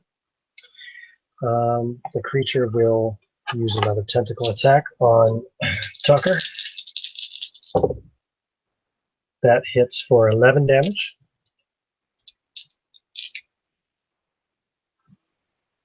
Joseph, you might be muted. Sorry, I forgot to unmute. I drop. You're down. Okay. Yep, I am down. It will then smash you with another tentacle, so you fail one death save. No, sorry, that's an auto crit because you're down, so that you fail 2 death saves. And then it will smash you with the other tentacle, so you fail 2 more death saves, and it just pummels you to pulp. Yep. Tucker is a sandwich spread. And it will use its move action to go towards on an intercept course towards Zuri and Casper. One final thing floats over the whisper. Run, you fools! Oh, and it can actually reach them now. No, it can't reach them because they were flanking around. It could reach you next round. So it will be top of the order then. It can't use any legendary actions because nobody's within range of it. So it's Trilby, then Tucker, then Zuri. Zuri's turn. Zuri has heard that someone's getting Trilby, and she just saw Tucker get absolutely obliterated. Yeah, you can see pieces of him hanging off the tentacles of this thing floating towards you. She goes, "Oh shit, Tucker, you deserved better." And she's going to like do that almost cartoon slide on your heels to a stop, backpedal, turn around, and run the other direction. Okay. And Double go move. back towards the door, double moving. 60 feet. Okay. Then it's Kyrell. Kyrell, you can double move and you'll be only 20 feet away from Trill now. Sorry. So, Bless you. thank you. So I'm going to move towards her. I pull out a, this is going to make my Astrophay 4. Oh, you get another Astrophay effect. Yes, and I'm going to pull a support spheroid and toss it in her direction so that she can, it will heal her on her turn for 1d10. Okay, cool. No problem. Now roll a d6 for me there. Of course. D6, I roll a 6. Okay. The rigors of Astra take their toll. You take 1d6 force damage. Take 4 force damage. 4. Oh, now I'm down. Wow. All right, I'm down to 14. Now, what's the terms of invisibility? When do you become visible again? Only if you take an offensive action, right? Well, it says a spell or Oh yeah, you or become attack, visible. but I was going to say, yeah, it's basically the same thing. So Yeah, you're spending Astral Fade to do that. I'd say you become visible. Yeah. Okay, cool. So it ends. It's over. It doesn't. There's no more use. And it's then Casper's turn. Seeing Zuri skid to a halt and go running back the way Past they you. came, Yeah. he just gets this confused look on his face, and of course, seeing what happened to Tucker, and he does a less graceful, just kind of a stutter stop, and just mutters under his breath, "God damn it!" and turns around back after Zuri. Poor Casper. Sprinting back the other direction. And then it's the creature's turn. It can double move faster than you because it has a faster movement than you. So it moves up and engages in melee with both Casper and Zuri, but it can't take any attacks because it had to double move to get into melee with you. So then that's the end of the round. We go to the top of the order, and it gets a legendary action. It will take a tail swipe at Casper.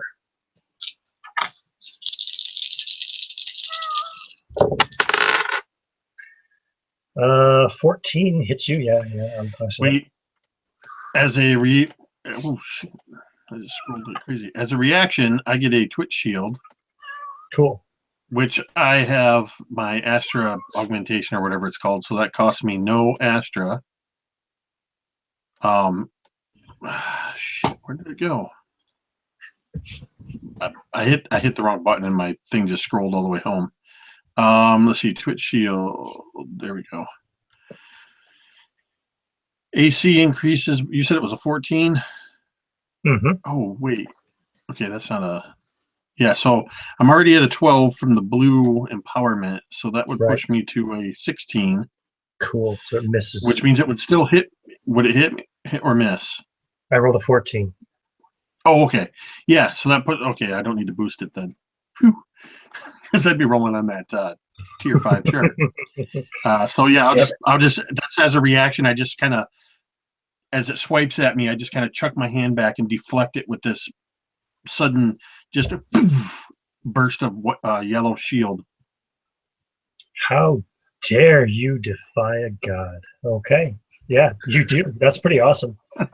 And it brings us to Trilby's turn. Trilby, roll a d10. All right. Oh, that's gonna roll right off of there. Nice. Ooh, 7. Yay. You come to with 7 hit points, and you're covered in this mucus and ichor and stuff. Harbinger's Oh yeah, tits and you fucking don't even hurt. have a helmet, so you've got the shit in your fucking mouth and in your nose. Yeah, it's and- everywhere. Wow. So I guess she would get up to like one knee and kind of look around like all like woozy and whatever. And Did you say Harbinger's tits? Yes, Harbinger's tits. Wow. That's my new favorite Harbinger curse. I mean, ships are usually designated as females, right? So why not? Exactly. Uh-uh. Anyway, so I Awesome. guess she would just see Kyrell about 20 feet away, and then madness, I assume. How? But that's pretty Oh, much all my turn, isn't it? Get it coming back, or is that does it yeah. happen at the start? Technically, it would probably happen at the. Well, no. I mean, I'd let you use a movement action to stand up if you want, and yeah. Strongly considering Well, crawling back into half my of it. hole. Mhm. But yeah, I guess I would just kind of be looking around bewildered. You see that creature is about 100 feet away from you and currently engaged in melee combat with your two allies, Zuri and Casper. Like you said, Kyrell is about 20 feet away from you there, and you don't see any sign of Tucker. All right, I guess I'll, if I'm standing up, kind of stumble a bit towards Kyrell since he's like the closest ally I can see. Yeah, it only takes I, half your step to stand up, so I'd say you can get to him. I tell her, leave. Don't come towards me. Leave. Run. Get out of here. You're between her and the exit. Well, It's like it should. technically, Well, there are then alternative exits. if I start to move towards him and he says that, then I'll be all like, "There's the hole right here," and I'll like point at it, and so he Yeah, sees where good it's call. at, and head towards it and crawl back down into Cool. it if I have enough movement for that. Probably not. I don't know. I can't remember if I No, moved away from you the moved, thing. you moved around away from it, I think. Yeah, just Okay, one round away. So you'll that's get right. to it That's next right. round. Because I crushed eggs. So yes. You'll get to it next round. Okay. Very good. Then it's Zuri's turn. Zuri, you are engaged in melee with this creature. Do you want to try to run away from it? I feel like this is a trick question. It'll get an opportunity attack against you. Yeah, I know. That's why it's a trick question. But Yes. it may not chase you. It may stay here and continue to just try to kill Casper. How far can I get if I grab Casper by the arm and run with him? 15 feet if you're dragging another creature. Half your movement. There you go. He's 15. on his feet though. Yeah, but It's still you're it's not dragging his another initiative. person. Yeah, so it's half your movement if you're dragging another person. It's in the rules. Okay. I mean, technically, if you want to wait his initiative, you could hold your action. So his initiative, then you could both move together. Then it'll get opportunity attacks against both of you, and then it'll get its movement and full attacks against you. Unless you have something special to augment your speed, you can't outrun it. No, I have nothing to augment my speed. So the last crowd had jetpacks; they could fly at 50 feet. It's pretty cool. That's probably why they survived, didn't they? Actually, she's they never even saw this thing. They ran away as soon as they detected the life form. But yeah. We're a bunch of idiots, you guys. Well, All this right, is she's much just more gonna interesting. shoot it. This is much more interesting. She's gonna shoot it Go for it. and yell at Casper to run. Roll your attack. That is a natural 1. Oh shit. Okay, what's the condition of that weapon? It was worn. It is now malfunctioning. She throws it to the ground Okay. Do you want and to take pulls a out movement her action? big. No, she'll just stay put. She's not gonna Just risk drawing your other opportunity attack. weapon. Yeah, she'll pull out her scythe sword thing. Cool. Karel, you're next. Okay, I know this thing is engaged in melee with them, but I want to try to distract it, like get it to come towards me, and I'm going to pull out like my arc tool and just light it up, and get the torch going, and I scream at it like, "Hey, over here!" And I light the torch and stand next to one of the eggs and just plan on burning the egg down and just burn one by one. See So if you it comes hold towards me. hold the torch up to one of the eggs, Yeah. Oh yeah. and so it starts yeah. to sizzle and burn. And there's a whining sound. You know, like when you put lobsters into the boiling water pot. Yeah. Oh yeah. And Yeah, and it starts coming out I'm of it. waving my other hand, and I'm like, over here, and trying to see if it can turn around from going after them and come towards me. That's pretty cool. Give me a persuasion roll. Sure. Well, I don't have a very high.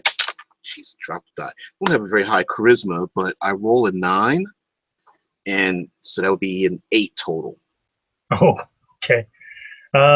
It turns. It sees you. And I'm just staring at it defiantly because I'm I'm under my breath, but like over to Whisperlink, I'm like, this is for you, Tuck. Okay. And Yeah. You know what? Screw it. It's too dramatic and cool. It's gonna start coming towards you. now I don't have my gun, and I don't intend on fighting it. I'm hoping that it rushes towards me, and it'll just maybe the guys will have a chance to get out, maybe not, but I'm kind of sad that I kind of feel like it's my fault that Tuck got killed. So Let's see what happens here. It starts moving towards you. right. On its action anyway. First Casper gets to go.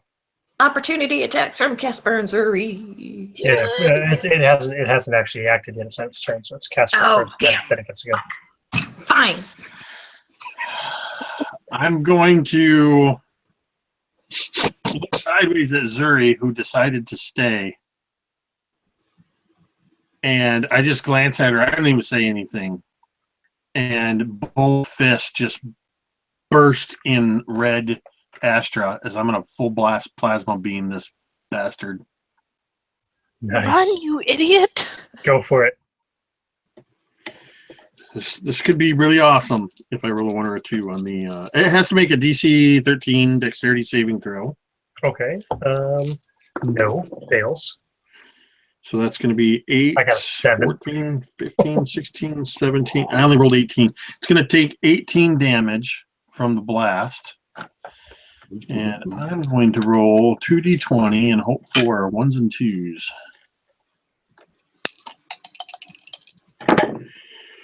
Shit, a 3 and a 5. The strain of Astra. Game 3. Damn, so close. Or the Astra. The Astra. 3 levels. That's not so Three bad. The levels Astra of gains. The Astra thing stages uncontrollably, and you gain 4 Astra fade. Do not roll again. So. Well, I would die if I took 3 levels of exhaustion because I'm already at 1 level. Mm-hmm. Is So the 4th level dead? pretty darn close. Yeah. So no, it's not quite, but it does reduce my hit point max by half.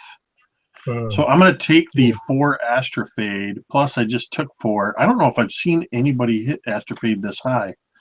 I'm actually I'm now at 22 Astrofade. Holy shit. Oh, God. There's got to be like a This has got to be a Harbinger even record. higher tier. Yeah, This has got to be a Harbinger record. I think there should be, maybe we should consider that as a possibility. Like if you hit 5 times your Astrofade, you just like explode or something. You explode. Yeah, Like, that's more than your 5 Can you Astra. take levels of Yeah, exhaustion for this? That's definitely something. Yeah, that's what I was thinking, like the system shock rules or something like that. So something to consider in the feedback. Yeah, it's pretty cool though. Okay, But I don't roll again, so I'm currently at 22 Astrofade. so you blast To it, and explode into a cloud. do you stay there? No, seeing that is it still heading towards? Not yet. It hasn't moved yet. It's actually It it's just turned and turned facing forward. towards him. Yes. Yeah, I think I will. Okay. Damn it! Missed my chance for an opportunity attack. Wait, It will then double Nope. move towards on when its turn. wait, just to be clear, when I said yeah, I think I will, that meant I will turn and run. Oh, okay. Well, then I'll take an opportunity attack at you with the tentacle. The- Oh, I think I missed. No, I didn't miss you. That's a 13. Yeah, it does miss you. Because you're emboldened. What are you at? I'm only at 12. That 16 AC Oh. was only for that one round. 13 hits. 12 damage. Damn. Oh, that hurts. I'm still up. That Wham! The hurts. tentacle whacks you. Then it double moves towards Karel. So Zuri, you get an opportunity attack against it. Casper too? No, Casper ran away. Oh, that's right. Duh. I'm dumb. Fucking dumb. Yeah, that's okay. We Does like 15 hit it? 15 does not actually. Wait, I get my D6. I get my D6, my Oh. magic D6. Does 16 hit it? Because I'm just No. Oh, No. dang it. Wait, is that from the emboldened? Yeah. It's a Yeah. D8 Oh, Oh. because I pushed it all the way. Roll a d8. I gotta find one. There it is. Please don't be a 1. It's an 8! Yeah, that hits it.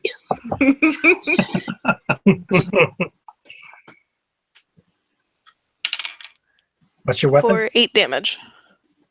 Oh, wait, no. Oh, yeah, it's it's, your it's, scythe sorry, I sword, gotta your roll my scythe sword D6. Yeah, so for 9 damage, Awesome. I think. Sorry, let me double check that. Yeah, 9 slashing damage. Cool. Okay. And so it double moves in the direction of, it's about 20 feet away from you now, Karel, as you're holding that torch to the thing. Okay. And it goes to the top of the order to Trilby. Trilby, you reach the hatch.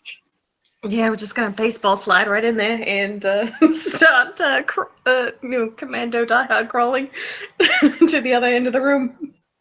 Where are you going? Back towards the power core, or are you going to try to make your way Ooh, towards one of the exits? I have a horrible, wondrous, beautiful idea. I'm going towards the power core. Okay, cool. You'll get there next round. Zuri, you're no longer engaged. I am no longer engaged. I don't see Trilby anymore. She has just gone under the floor. Yep, she dove down into the eggs and disappeared.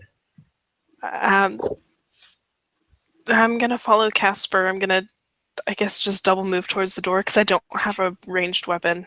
Okay.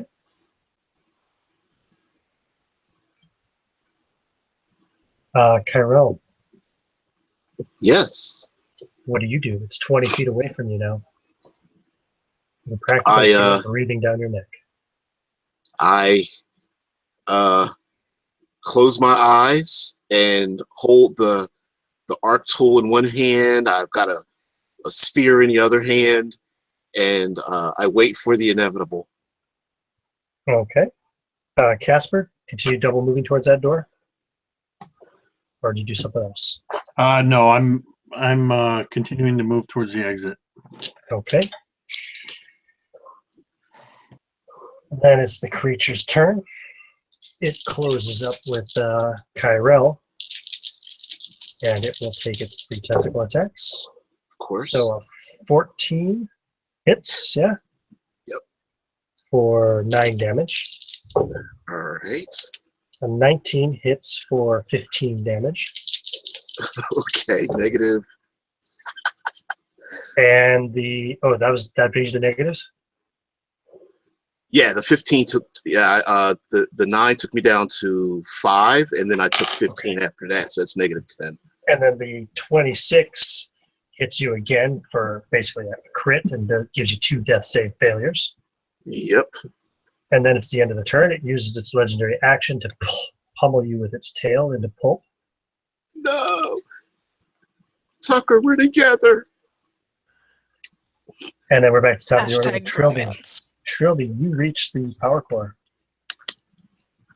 We are bro soup. Okay, on the off chance that there's Yuck.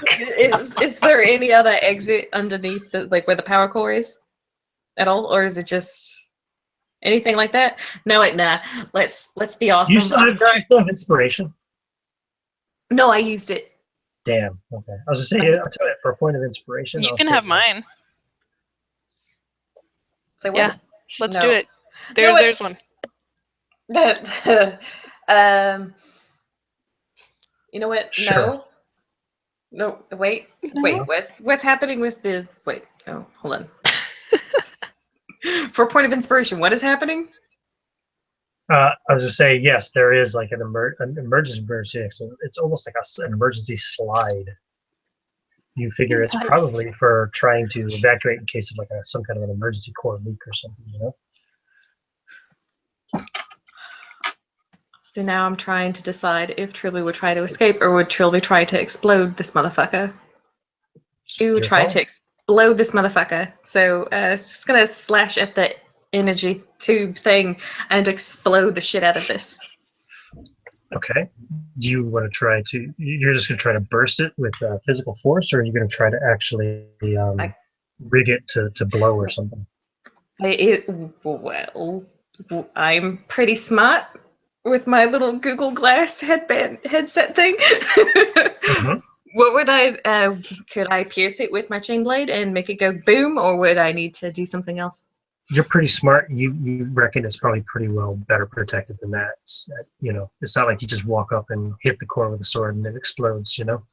All right, then I would like to do whatever I need to do to make it unstable enough to explode. That would be a Is check roll then. all right. Oh, it's a Oh, and you're the one 17. who speaks the ancient spectre as well. That's great. A Yes. 17. Okay. 17 plus How- 7. So Describe to whatever. me how you want to rig this thing to explode. Okay, well, since I can read it, then perhaps I can give it a self-destruct countdown to give me and myself and my friends some time to get away since I saw the emergency hatch. And so I will set it for like a self-destruct countdown gimmick. Give it Okay. about Yeah. how long did it take us to get to this section of the ship? Give or take. Over an hour. I'll give us 45 minutes. Okay. Yeah, it's essentially, over ground, over the route you guys took, it's just over a mile and a quarter. It's about a mile and a quarter. Yeah. Oh, well, then, well, an Now you're average. gonna have to find an alternative route. So Yeah. I'm hoping that they can run a much faster than I can, but I'm hoping 45 minutes would give us enough time to escape if we don't run into Oh, yeah. any more complications. But Yeah. hopefully the thing will stay with its eggs. At least until they run into the skeletons on the way back. But yeah. Eh. Cool. Yep. You set it for 45 minutes, and you start trying to find a way crawling through these tubes out. The creature will turn and give chase to what are their names?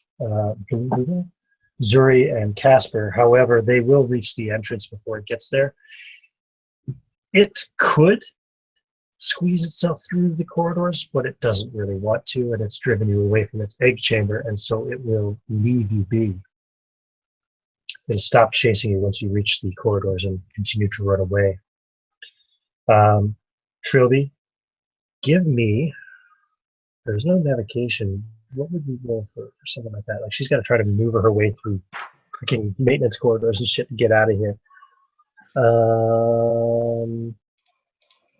Let's call it insight, maybe, or Well, insight is wisdom. yeah, sounds good to me. Okay. And over my whisper link, I'll since they're still in range, I'll let them know that I've rigged this place to blow, this section to blow. Insight or survival, whichever one is better for you, because I think it could be survival too for direction sense and stuff. That's gonna be a 13. Okay. Wait? Nope, that doesn't. Oh my God, Tucker. What? We had advantage on attacks against creatures who haven't gone yet in the initiative. Oops. Yeah, that's an oops. That's a 13. I was hoping I had advantage on stuff for the Traverser for survival checks, but I don't. So that's 13. Okay. Yeah, you'll make your way back. So when you guys get back, Zuri and Casper, you'll get back to the ship first. Shadow is there. The other shuttle is still there. What will you do?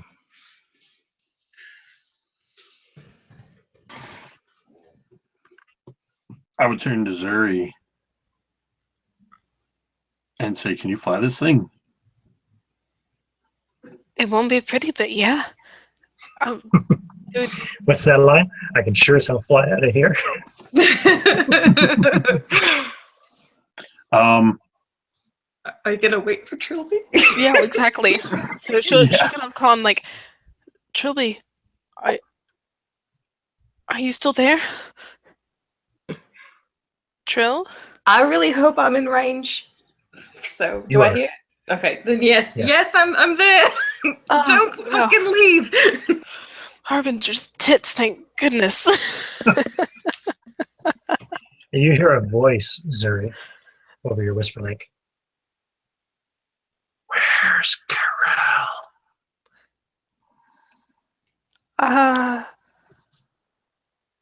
Shadow, we ran into a few problems. He Where's Carol? got a little smushed by a big. Look, and I'm like starting to upload some of the video files. I'm like, look at this thing that we found. That's what killed him. And the ship starts to power up. Oh God, I'm The, getting on the ship. hatch, It's the ramp lowers down. It says, "Board now." well, we're waiting for Trilby. Board now. Shadow, we're waiting for Trilby. It begins to lift off the ground. I get on. Trilby, run! What's your fastest split time? Run faster. What about old Casper there? As soon as the ramp came down, I would have stepped up onto the ramp. Okay. And kind of holding my hand out to Suri, who, because I assume this is Shadow's only talking to her. Or- Yeah. At the moment. So I don't. Shadow's weird like that. Shadow only talks to one person. But I know that the ship is seeming to take The ship control is of seeming to itself. fly on its own, and you know that specters can do that. Yes. Yeah, so I'm standing on the ramp, and as it starts to go up, I'm like, Zuri, and I'm holding my hand out. Zuri will get up and try and go to the controls. Like, Shadow, sit down, girl.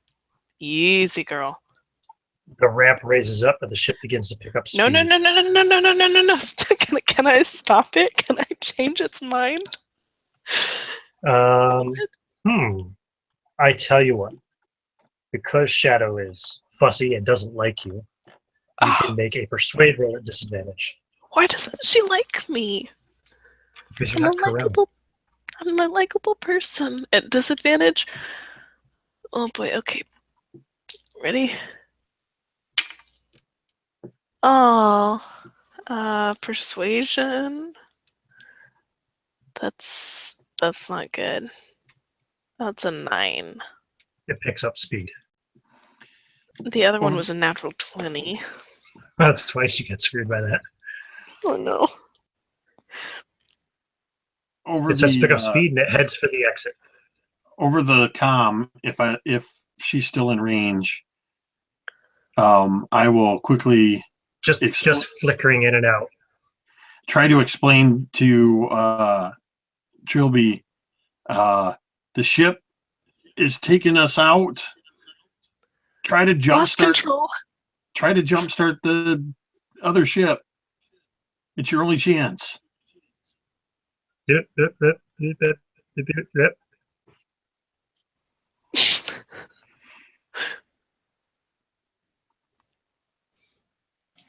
Shadow, that, damn it. Casper? I can't hear you. So Shadow starts to make a course to get out of Harbinger as fast as possible, and then plot a course to get back to the Riadi moon. Shadow, you fussy little bitch, turn around. Trilby, when you finally make it back to the shuttle bay, I'm going to say it took you 25 minutes. The what do you call it? The Al Zareen shuttle is still there. There's no sign of Shadow or your friends. All right. I would like to go up to the other shuttle, and I'm going to since I know that specters all have personalities, I'm going to be nice to this one, since Zuri tried to force her way into it and it didn't like it last time. And so I'm going to just kind of put Such a violation. I'm going to put my hand on the door. She didn't ask for consent. I'm going to put my hand on the door. And I'm going to say, pretty please, the thing that killed your friends is going to die in about 20 minutes. But I would like to get out of here. How say we get out of here? The tech roll or anything, or persuasion? Roll persuasion. Oh, shit. That's a 16 minus 1 for 15. The ramp lowers. Oh, yay. Okay, so I get off the fucking shuttle. The ramp raises and the shuttle takes off. Oh, sweet. It makes its way out of Harbinger. Do you know where And it's taking you? sets course for Thorkestra, the Alzarine moon. Oh no. Well, Oh, can no, I shit, try okay. to convince it to drop me off? You know? No. Okay, that's fine. I'm a scientist. I'm a useful person, and, well, shit. Karel had the fucking hard drives. Oh no. 5 You've minutes got- after the second shuttle leaves Harbinger, the core explodes. Massive explosions tear through the center of the hull, gutting good portions of the ship. You're not sure what effect it would have on the creature, the elder thing that you fought, but definitely would at least have destroyed the egg chamber. The other unfortunate side effect of this is that Harbinger loses all power, well, most power anyway, and loses its ability to maintain orbit and begins to descend into the gas giant. So would you like to just give a quick little epilogue, each of you, as to what happens to your characters in the case of Zuri and Casper when they are returned to Riyadh to report on the result of the mission, and in the case of Trilby, who will let go last, in the case of when she is brought in as a prisoner, essentially, to the Alzarine. So we'll start with Zuri, I think. So Zuri has been on missions before, but she's never had to give a report like this, where everything went to hell in a handbasket and then some, and the ship got a fucking personality and took off, and she takes a break after this. She finds a dive bar and just takes a break for a while and spends whatever credits she has because she needs to recover before she signs up on any sort of mission again. I guess that leaves you to make the report, Casper. What happened?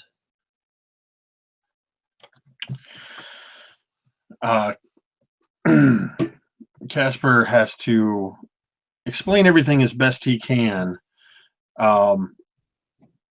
and finds it very difficult explaining to the Riyadi leaders to try to get them to understand the zombie astronauts and Alzarine zombies and the giant flying space demon that obliterated 2 of the party members and seemed to be able to take control of their minds. And perhaps that's why he kind of muses that perhaps that's why he was able to push the Astra as far as he was. And I imagine he actually is pulled into to be examined to try to find out how it was he was able to push his Astra so far and survive. So he becomes a bit of a he's an anomaly himself and becomes a bit of kind of they begin doing experiments on it. He's more or less a prisoner of the system because they want to figure out what's going on. And what about Trilby? What does she do to try to secure herself as a prisoner of Sept Alzarine? They want an explanation as to what happened. Why is Harbinger gone? What happened to our team? I would tell them about the science team had caused the explosion that released that energy reading, which seemed to attract some sort of creature, and it was using the energy reading and shit that she took, and then she will also tell them about the NASA bullshit, and she'll hey, look, here's a skull, and basically try to present herself as a very valuable scientist, and please give me a job, don't throw me in jail. They will make you an indentured servant of Sept Alzarine, which I would think that the ramifications of this massive catastrophe, the loss of Harbinger, is devastating to the planet. It's going to set their plans for advancement back decades at least. Now that they no longer have Harbinger to research and to mine and to explore. Sept Alzarine, I think, will lose a lot of face and favor. And ironically, Sept Riadi will still be in the perfect position to swoop in and become the new ruling Sept after all the other houses turn against Alzarine as well. And yeah, I think that's a pretty good place to wrap it up. I'm going to end this recording. Thank you very much. That was a great game. It was a bit long, but I just couldn't help it. It was great. I didn't want to stop it. And yeah, I'm going to hang out here for a bit anyway if you guys want to talk some feedback afterwards. So thank you for playing. Thank you. Yeah, thank you. Great game. Thanks, Ian. Thank you. Thank That you. was awesome.